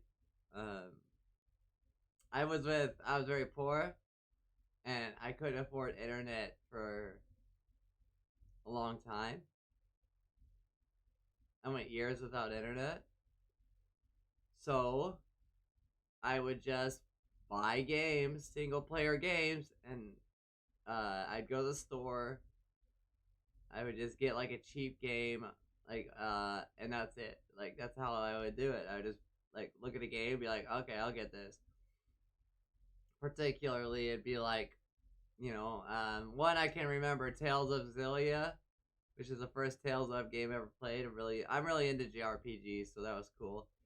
Like I bought Street Fighter Capcom, and when Dragon Age Inquisition came out, I played it on PS3.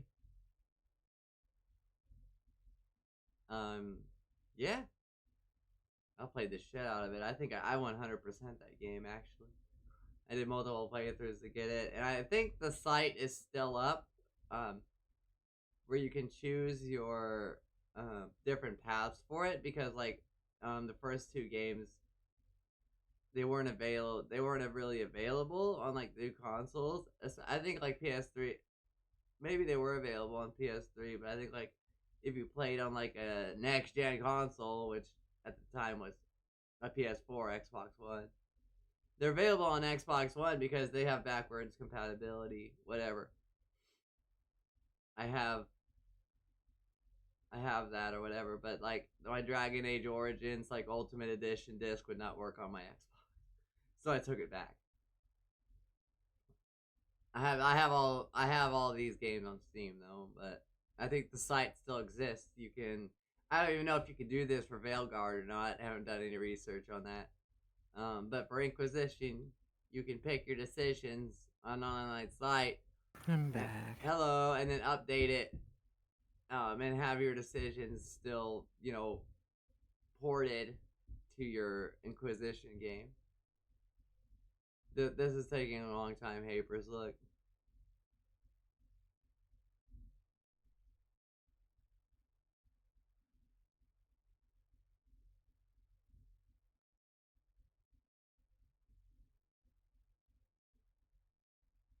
Do you think if I... Oh. Wow. Papers gets back, it goes faster. Never leave again. I'm just playing.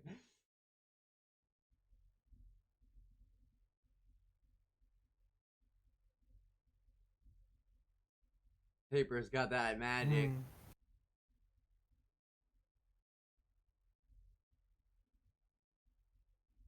I was sitting over here ranting.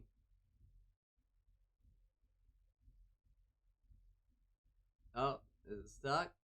Nope.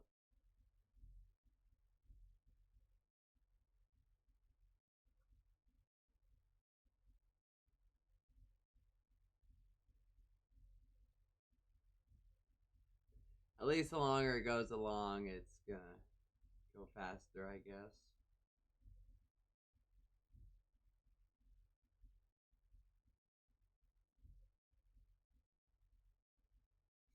Do you think if I tapped out, let it do its thing, like I could do something else?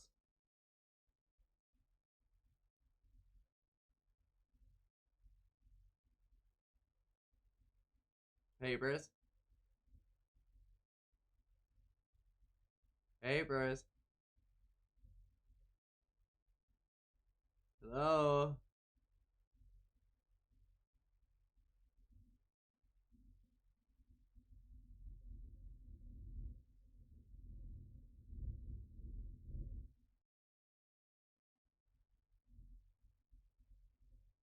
Papers? Nah. I said, do you think if I tapped out and let this compile shaders, like I'd be good? I'm not sure. Because the shader is gonna use all your Uh-oh. resources to do that. I hope every time I launch it, it doesn't do this.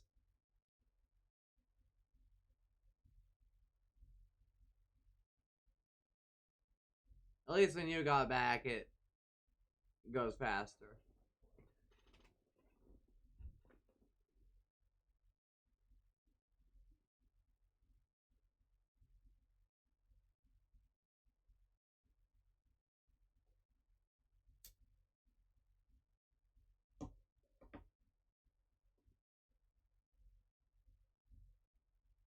Fuck, this is taking a long time.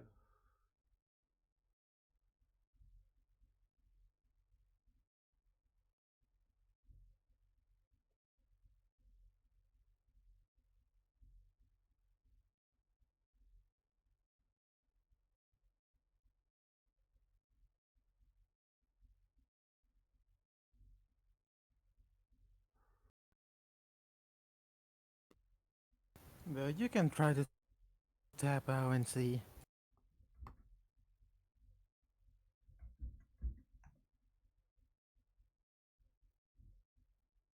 As a routine outing soon spiraled into a harrowing mystery when Danielle failed to return home. Later that day, searchers discovered her truck parked near the fishing access. The vehicle was left unlocked, with no immediate signs of struggle, but there was no trace of Danielle herself. Hours passed, and as daylight waned, the search intensified, driven by growing fears for her safety. Tragically, those fears were realized when Danielle's lifeless body was found several hours later, face down in shallow water, not far from where her truck was discovered. The evidence of assault was undeniable, and the manner of her demise It's still was going. as horrific as it was heartbreaking. Her final moments had been spent in terror, as her attacker brutally forced her head down into the marshy ground. As investigators pieced together the tragic events, it became evident that Danielle had been suffocated, with her head held down until she choked to her end on the mud. Who was responsible for taking Danielle Houchin's life? For nearly 28 years, this question remained unanswered. Despite the case going cold, the sheriff's office refused to let it slip into oblivion. In 2019, they reopened the investigation, hopeful that advancements in forensic science might finally bring closure to this tragic chapter. The preserved evidence from Danielle's case was sent to a state-of-the-art forensics lab in California, where it was meticulously analyzed. The DNA was compared against the FBI's CODIS, but no matches were found.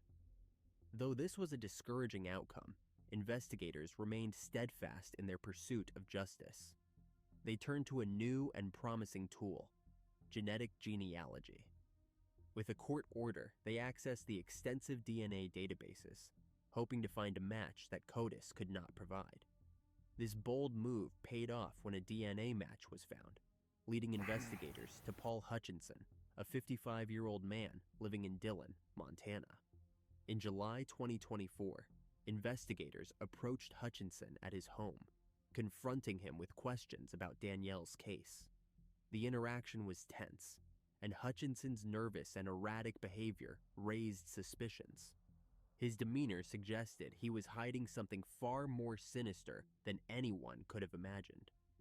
Just hours after the interview, on August 9th, 2024, Hutchinson took his own life, abruptly ending the possibility of a full confession. Despite his untimely demise, the case was not closed. Shortly thereafter, forensic analysts confirmed that the DNA evidence from Danielle's case was an undeniable match to Hutchinson. The long-awaited breakthrough had finally come, but it arrived with a mix of relief and sorrow. His family, unaware of his past, was left devastated by the revelation. Hutchinson was married and worked for the Bureau of Land Management for 22 years. He had two kids, it's still going. a daughter around the age of 20 and a younger son. He was a graduate student at Montana State and had only been in the area a short period at the time he took Danny's life. While the confirmation of his guilt brought a sense of resolution to Danielle's family, it also underscored the profound impact of a crime that had gone unsolved for so many years. Danny's younger sister, Stephanie Mollett, said, "Even though this man will not face a jury of his peers, I have no doubt he was the one who forcefully and violently assaulted my sister. When the time came to face up and account for his violence, he instead chose to end his life. He knew of his guilt and could not face my family or his family and the pain he caused. After nearly 28 years without answers, without justice, we celebrate today." Stephanie says 28 years is far too long, and she had to fight far too hard to find justice for her 15-year-old sister. Jesus. She also said, It's only like 25%, hey, Bruce. Anger you, should make you think about And your here I was mothers, excited, your thinking like, sisters, oh yeah, I'm your gonna hop on, wives, make my and your character daughters. do the intro. Should make you think about everything you No. would do to protect and honor the women you love. The wife of Paul Hutchinson, Christy, has issued the following statement. "We are absolutely heartbroken to learn this news, and our hearts go out to the Hutchins family. It is good to know that they will at last be able to find the closure that they deserve. Our own family was already reeling from dealing with Paul ending his own life. In 24 years of marriage, there was never any hint that something like this could be lurking in the background. Paul was an exceptional husband and father. This latest news makes our grieving so much more complicated. We would appreciate being given the space to process and come to terms with this development as we mourn. The investigation into Danny's case is closed. However, law enforcement is still looking into Paul Hutchinson's life and possible connections to other cold cases." Melissa Patton was born on September 9th, 1977, to Carl and Norma Patton. Growing up just outside of Atlanta, Georgia, she shared a close bond with her older sister, Tina. Melissa's personality was infectious. She was often described by her loved ones as bubbly, kind, and trusting. After high school, she married her longtime boyfriend, Christopher Wolfenbarger, and the couple relocated to a different part of Atlanta. Their union was blessed with 2 children, a son named Joey and a daughter named Chrissy. Melissa thrived as a devoted wife and mother, embracing her role with joy and dedication. The last known contact Melissa had with her parents occurred on Thanksgiving Day in 1998. During a phone call from Christopher's grandparents' home, she discussed plans for Christmas, leaving her family with the impression that everything was normal. However, when Melissa failed to appear for the holiday and later missed her mother's birthday in February 1999, her parents' worry turned into alarm. Norma decided to take matters into her own hands and traveled to Melissa's home, only to be met with disturbing news from the neighbors. The Wolfenbargers had mysteriously moved away shortly after Christmas, leaving no trace of their whereabouts. Christopher, Melissa's husband, never filed a missing person report for her, nor did he inform her family of her sudden absence. His silence was deafening, especially considering his documented history of domestic violence against Melissa. To the same woman were found to hide that Carl had been incarcerated well before Melissa vanished, effectively eliminating him as a suspect in her case. This is taking a while, yeah, it both a is. relief I'll and a have to new lower the source of settings. Hopefully that'll help. certain evidence, but we look at everything when it comes to a cold case. For her family, the arrest brought a bittersweet sense of vindication. Was found desperately trying to evade capture by nations. For Melissa vanished, back to Christopher Wolfenbarger, Melissa's estranged husband. Despite the red flags, law enforcement struggled to gather the concrete evidence necessary to press charges against him. What if I have to do it all over Christopher as again? the sole suspect without formal You're cutting out accusations. too, baby. In 2024, the police, determined to bring closure to the cold case, re-examined the evidence with fresh eyes and new forensic techniques. These developments finally pointed can't hear what you're decisively towards saying. Christopher Wolfenbarger, Melissa's estranged husband, as the prime suspect in her slaying. On a hot summer day in August, law enforcement moved swiftly to apprehend Christopher at his home in Griffin, Oh, okay, now I can hear you. What were you the saying? arrest itself was as bizarre as it was telling. Christopher was found desperately trying to Hello? evade capture by You hiding hear behind me? a dryer in his residence. Hello? This attempt to conceal Hello? himself only reinforced the suspicion that he had something to hide. The officers wasted no time in taking him into custody, marking a pivotal moment in the long and painful journey toward justice Your voice is for lagging. Melissa. Yours is On lagging for August me. 6th, That's probably the 2024, game, to be honest. Christopher was formally charged with taking the life of Melissa. Compiling the At shaders press always does conference, that to my Detective computer. Shepard, who took over the case several years ago, said Christopher had been a person of interest from the beginning, and that probable cause is how they were able to finally make the Try to arrest. close all those When tab asked down. what that specifically linked My Christopher to the tabs? slaying, he said, "I want to protect the Dude, integrity of the case going forward, so I cannot disclose certain evidence, but we look at everything when it comes to a cold case." For her family, the arrest brought a bittersweet sense of vindication. There we go. The man they had long suspected was finally being held accountable, but it also meant revisiting the trauma of their loss. I closed Norma them all Patton, except this Melissa's one. mother said, "We have finally made it. He is in custody, and now we just need to get over the last hurdle and get him convicted. You do not know what the final straw was that caused him to do what he did to her. Damn. He is the only one who has the real answers." She said her last words to her daughter was, "I love you, and you know where I am if you need me." Norma said the following about her serial perpetrator husband. He had been devastated when he found out her life had been taken. What? Oh. But he was deliriously Wow. happy as soon as he found out Chris had been arrested. Tina, Melissa's sister, said she knew it was Christopher. She said, "From day one, we knew it was Christopher. There was never ever any doubt in our minds who did this. My mom said when she first met him, there was just evil in his eyes. That is so true." For Melissa, she did not deserve what she got. And I hope anybody who is in a domestic violence situation, please get out. In 1987, a 19-year-old woman became pregnant. A momentous event that should have been marked by joy, but the circumstances surrounding it were anything but clear.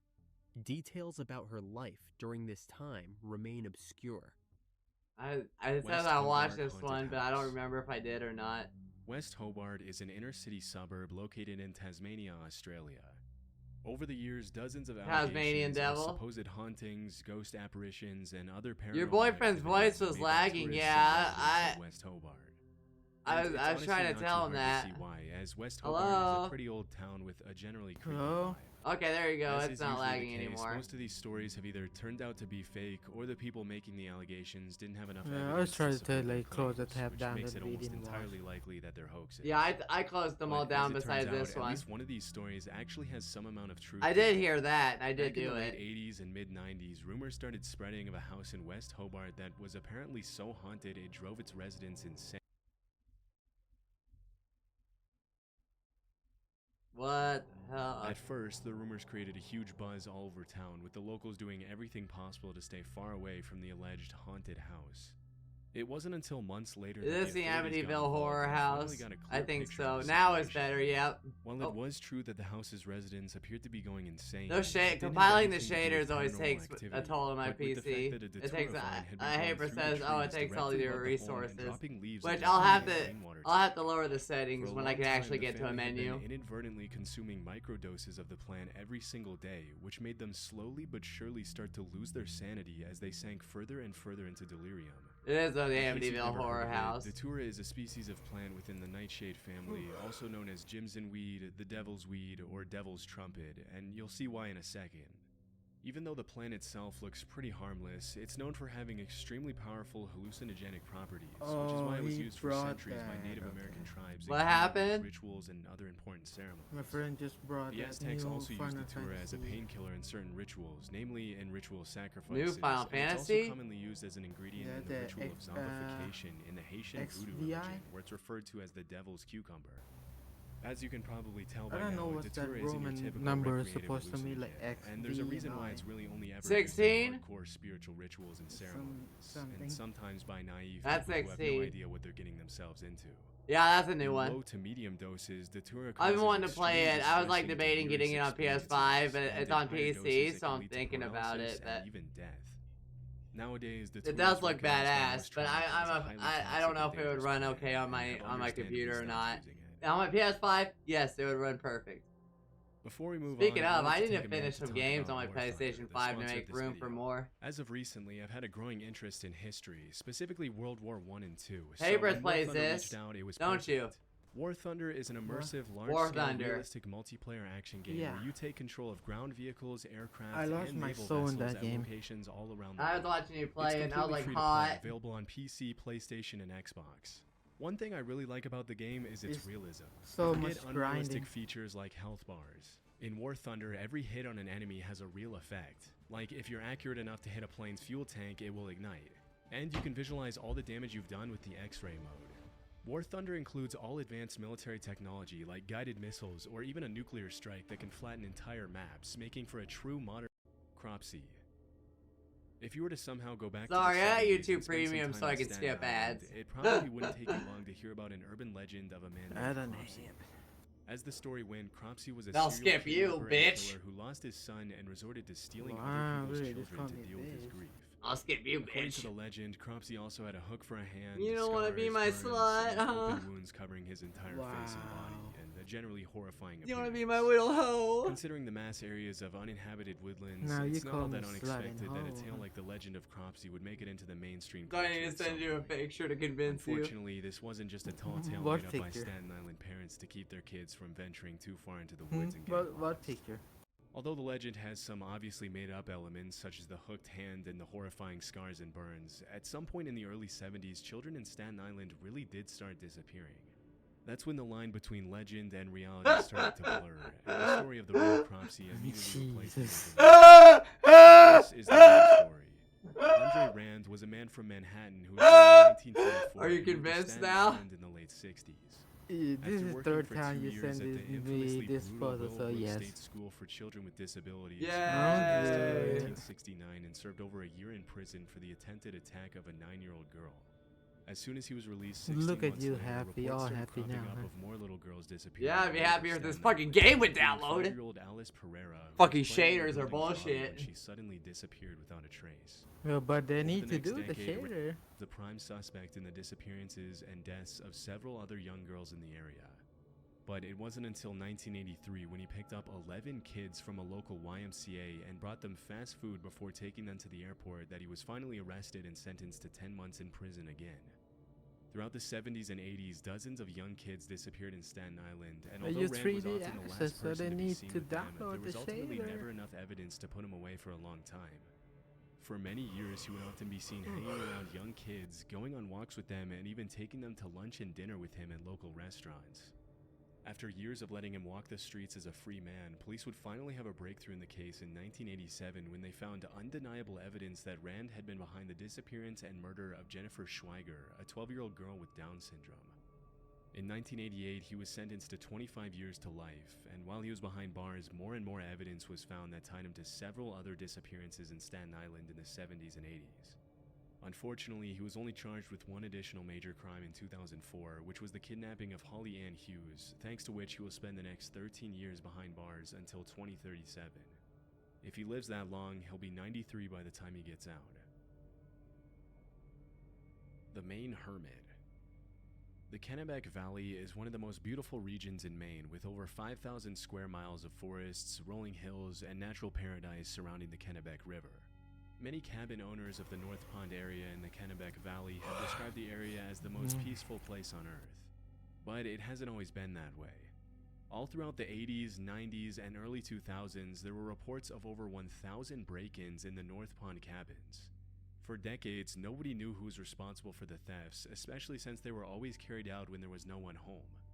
As the cabin owners soon noticed, the break-ins seemed to follow a pattern, always peaking in the days before Memorial Day and after Labor Day. As for the stolen items themselves, they ranged from food to cooking utensils to books to propane tanks to toiletries of all kinds. On what? The Helldiver, the Killzone set? Oh, yeah. People already got all of that. They'll never make another Killzone game. That's the closest we'll get to it.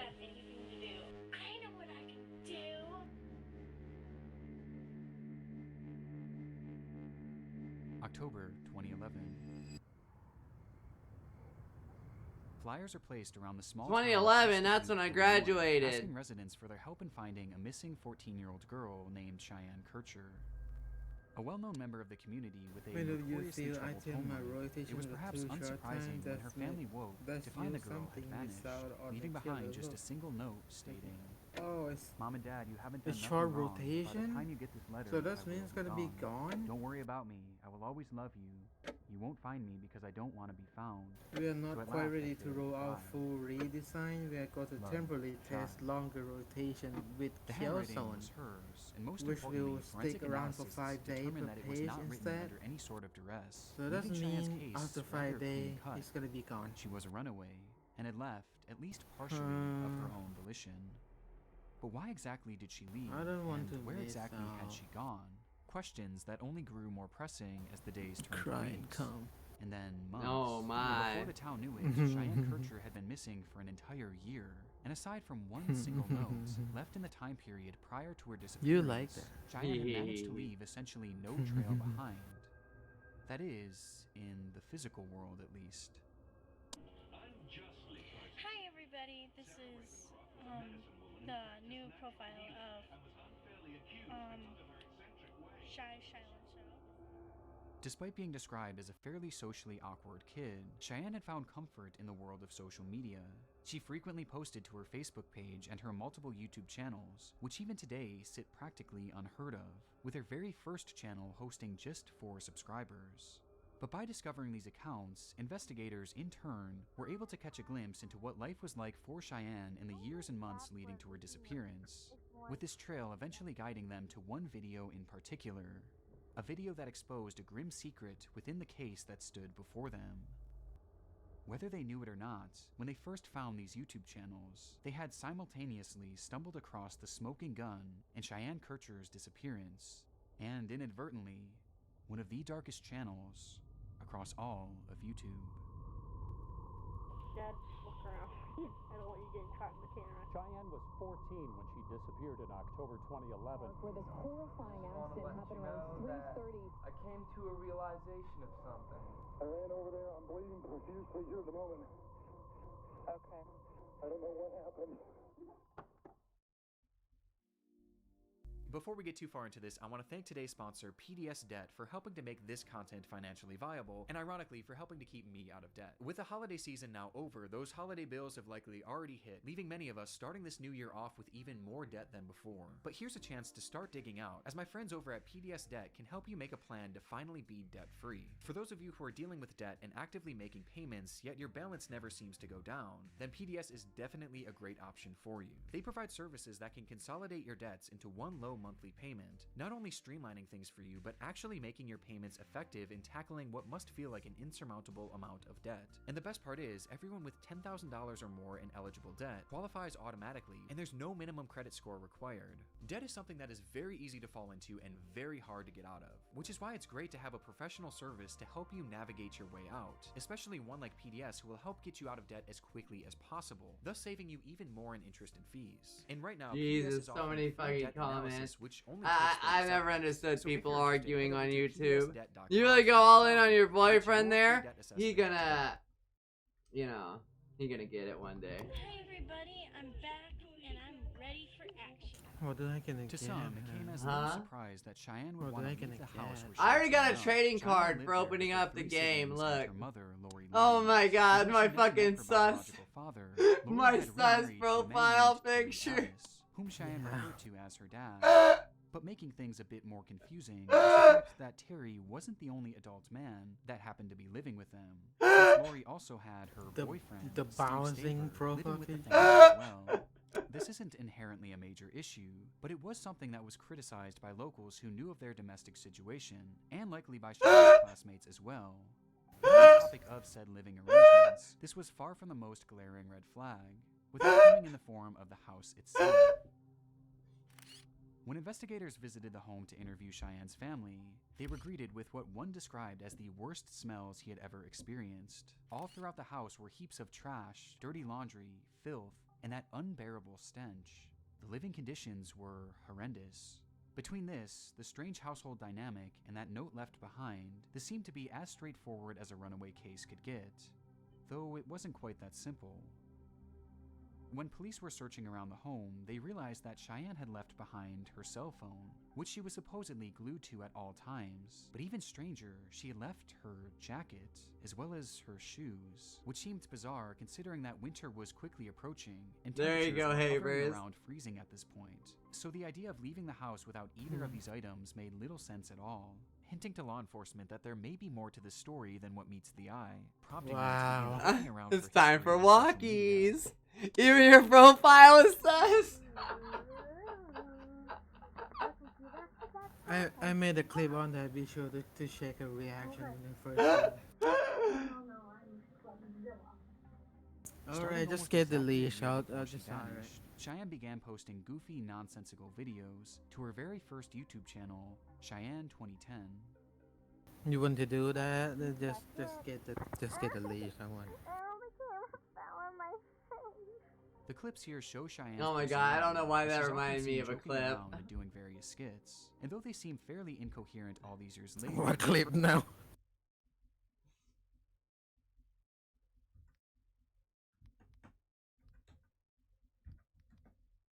I don't even know how to.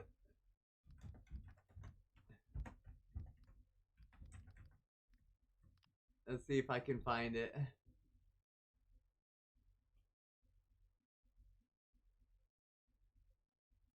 Dude, he lifts up the camera.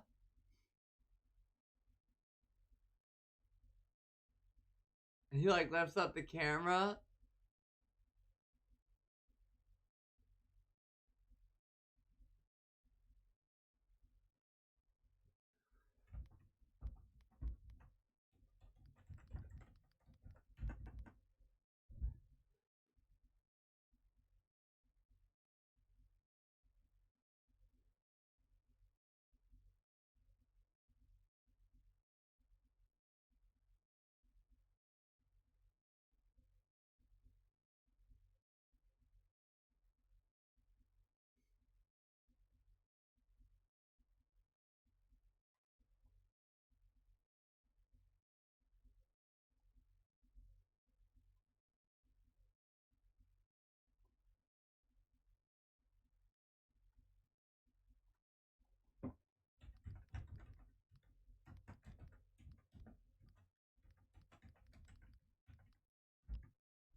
Damn it, I don't think I'm gonna be able to find it.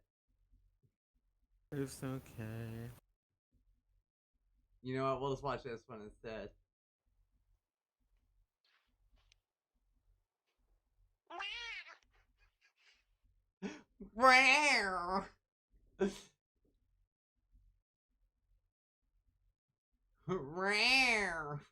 Goofy, nonsensical videos to her very first YouTube channel, Cheyenne 2010.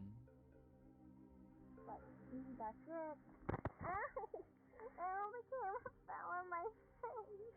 The clips here show Cheyenne's personality, as she's often seen joking around and doing various skits. And though they seem fairly incoherent all these years later, for a child at her age back in 2011, this was the standard for small personal channels. And you can tell that she clearly just enjoyed creating this content, using the channel as sort of an outlet to get thoughts and emotions out into the world, even if practically no one was watching.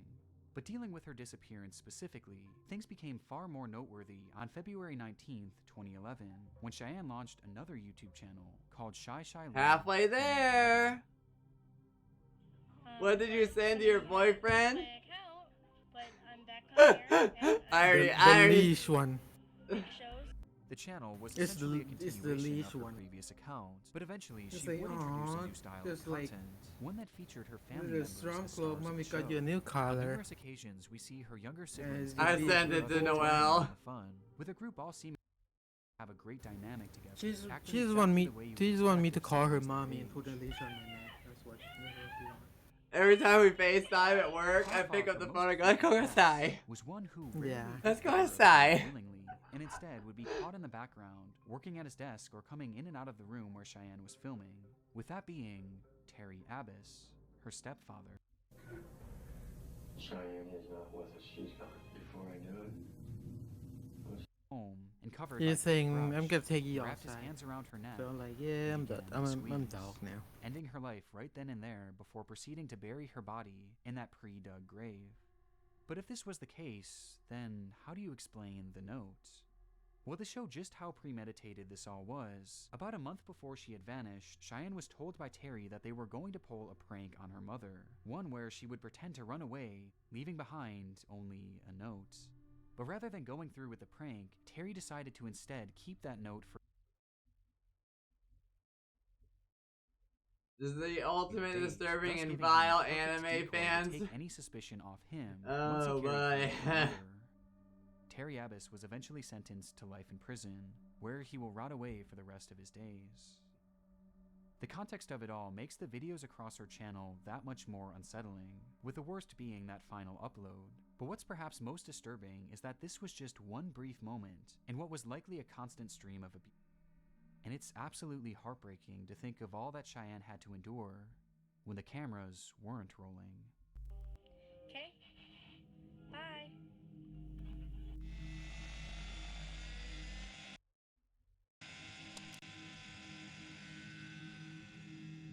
June 3rd, 2009. 15-year-old Roman Perozic Jr. fires up his remote-controlled helicopter at a small Brooklyn, New York park, while his friend stands by closely with a camera trained at the device. For many, RC flying is viewed as nothing more than a recreational activity, but for Roman, this was more than just a hobby. It was his life, and his passion and practice gave him the ability to perform tricks that, to an outside observer, seem utterly impossible.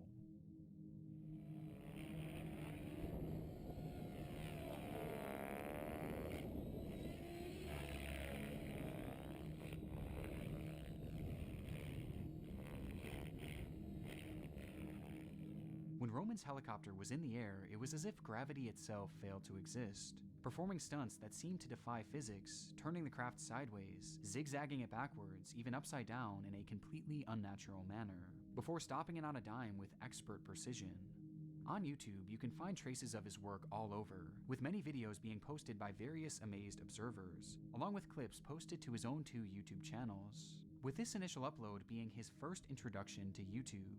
Through his videos and various public showings, Roman was already becoming known as one of the most compelling pilots. That one? Yeah, that's why I said it. This actually isn't as surprising as it may seem. Flying was in his blood. His father, Roman Perozic Sr., was a passionate RC pilot himself, even founding and leading a New York City-based club for fellow RC enthusiasts. Over the years, he would teach his son all there was to know about this unique sport, with the two often traveling and competing in various events across the country, and flying recreationally together nearly every single weekend, documenting many of these outings across the Roman Perozic Jr. channel. But while it's She easy just to want to appreciate leash the talent me. involved with flying in such a manner, there was an element at play with these tricks that is easy to overlook, especially by simply watching the videos. With that being, She become the element Makima of and gonna danger. leash me up. Unlike most No. RC helicopters that you would expect to see in stores that are mainly geared towards No, I don't children, want to cuddle the you and device have that Roman is lunch. flying is much, Speaking much of, I'm bigger, fucking with hungry. the craft measuring in at nearly 3 feet long, featuring blades of a similar I'm right size here. that were made entirely out of carbon fiber. For These food. devices were large and I'm most hungry for importantly, food, and you, of as it's course, but I'm estimated hungry that for this food. My specific stomach's craft Roman growling. was using could reach speeds It of up to hurts. 60 miles per hour, while the blades themselves spun at speeds of over Hungry. 250 I miles probably per should hour, not say that. rotating 4,000 No. times in Just a go ahead single and say minute. it.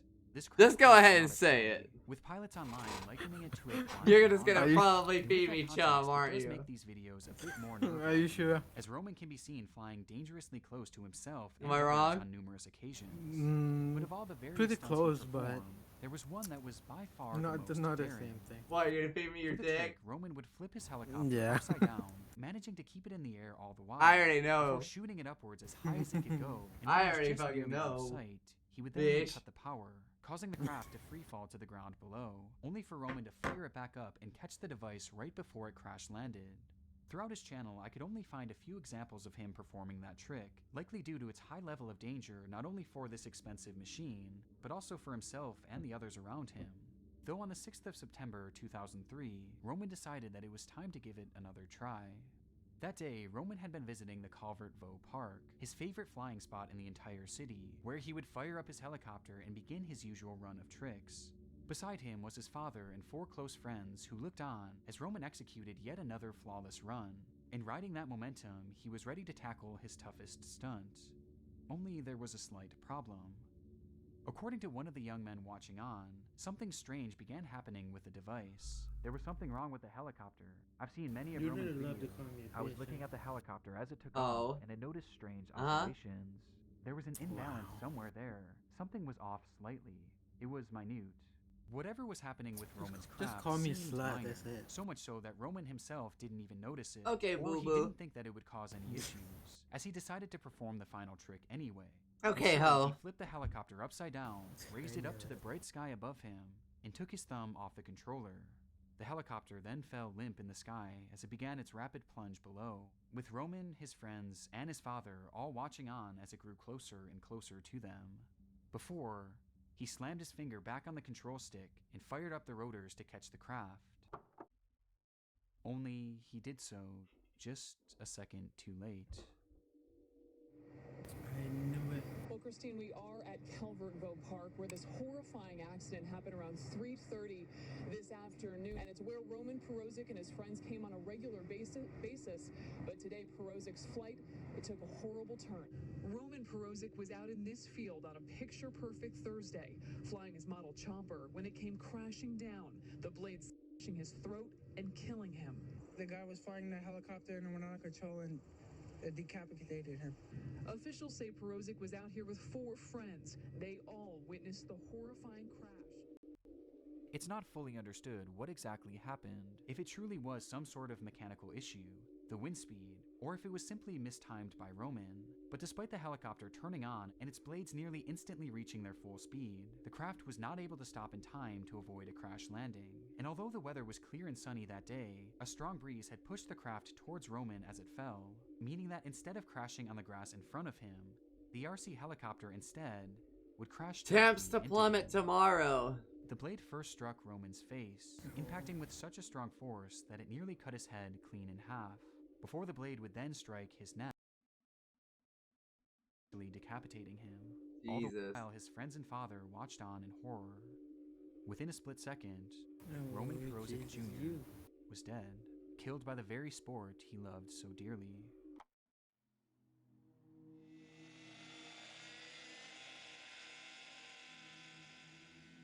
When Roman posted his first video to YouTube, there was no way of knowing where his passion would take him and what it would all lead to.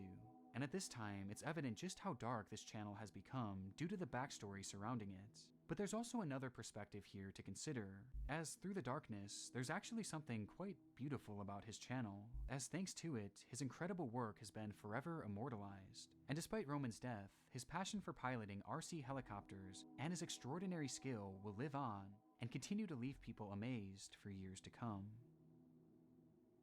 Damn.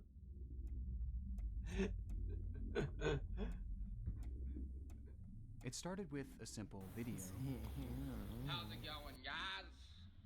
Today, I'm gonna be talking about fitness as a whole. When I play Skyrim, I'll show you exactly where that location Hosted is by at. Austin Harif, an 18-year-old college student living in This Jupiter, one. Florida. Fitness Challenges and Overcome was the inaugural upload to his YouTube channel called A Frost. Having lived his entire life in the area, Austin had developed a reputation locally for being goofy, but also intelligent and driven, finding a deep love for fitness upon taking up football. No, I said it to Noel.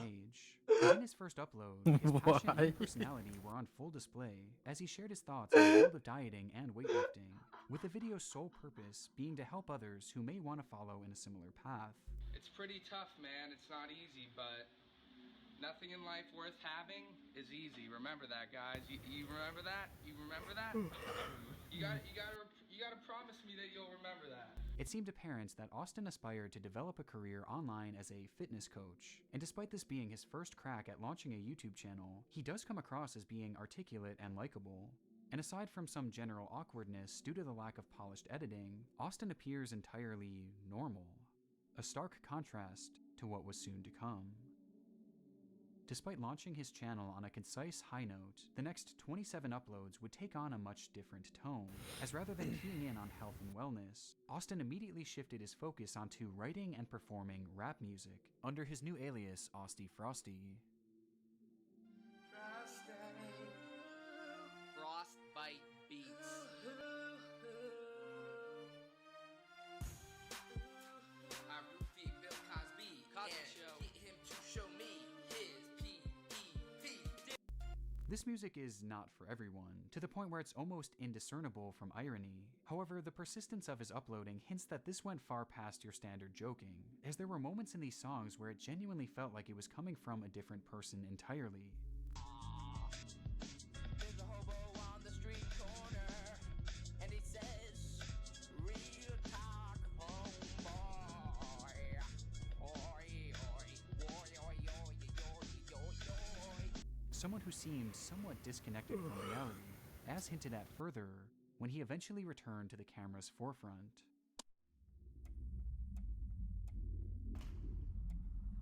What's up, guys? Today I'm going to talk about the ketogenic diet. After his run of consecutive music uploads, Austin began appearing on camera yet again, where his once articulate and well put together self began moving and speaking more sporadically. And other low starch vegetables like spinach. Get hoes, get money, get get suits, fly planes, run train. I'm a man. Even his editing began to change, with unusual clips being interjected for no discernible reason. Ketosis helps your body get into this caloric deficit. Cutting carbohydrates may sound difficult. Even given the small sample size, it was clear that Austin's behavior was changing. And although traces of this changing persona were starting to be seen on his YouTube channel, this behavioral shift was far more evident for those who knew him personally. Starting around the time that the A Frost channel had launched, Austin's once fun-loving personality became cold and hostile to those around him, which was mainly due to the fact that Austin began to experience what he would later call visions. He would turn off his lights to go to sleep at night, only to be met with the sight of demons and monsters who would approach him from the shadows.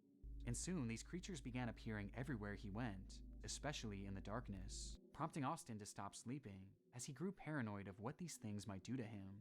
As a result, his mental state fluctuated even more, and he soon thought that perhaps he was a divine being himself, a god of sorts, maybe even Jesus Christ. His descent was jarring, extremely concerning, and at the rate he It seemed certain that 70. something was bound to snap. We're almost there, boys. Until a breakthrough. Oh, American boy. I came to a realization I of wanna something. go LA. Take me to I your no house. longer want to follow Play Fortnite or today. any other I really want to chug jug with follow you. myself, you know? We could be pro Fortnite gamers. In his video entitled What I'm About in Bodybuilding, we see a side of Austin that hadn't come through since really his very first upload, as he sits down in front of the camera and just lets loose, speaking candidly about his fitness journey and the path that he was on. I just know that they're not.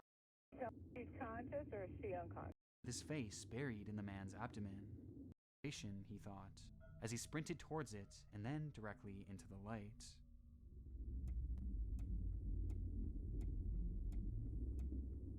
Oh, this guy's gonna. 911, you need fire, police, or medical. Police and medical. Don't open that, don't open that. Fire rescue, what's your address? Young man, a woman, across the street. Okay, are they outside or in a house? It's in a garage. Shortly after Austin began hallucinating, a 911 call was made to police in the area, alerting them of an attack in progress. That was wild. Beaten in her garage as her screams echoed throughout. Yeah, I know exactly where all those Police would memes arrive within minutes. are and find her in the at. same garage, She legit but put the fucking. She legit. Inside, a woman lay motionless. Her body. She legit just puts the fucking. She legit just puts the fucking background over. One was lying limp, his body hacked into pieces, scattered around, and the other was wrapped around him, with his face buried in the man's abdomen. Officers approached, guns drawn, where they would finally. It was Austin Herrick, whose body was completely covered in blood, and his mouth filled entirely with flesh, spitting out chunks of the man's torso towards the officers before going back in for more, this time attacking his face. In that moment, Austin was quite literally eating this man, and eating him alive, as despite being cut into pieces and partially eaten, the man continued to scream, which made shooting Austin impossible without the risk of killing him too. The police yelled at him to stop, but nothing. They tased him, but nothing. They kicked him, they beat him, but still nothing. He just kept on eating. They even sent their canine in to subdue and attack him, but Austin somehow fought it off. In that moment, it was as if Austin were truly invincible. It wouldn't be until officers got a handcuff around him and the entire unit pulled together that they were finally able to drag Austin off of the man, ending the ordeal once and for all. When Austin was sprinting into the night, that light that he was running towards was actually an open garage in a residential neighborhood, where inside a woman named Michelle Stevens had been relaxing and watching television, waving to the passing neighbors, until she saw Austin sprinting towards her. There was nothing she could do, as without provocation, he brandished a pocket knife and began attacking her mercilessly, before turning his attention to her husband, John Stevens III, who desperately tried to intervene. At some point in the scuffle, neighbor Jeffrey Fisher would hear the commotion and immediately run over to help, only for Austin to turn to him and warn him that he didn't want any of this, before lunging after him, stabbing him too multiple times. Jeffrey managed to escape by slamming Austin's head into the ground, partially cracking his skull, but somehow the young man got right back up and continued to fight as if nothing had happened. And recognizing the grave danger, Jeffrey fled to his home where he called the police. He beat her up. I ran over there, I'm bleeding profusely. And met the couple, and the couple had never even spoke to the man. And given what could only be described as his superhuman strength in that moment, many would assume that this was the case of drug use gone wrong, with it having shades of a similar case that happened not too far away. People behaving strangely and showing what appears to be superhuman strength. Over the weekend, Rudy Eugene attacked a 16-year-old I remember the bath salts shit. chewing off most of his face. But contrary to this belief, it was determined that during the attack, Austin was not under the influence of any hard drugs, and instead only had tiny trace amounts of alcohol and THC in his system, but not nearly enough to cause the violence that transpired that day. I know how to do this. My son, he's kind of taken off, and I'm concerned about his own safety. Drug test, it was determined that he was not of sound mind when the crime was committed, and that he would not have been able to consciously control himself, leading to the court's decision that he would not serve any jail time, and rather he was placed in a mental health facility, where he'll remain until he's deemed safe to assimilate back into society.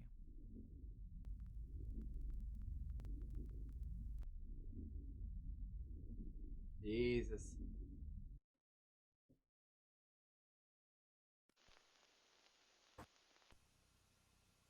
Oh, am I gonna get the start soon? Yeah. I need to put my phone on the charger. The picture on the TV now. Maybe you just need to adjust You the need to tracking be on on the your charger.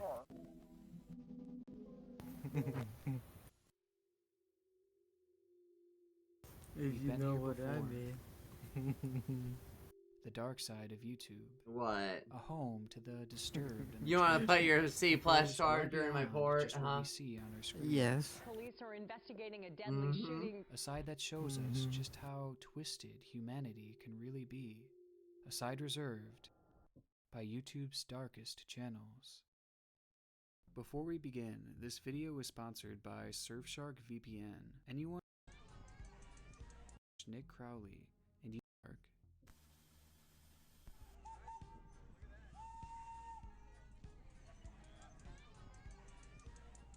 Admittedly, it doesn't look like much. In fact, the footage we're watching seems nothing shy of normal. A family spending the day out getting I to think I see know Thomas what the your Tank. boyfriend He's all trying to say. smiles Oh, I and know what all he's trying to laughter. say. On screen, we see the youngest member of the family, Ainsley Stapleton. and her What? older You brother, sexy ass Hewitt. motherfucker, what? Behind the camera was their father, Matt. And here we see Kelly Stapleton and her daughter, Isabel, or Izzy for short.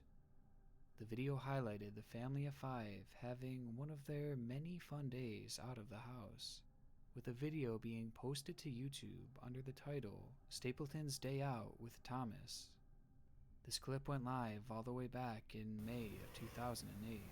It would be the first Top of 30 many most videos toxic posted video to game Kelly communities. Stapleton's YouTube channel. League of For the first Legends. 2 years of this channel's existence, Dota. videos followed the same mold. Dota, Crudely edited Valorant, clips League. showing the Stapleton family's wholesome moments. It's clear from these videos that the Stapleton family was a unit, even at times performing songs as a group together. And in many ways, they all seemed like the perfect family. And it's likely that no one could have guessed the disturbing future that they were headed for. As 2010 came around, Kelly seemed to be growing less and less interested in sharing these family clips to YouTube. And by mid-July, the final video was posted before the channel appeared to be dropped for good. In the description, Kelly writes, "Mom and autistic daughter finally danced together. This dance project was years in the making." The video shows the heartwarming Everybody moments of gangster until Kelly now. and Izzy Nick Crowley dancing says, together on however. stage. This also For served real, as the for real first though. confirmation Facts, throughout bro. the channel that Redhead Stapleton's 69, daughter, yes. Izzy, had autism, a fact that will prove crucial as the story continues. With that upload, Kelly Stapleton's channel fell dormant, and the small channel filled with precious family memories faded into oblivion. However, this wouldn't end up being the last time Kelly would post on YouTube, as after a 3-year-long break, the family would come back with a new string of videos. Videos that were a far cry from the wholesome content they had previously posted. On February 5th, 2013, Kelly would upload a 28-second long clip entitled Typical Day. And fair warning, it's disturbing.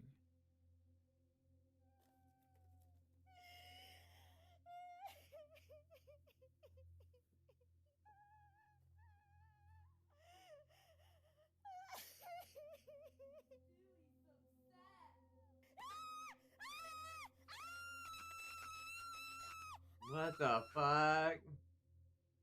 This video came as an absolute shock compared to the channel's previous content, as it seemed to show some kind of very real physical altercation. Sus, yeah. With Kelly That's you, clarifying in a Havers. description what was supposedly happening here. Kelly writes, "My autistic daughter is aggressive. She was agitated and pulled my hair, then hit me several times. I was in the process of calling my husband for help when I must have hit the record button. This video is what happened next." And though this video shows us a glimpse at how bad things had gotten, it was Kelly's blog that had all the details. In it, she shares how Izzy had become physically abusive to members of the family, but especially with her. With Kelly even sharing pictures from the hospital, where she had to go thanks to one of Izzy's outbursts. And according to Kelly, she was only getting more violent. This was highlighted in the next video uploaded to the channel.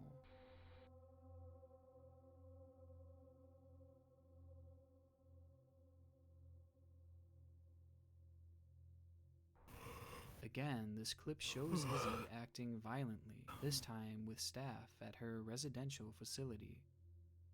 Around the time of these posts, a news program was actually made on the family story, shedding even more light on their upsetting situation.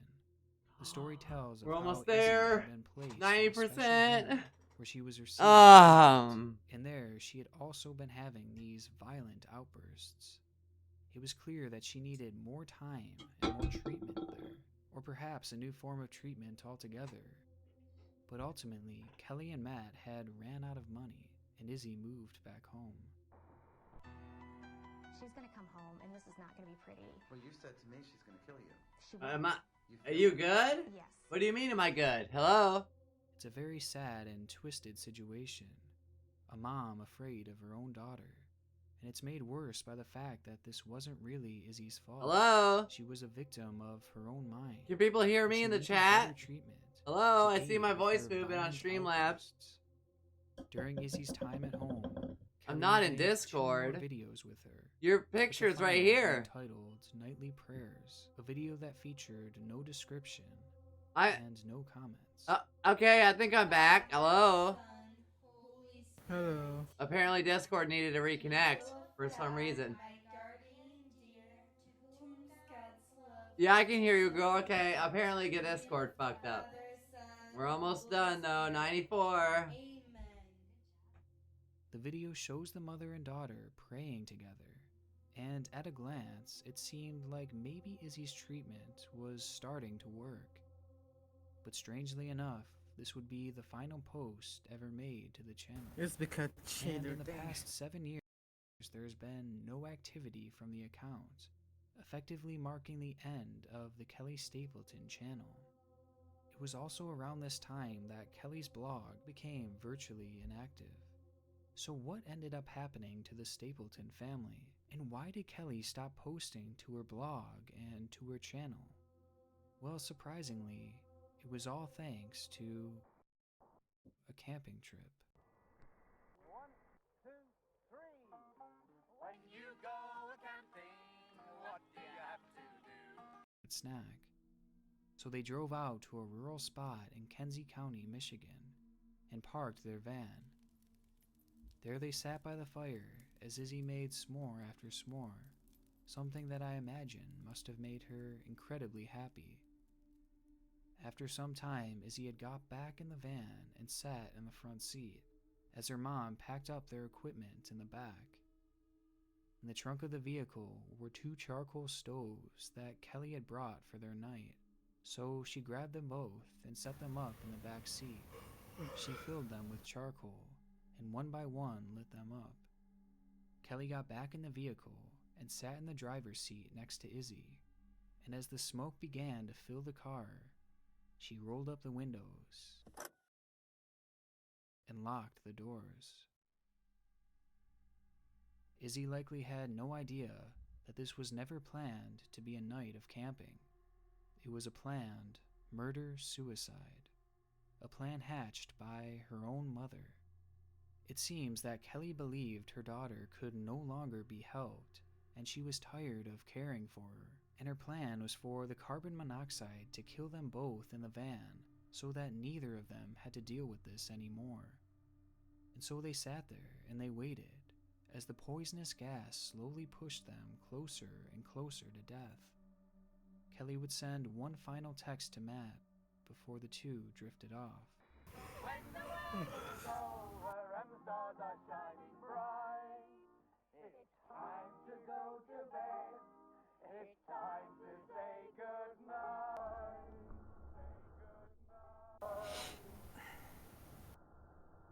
As soon as she was discharged, immediately notified authorities, and the van would be found hours later. And by some miracle, Kelly and Izzy were both still breathing. It wouldn't take long for Kelly to completely recover, with cops waiting to arrest her as soon as she was discharged. But Izzy wasn't so lucky.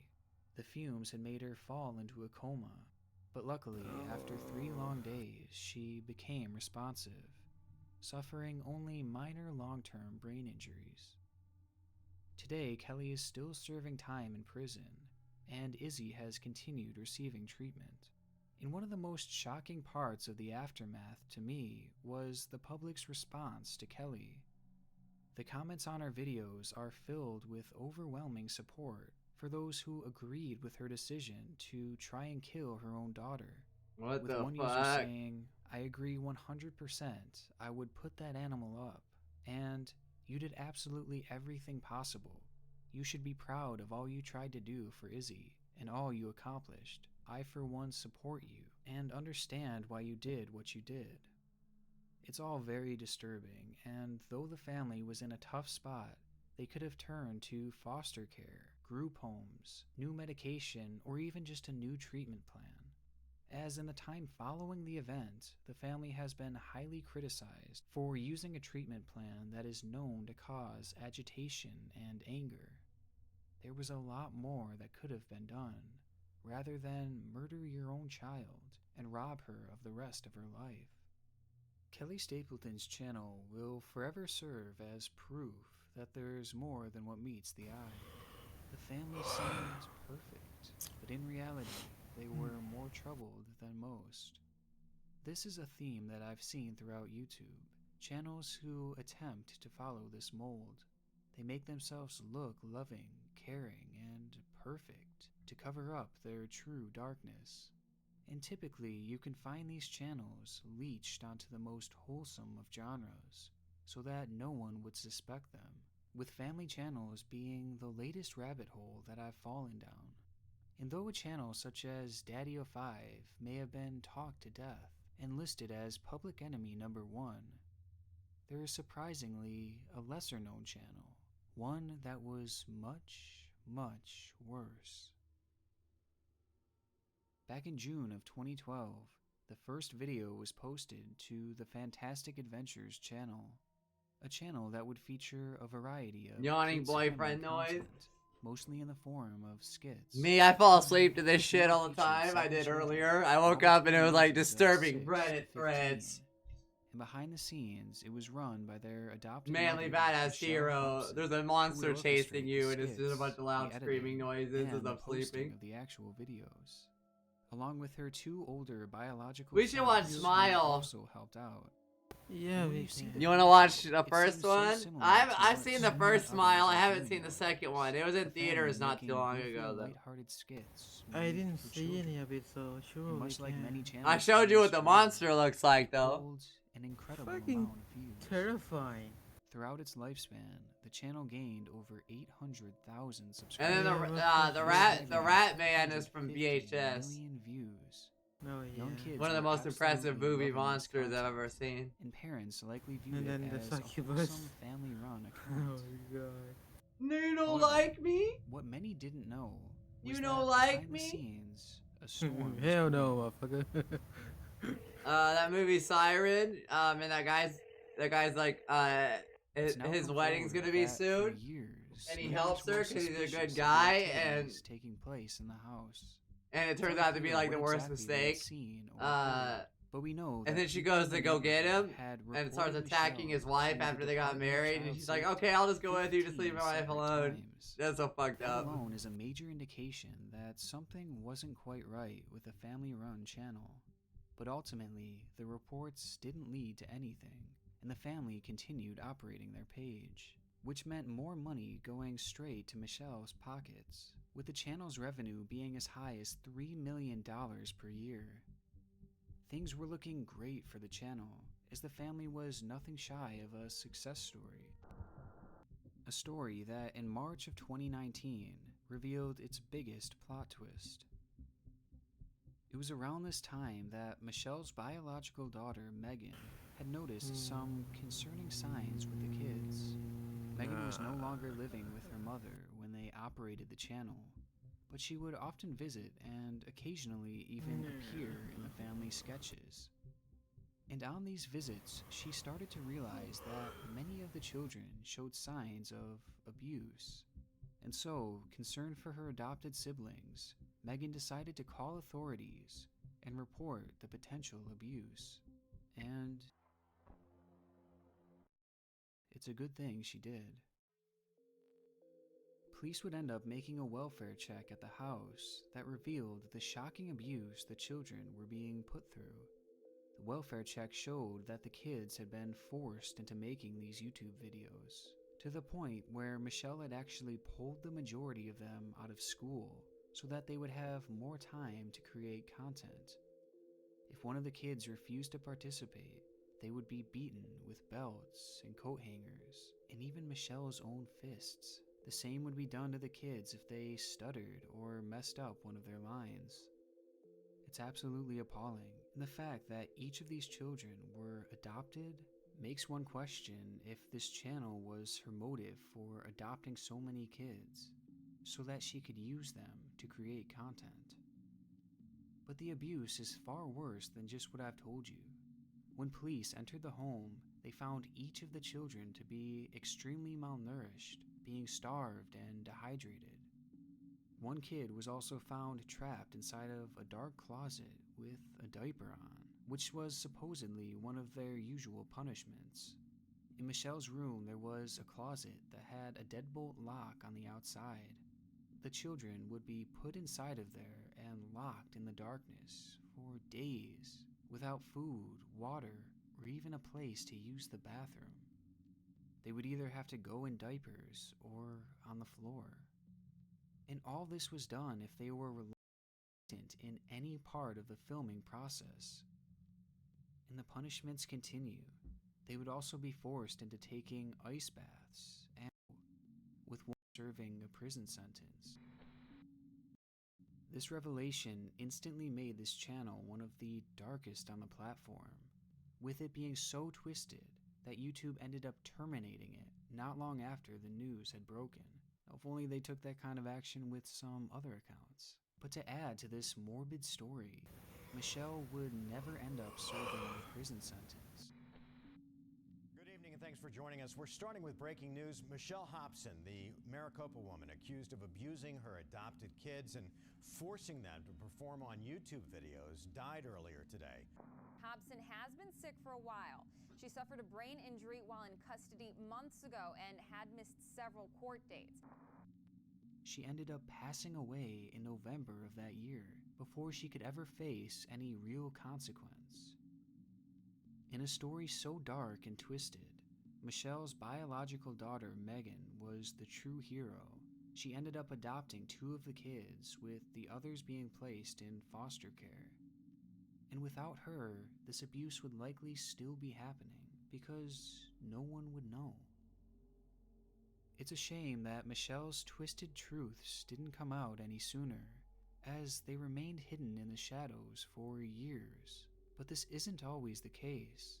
Some channels will do their best to try and hide their dark backstories, but their attempts don't even last a day, with people immediately questioning their legitimacy. But as we'll see from our final channel, even then, it's oftentimes too late. Which brings us to our final story. The story Yawning of boyfriend Russian noises. singer Zillian Bakev, born in Chechnya, Bekev grew up with a passion for singing, and those around him knew that he had the voice. We're almost there.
To make it big.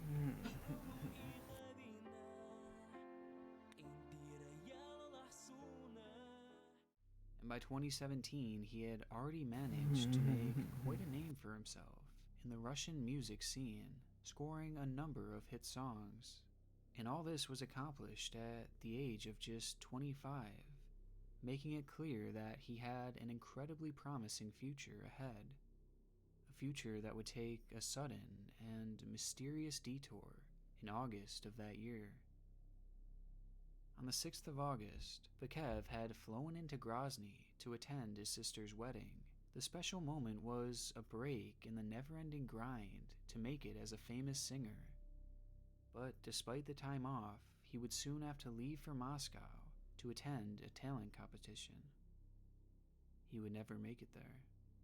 Because on the 8th of August, Bekev went out to explore Grozny after the wedding and never came back, with his phone being shut off and all of his social media accounts being deactivated.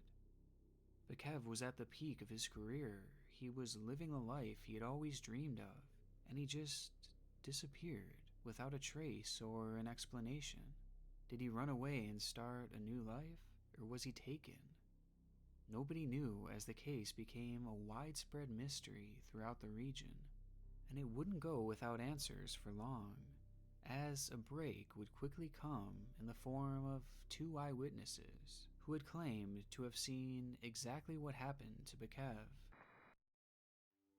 On the evening of August 8th, 2017, 2 bystanders had witnessed the singer acting in a calm and casual manner.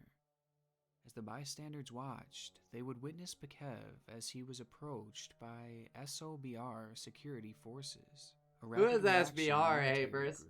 A group that typically handles terrorist SBR? threats and other major cases. SBR? Yeah, look, He was hold on. approached by SOBR security forces, a rapid reaction military group, a group that typically handles terrorist threats what and is other located? major cases like that. I think it's Ukraine. The witnesses claim that after City is being exploring confronted by the Kiev. group, Bekev was then placed in handcuffs, SOBR? put in the vehicle, Yeah. and driven off, never to be seen again.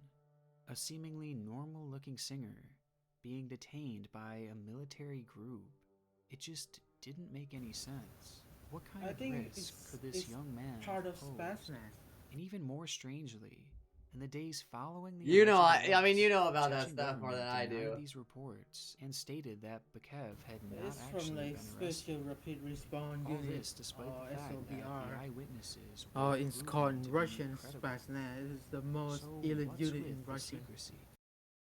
Because it They're was known said that a about shockingly silence, high speed, number of violence. gay men had mysteriously vanished from the region, Ooh. with many of their whereabouts still being unknown. Because of this, there were rumors floating around Chechnya that gay men in the country They don't were fuck being around, they can secretly say. abducted and held at concentration camps If in the area. you found Camps that where the unit, victims you would better be pray they're not tortured coming in for an you. attempt to either kill them or turn them straight. And as strange as this all sounds, it's actually true. We turn now to a story causing global outrage out of the Russian Republic of Chechnya. a coordinated government campaign to round up and eliminate gay men. He says he was detained for more than a week, then starved and brutally tortured.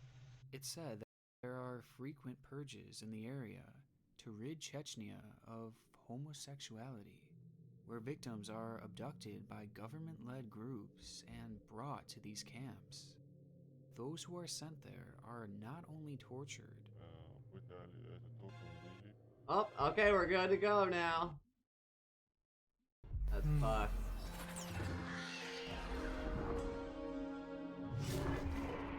Oh, hell yeah.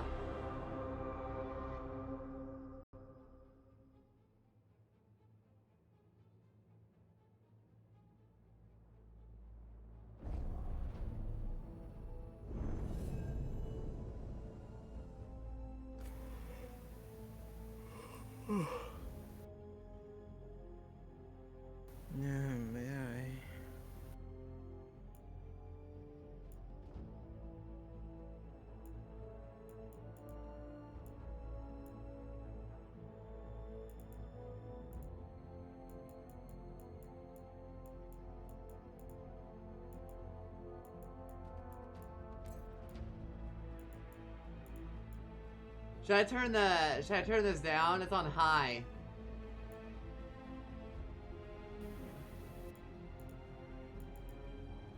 Narrow down. Oh, okay, that's never mind. I mean, if you see it's lagging, you can try.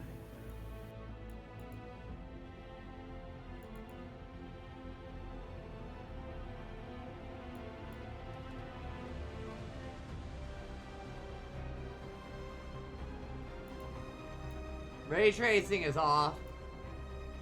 Yeah, just off.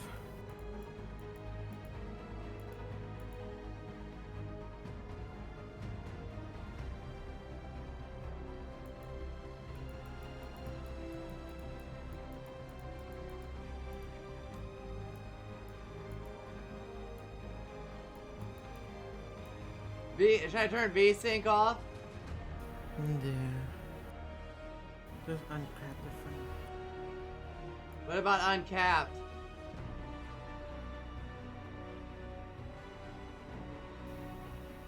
Just uncap. Just turn it off.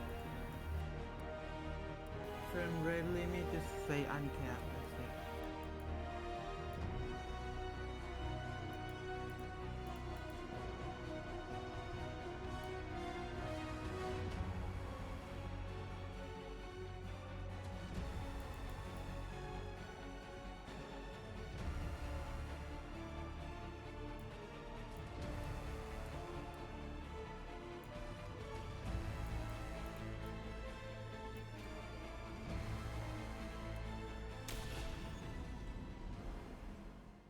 Gaming times, finally. As Solus. Smart, thoughtful. Oh, fuck this loved to guy. hear himself talk. Fuck But this long guy. ago, he had a different name. The Dreadwolf. Ancient elven god of lies, or heroic rebel against tyranny, depending on which story you believe. In his desperate fight against the corrupt elven gods, Solus imprisoned them, creating a veil that split our world from the raw magic of the Fade. He had won. But the veil cost the elves everything. Their magic, their freedom, even their immortality. Now, Solus wants to tear down that veil and undo the damage he caused. Even if that means our world has to burn. Fuck Solus. I hate Solus. Somebody's gotta stop him. And that's where you come in.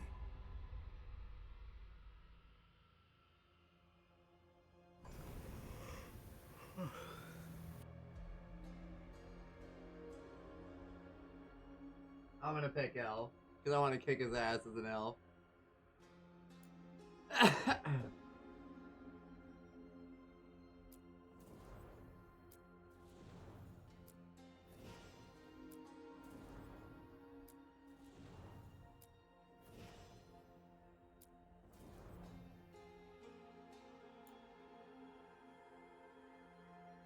So the usual classes.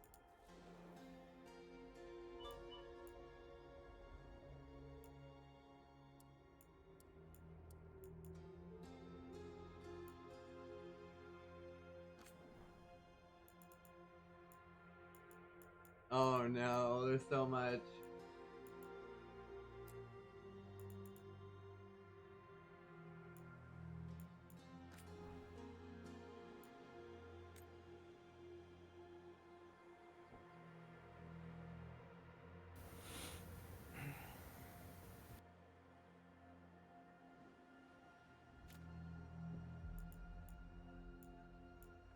What the fuck is a larynx?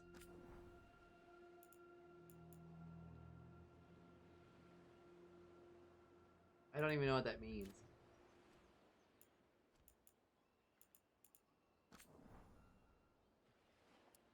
Oh no, titties!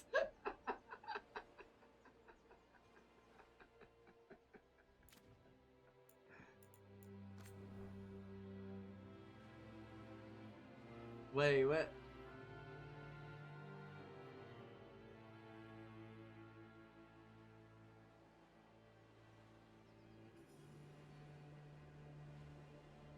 Sure, that'll work, yeah.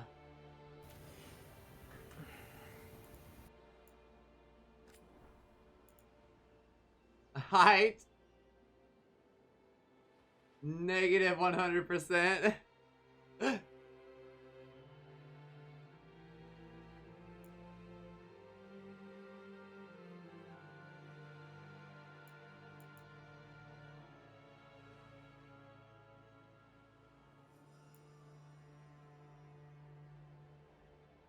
100 for chest, obviously.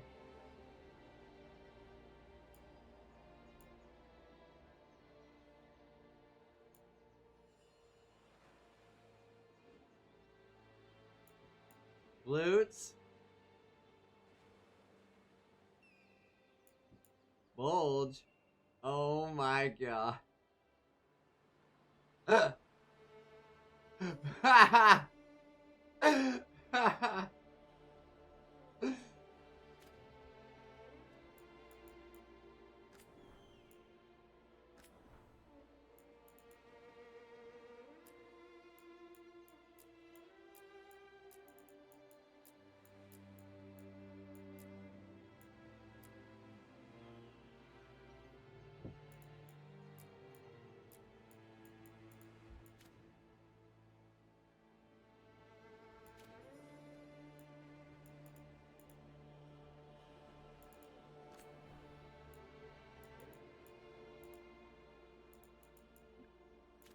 'Cause I think her eyes look fine.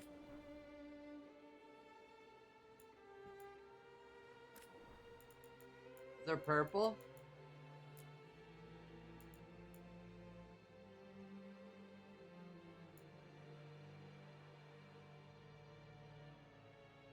I like it.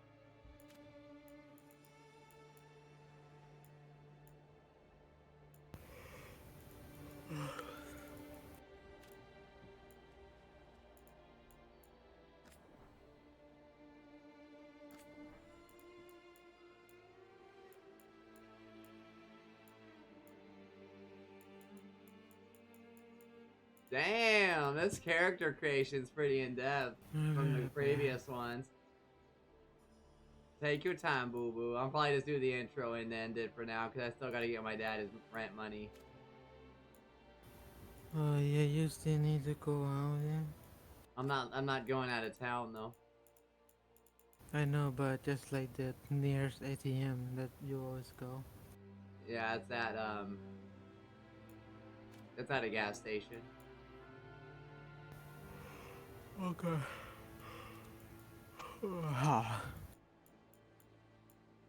I'll be right back though, I need to pee. Take your time, boo-boo. Wanna hold it? Yeah, I'll hold it while you pee. Okay.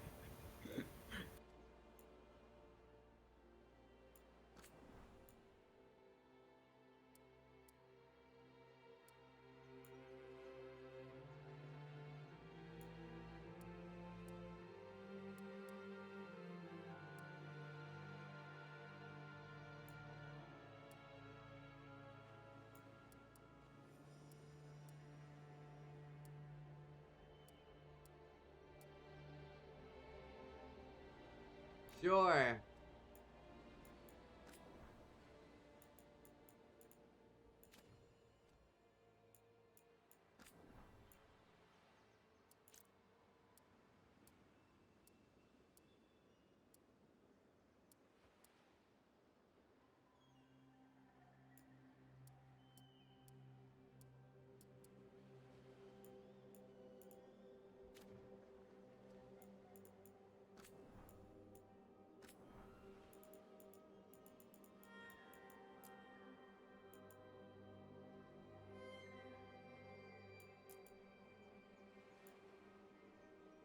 Hell yeah.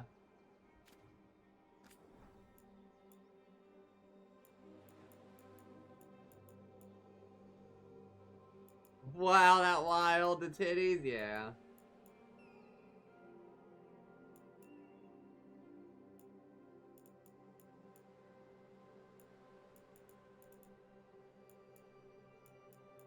Oh, and me holding it? That's probably me holding it.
I'm back.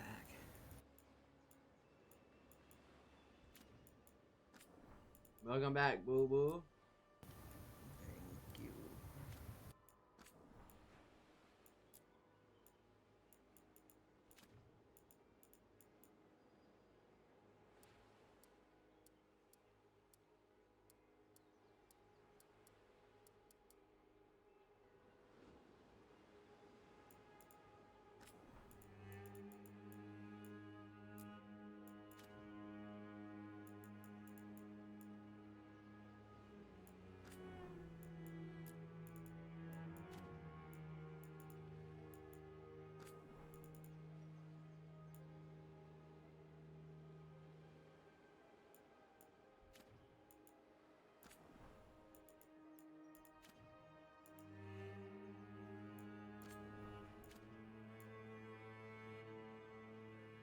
Sure.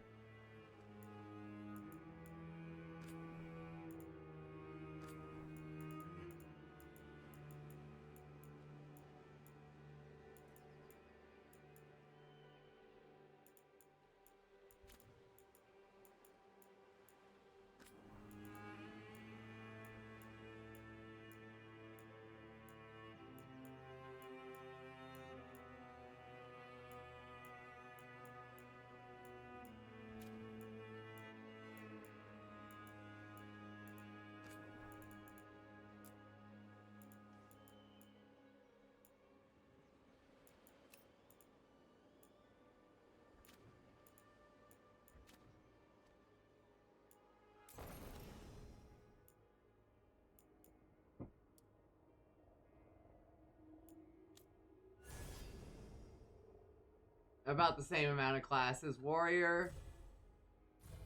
You know what? I'll do mage this time.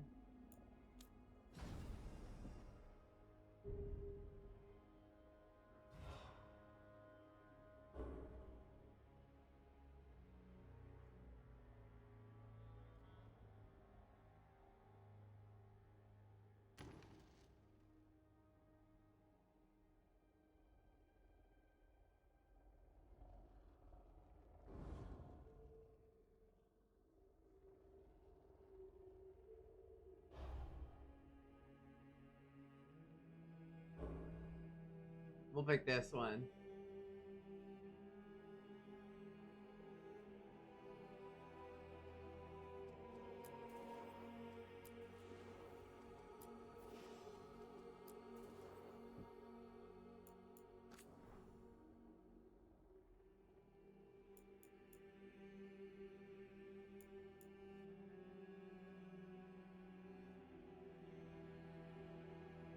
Ooh.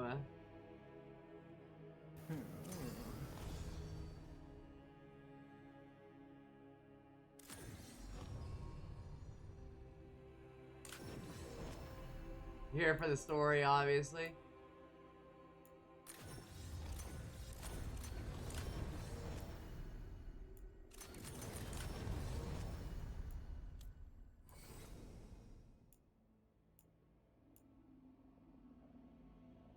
Oh. Time to get to work.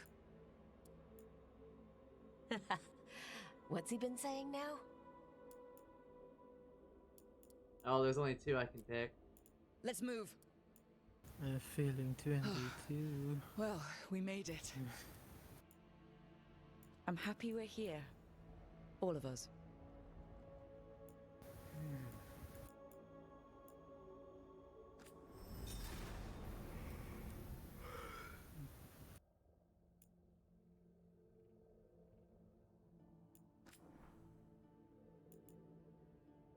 Muscle mommy heavy armor. What the fuck?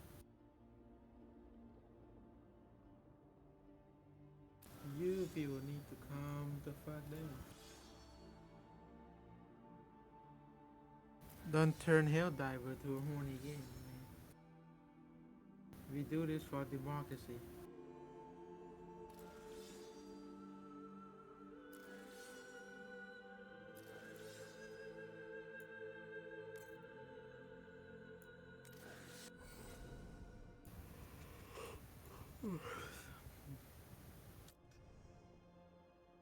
I wish I can drink coffee. I'm gonna get energy drinks when I go out. And probably something to eat. Cause I'm hungry as fuck. Me. What? Me. Mm-hmm.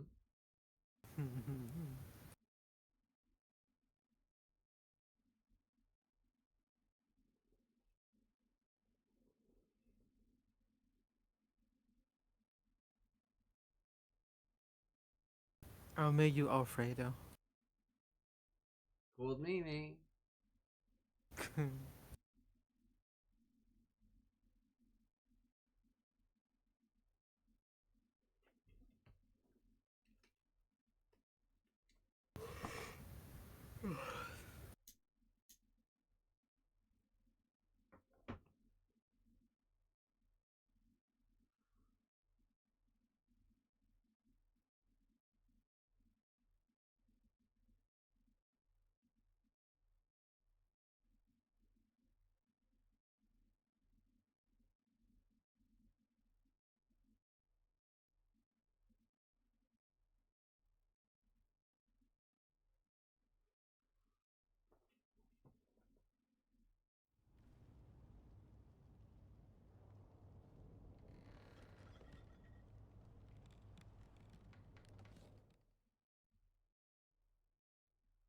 So, where were we? Barrick, he's back? Yeah, probably. Him. Our best plan is to stop the Dreadwolf before he can perform his ritual.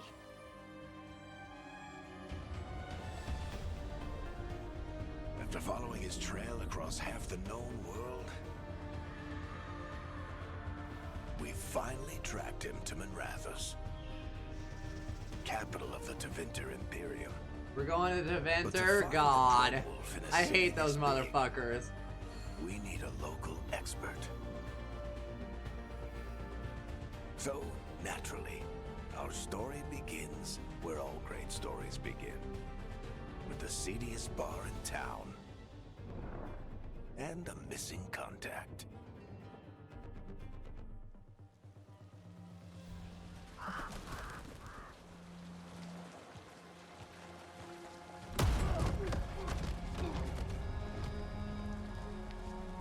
Let's try this again. Where's Nev Gallus? Oh, I'm gonna kill some bitches. And make demands.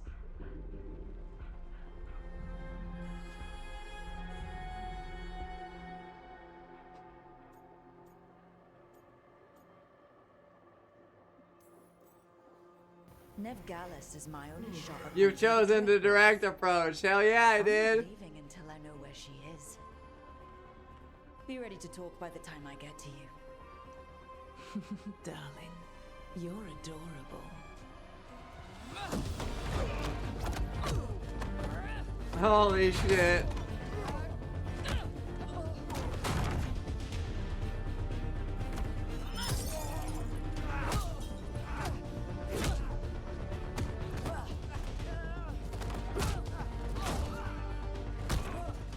Not enough gold in the world for this.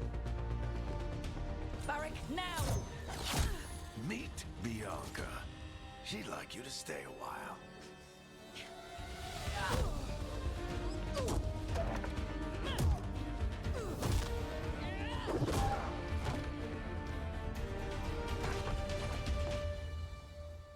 Nev Gallus. Dumat Plaza. The Venatori cultists took her to Dumat Plaza. Thanks.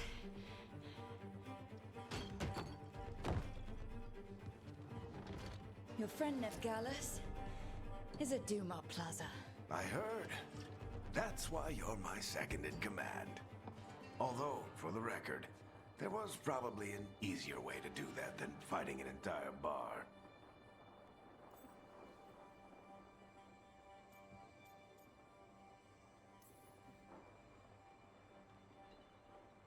What did I have to worry about? You were there watching my back. Yeah. Come on. Harding will be worried.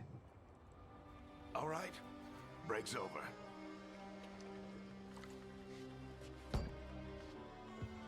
This fucking guy's been in the last Hope 3 Nev's as good at games. finding people as you claim. She's the best damn detective I've ever met.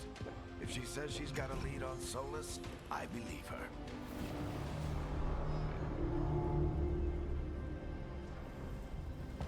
The Archon's palace. Something must have gotten them riled up.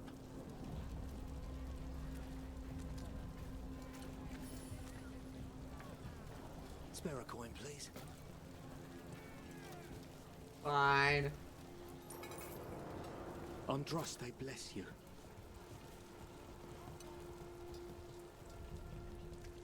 I hate Andraste. All my homies hate Andraste. That ritual is going to tear down the veil. The only thing separating us from the Fade and an endless number of demons.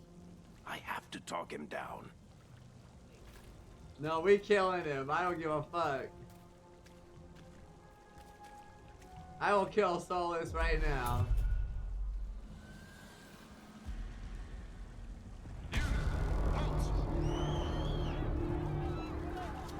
Wait! But I didn't do anything! Get down. Are they after us? Is it because of the bar? Word travels fast in Minrathous. We've got to help her.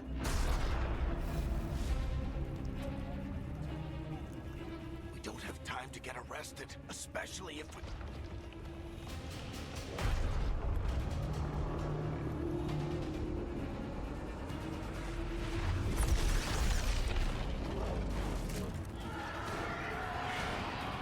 Oh, crap. We're too late. The ritual started. But if we hurry, we can still stop Solus before it finishes. Let's go! Harding's this way. She'll get us to Dumat Plaza, and Nev will get us to Solus. Shit. Watch out! It's Solus summoning demons on purpose. My guess is the veil is weakening, and they're slipping through the cracks. I am so fucking hyped right now. The veil comes down completely. Damn. And the whole world is going to look a lot like this.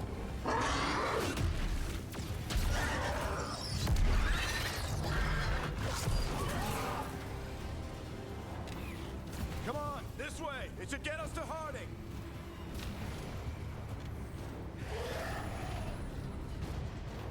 Nice.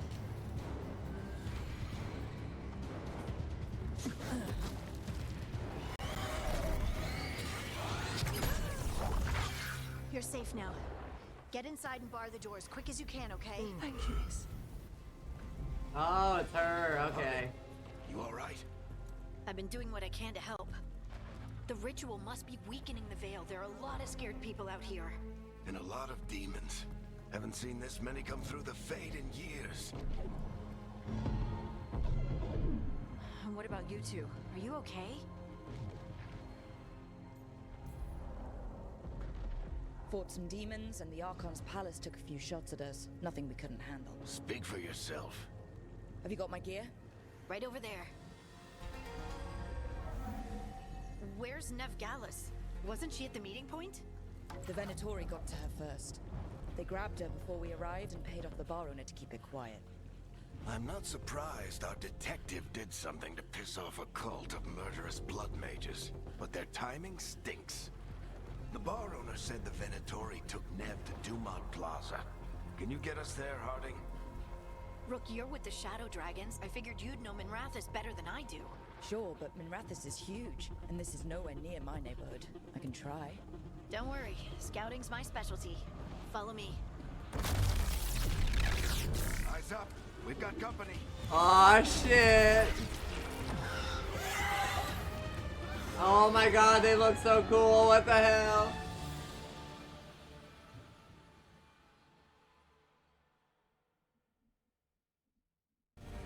Demons, here they come.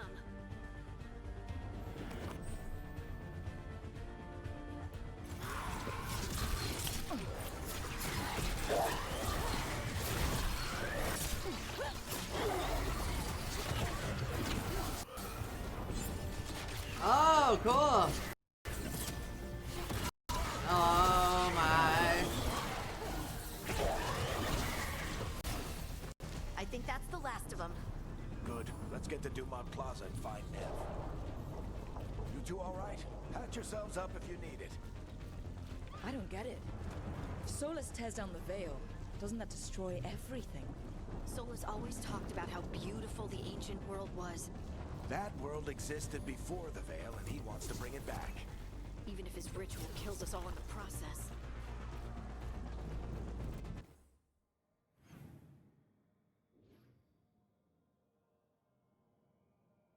Ah, okay, never mind. I see.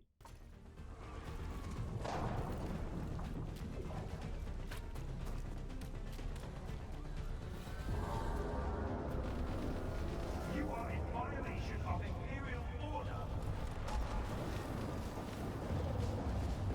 Oh no, I think that's Dumont Plaza. Let's move.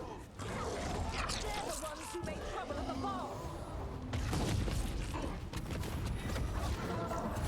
Venatori cultists! We wanted to be here too! I hate these assholes.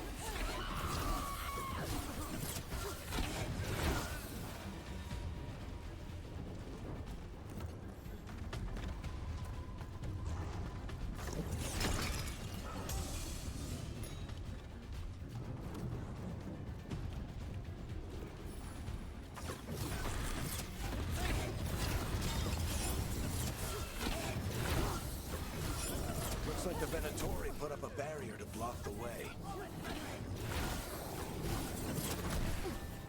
Friendly bunch of cultists, aren't they? Used to fight these assholes every day in the Shadow Dragons. Glad you kept up practice.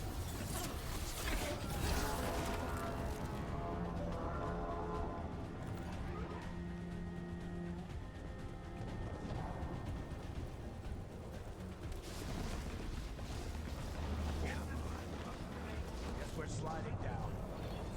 Hey. Holy shit.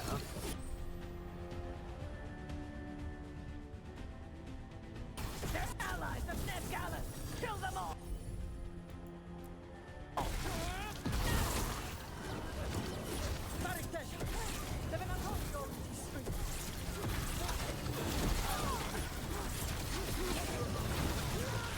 Venatori, take your revenge!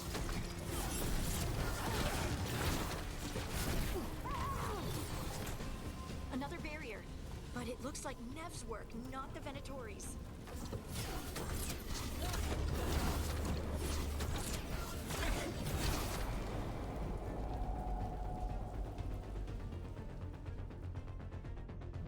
Yeah, after I get through this intro, I'll cut it early and play this tonight. I'm having a blast, but I'll wait for it. I'll wait.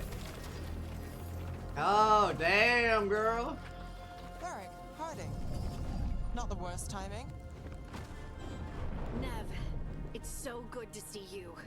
We thought the Venatori had kidnapped you. They thought the same thing. A lot of Venatori in the city have reason to hate me. Figured I'd play along. Find out who wanted to settle the score this time. Then the sky started raining demons. So I'm back on the job. Appreciate it. Rook, this is Nev Gallus, our local expert. She's gonna help us find Solus. Nev, meet Rook. Both of you have done some work for the Shadow Dragons. Isn't that a coincidence? Some old friends said if I was working in Tevinter, the Shadow Dragons are worth trusting.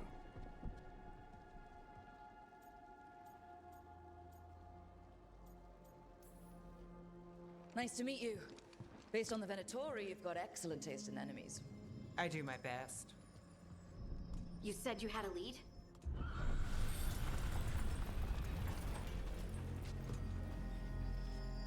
I haven't seen Solus in person, but I did find hints of old magic, similar to what you get in Elven ruins. I traced it to a building beneath Our Lady of Victory.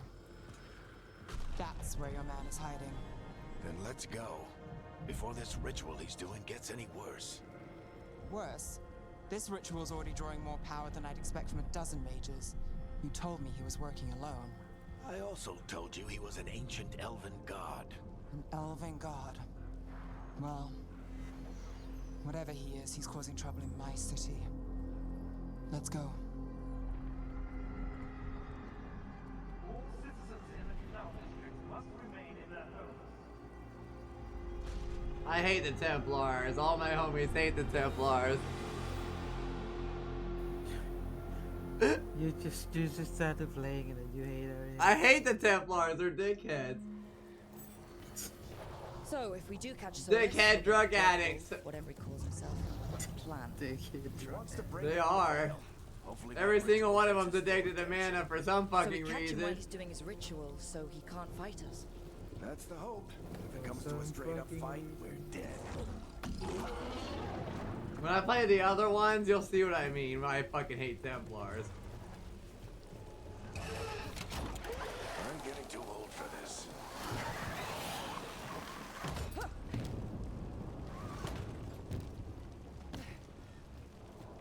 There. That's the building I tracked Solus to. Looks like the Venatori also found it. And then demons found them.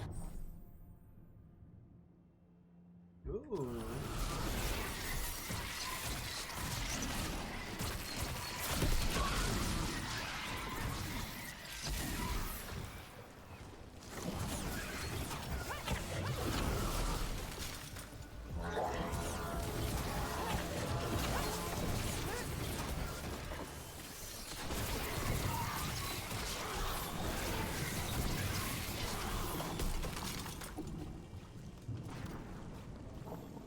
Enchantment on the entrance.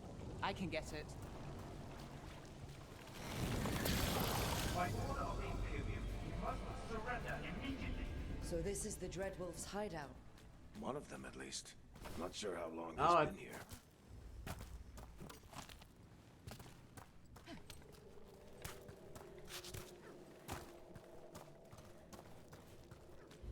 I probably have to wait for my phone to charge. Actually, Some of this looks ancient. probably play on the charger right now. I'll be right back. Because I'm just gonna go out as soon as I'm done.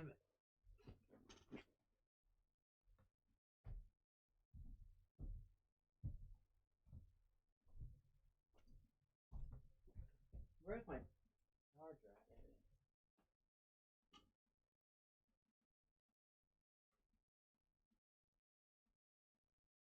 There we go. Ah, shit. Ah, shit.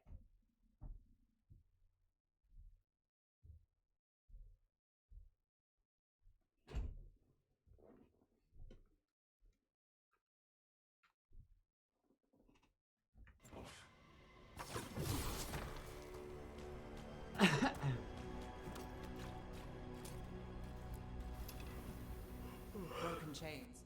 Solus is freeing slaves. Solus hates slavery. One of the few things we actually agreed on. He said the other elven gods were tyrants who oppressed his people. He was trying to help them.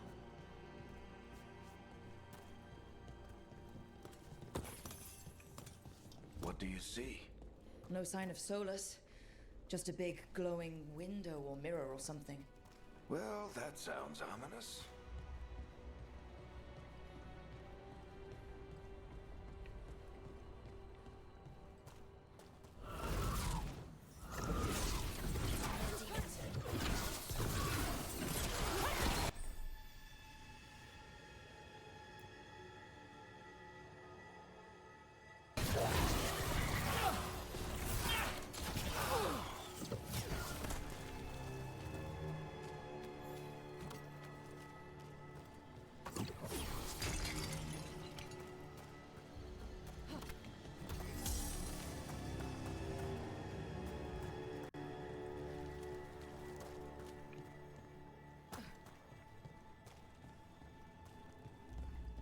Locked. There must be a way to open it. Let's look around. Air's full of magic. Solus used a lot of power for something. Solus, the Dreadwolf, Fen'Harel. He's got a lot of names. I always called him Chuckles. Nice work. Let's see what's on the other side.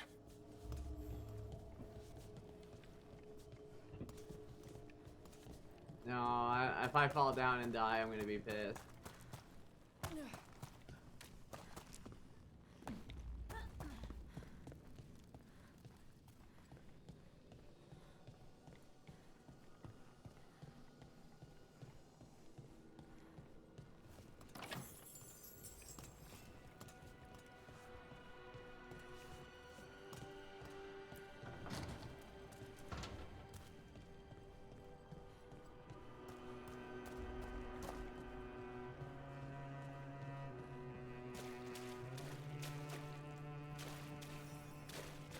This the big glowing window you saw earlier, Rook? It's called an alluvian. They're elven and very old. They're elven and very old. My phone's charging over there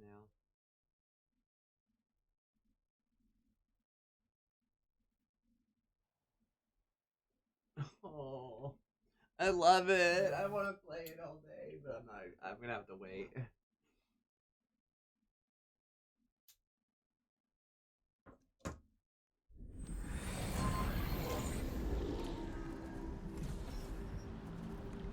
Well, we're not in Minrathous anymore.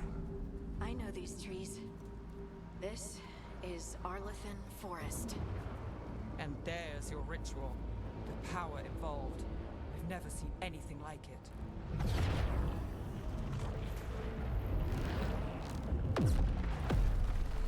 The tremors are getting worse. And we've got demons. Fucking demons. I'd fuck a demon.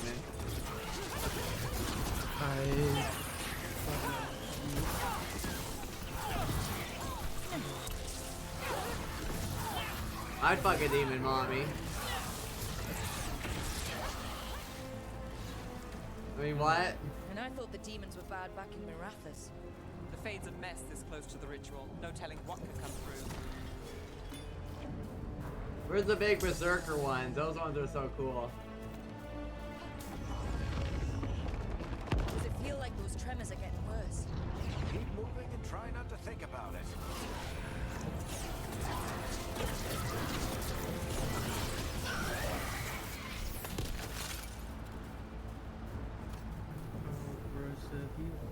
What? Oh. I'll get the body paint in.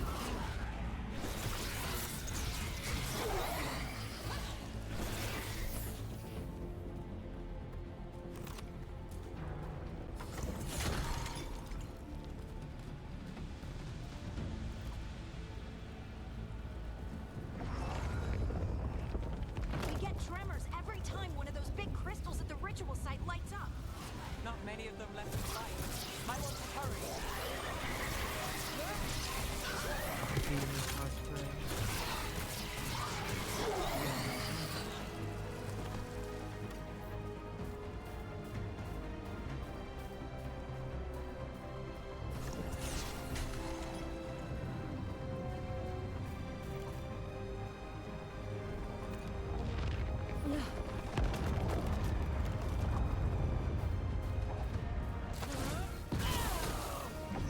Almost there.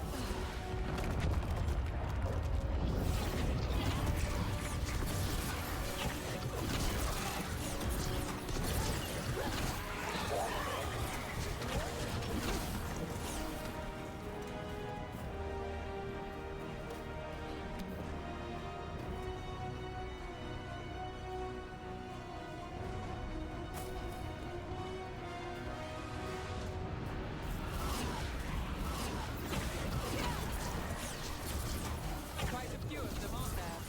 Nothing compared to how many we get if Solus finishes this ritual.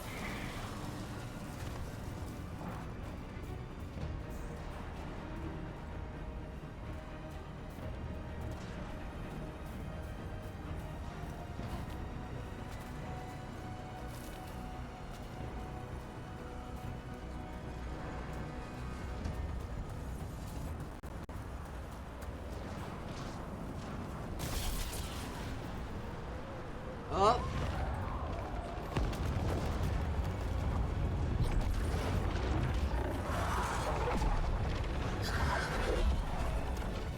Ah, yes! What the one I was talking about! We have to stop this demon quickly.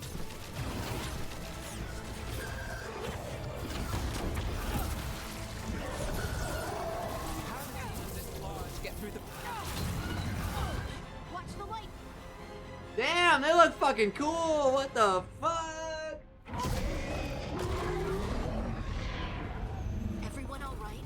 Good enough. Let's get to Solus. I'm glad they actually made her a party member, the small dwarf lady.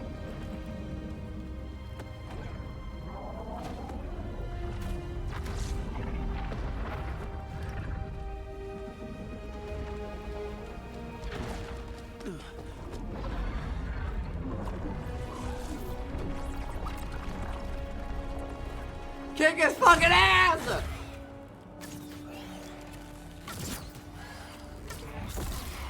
All right, I'll take it from here. Are you sure? Positive. You three just keep the demons off me while I talk to him. Varric, Solus isn't gonna stop just because an old friend asks nicely. Solus needs someone to sell him another option, to help him justify changing his mind.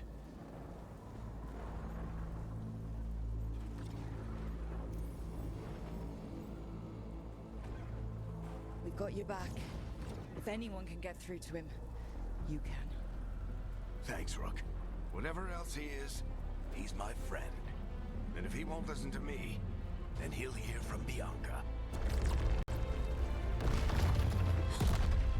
More demons. Take care of the team for me.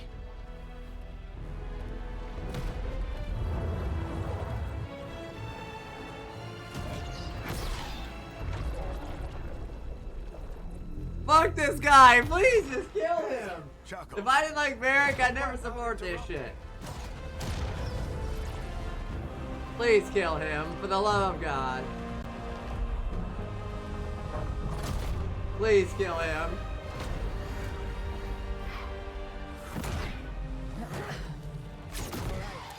Let's buy him some time.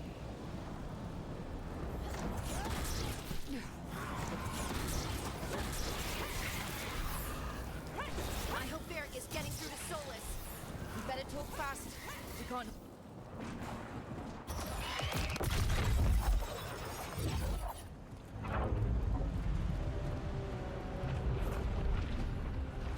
The veil is a wound inflicted upon this world. It must be healed. By drowning the world in demons? I have taken precautions to minimize the damage, Varric. Minimize the... People are dying right now. You need to listen.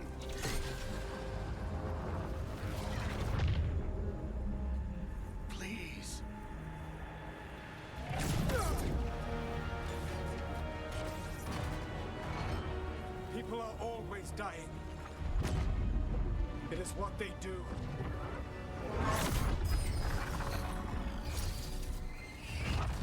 Shit. We need a better plan. Do you want me to take the shot? Won't work. He's too powerful. What if we disrupt the ritual? How? See those statues? If we break the scaffolding holding that one up, the whole thing will come down on Solus.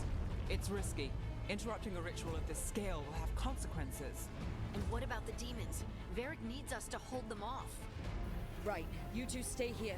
I'll bring down the statue. What? No. Stepping into all that raw magic is suicide. The storm could tear you apart. Anyone got a better idea? True. But you'll need backup. I mean, true. I'm a Bitches, you best listen to me, bitches. Either way, someone needs to stay back and deal with the demons. Bitches best be listening to me.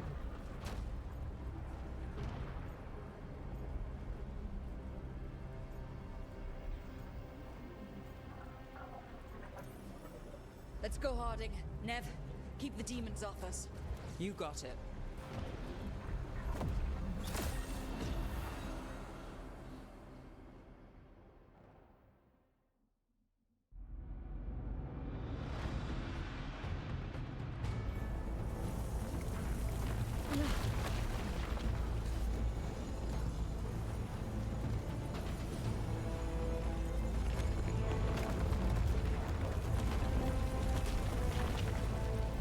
Oh.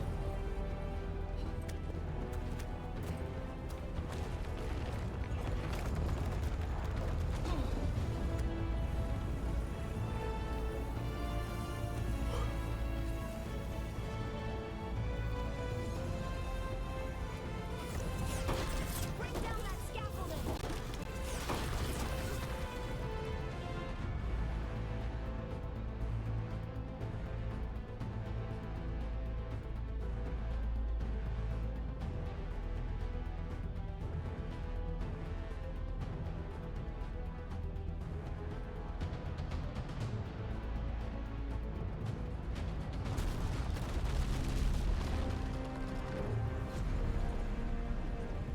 Why?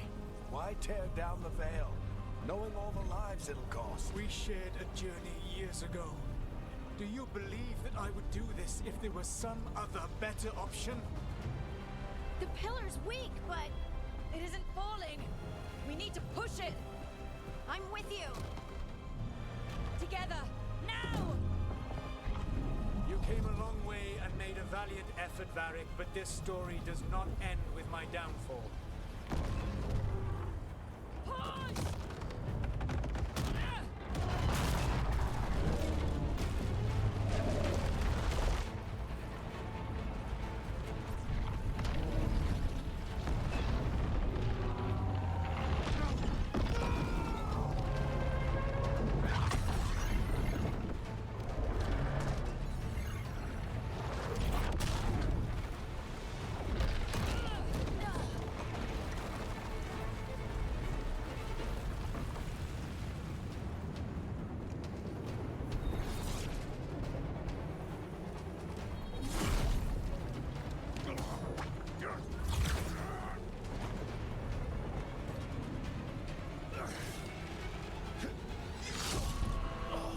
Damn you fucker, you can't do that to Varric.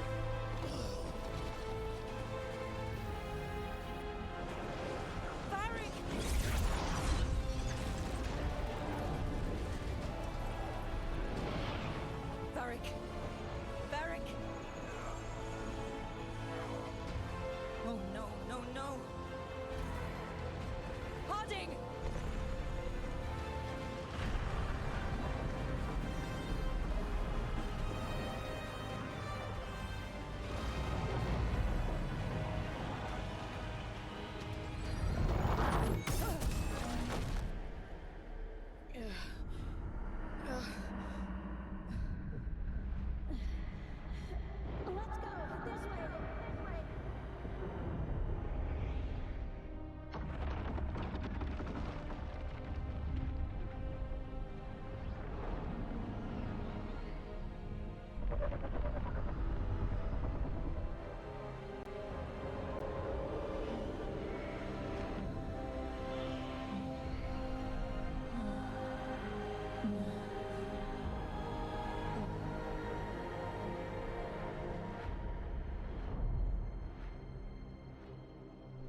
God damn!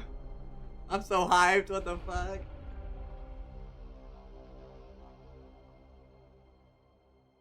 Fuck Solus, all my homies hate Solus. Oh, poor haters, he's so sleepy. You have no idea what you have done.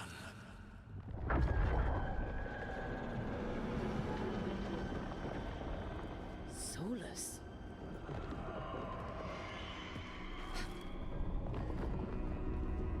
I know what I did. I stopped you from destroying the world. I was not destroying the world.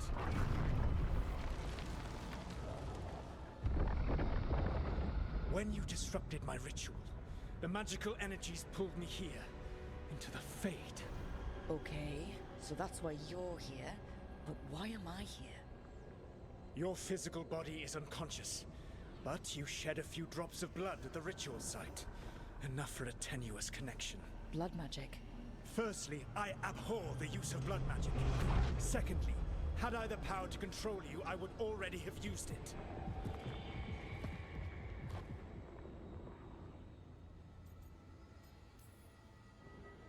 Alright, you brought me here to talk. What are we talking about? The Evanurus, or as you would call them, the Elven Gods. The creatures that escaped. In ancient times, they ruled the elves, but that was not enough. They sought not just to be obeyed, but to be worshipped. When I rebelled, they drew on the horrific magic of the Blight, corrupting all they saw until I trapped them. Thanks to you, though, I am now trapped, and the blighted Elven Gods walk free.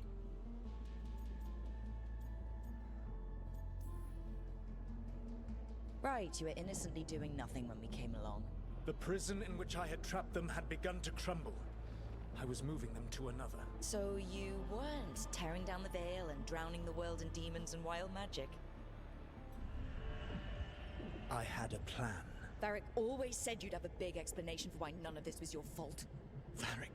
Yeah, he said that's your style. Never quite lies, clever half-truths that let you convince yourself you're doing the right thing. He tried to talk to you anyway, and now he's hurt. Varric is quite practiced at shading the truth himself. So those things that got out, you said they were gods? They said they were gods. Blighted, tyrannical, sadistic gods. The most sleepy It's little took man. all my power to imprison them. He a big man to me. But I am certain you will be fine. Come give me a hug, big boy. Okay. Not just a hug. That's really helpful. What are you, the Give you Elven God of something else, too. sarcasm? Lies, treachery, and rebellion, depending upon the story. And how could I help? I do not have my ritual dagger. I cannot access my network of mirrors to travel from the lighthouse to anywhere in the world. All I can offer is what I know. Helpful advice from the Elven God of, and I am quoting you here, lies, treachery, and rebellion. Depending on the story. Elganan and Gillenane are your problem to solve. My phone's over there charging. I can't answer it.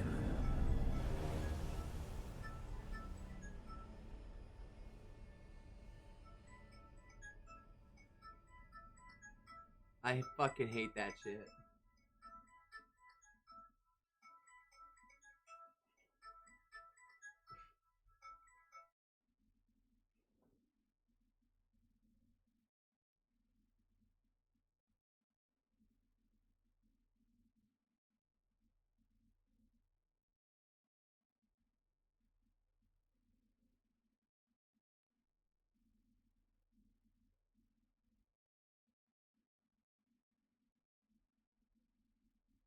Why? Why tear down the veil? Do you want me to take the shot? No idea what you have done. This is your responsibility now. Well, look who's still with us. Varric, you're okay. But I saw Solus stab you. You fell. Trust me, kid. I've had worse. It'd take more than a flesh wound to stop me. Don't think I'll be making it out to the field anytime soon, though.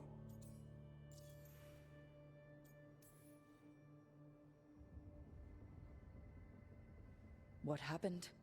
I did my best to talk sense into Solus, but of course, he wasn't listening. He never does. The plan did go a little wrong. Yeah. Nev got everyone out, by the skin of her teeth mostly. And before you start worrying, Harding will be fine. She's made of sterner stuff than either one of us. Or, at least, she's a lot tougher than me.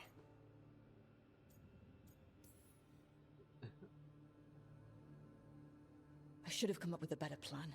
I should have... You worked with what you had, and you succeeded, by the way. World isn't drowning in demons. It isn't over, though. We trapped Solus in the Fade, but something else got out. Something... Rook, you've got this.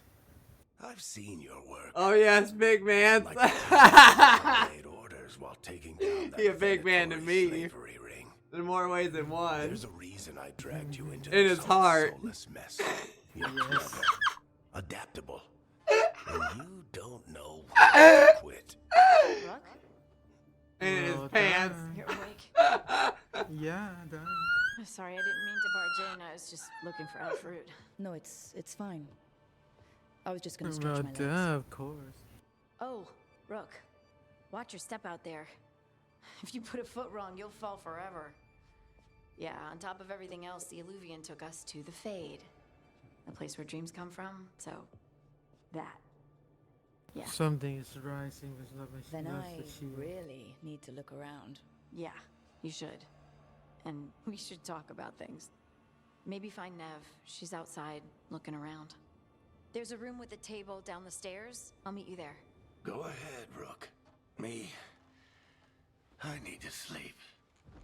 He better not die or I'll be fucking angry. See you later, kid. You've been in the past 3 fucking games. Technically, the plan worked. Technically, the plan worked.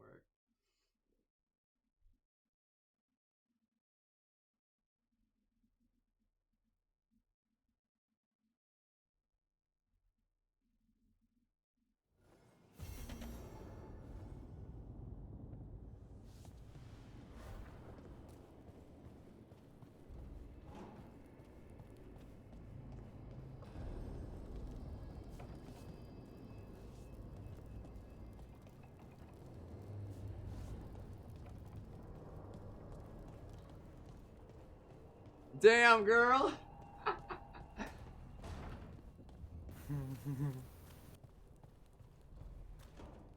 She know what she doing. I ain't do shit. You do. Lies. Lies in You your do house lie. of God.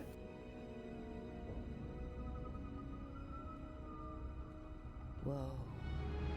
You're the one who lying right now.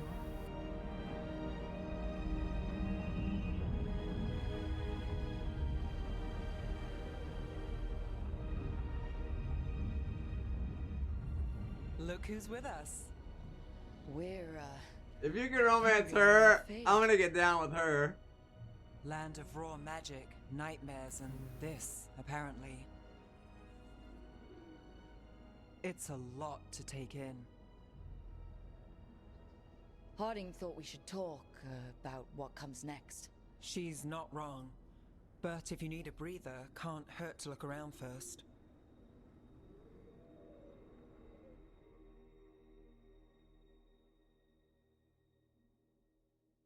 It's so good. I love Dragon Age, man. Fuck. Now I gotta play all of these on stream.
Alright, I'll end the stream here.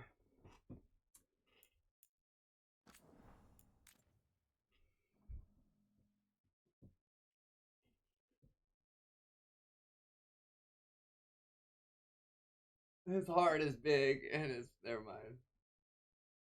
His bulge. Huh? His bulge, what?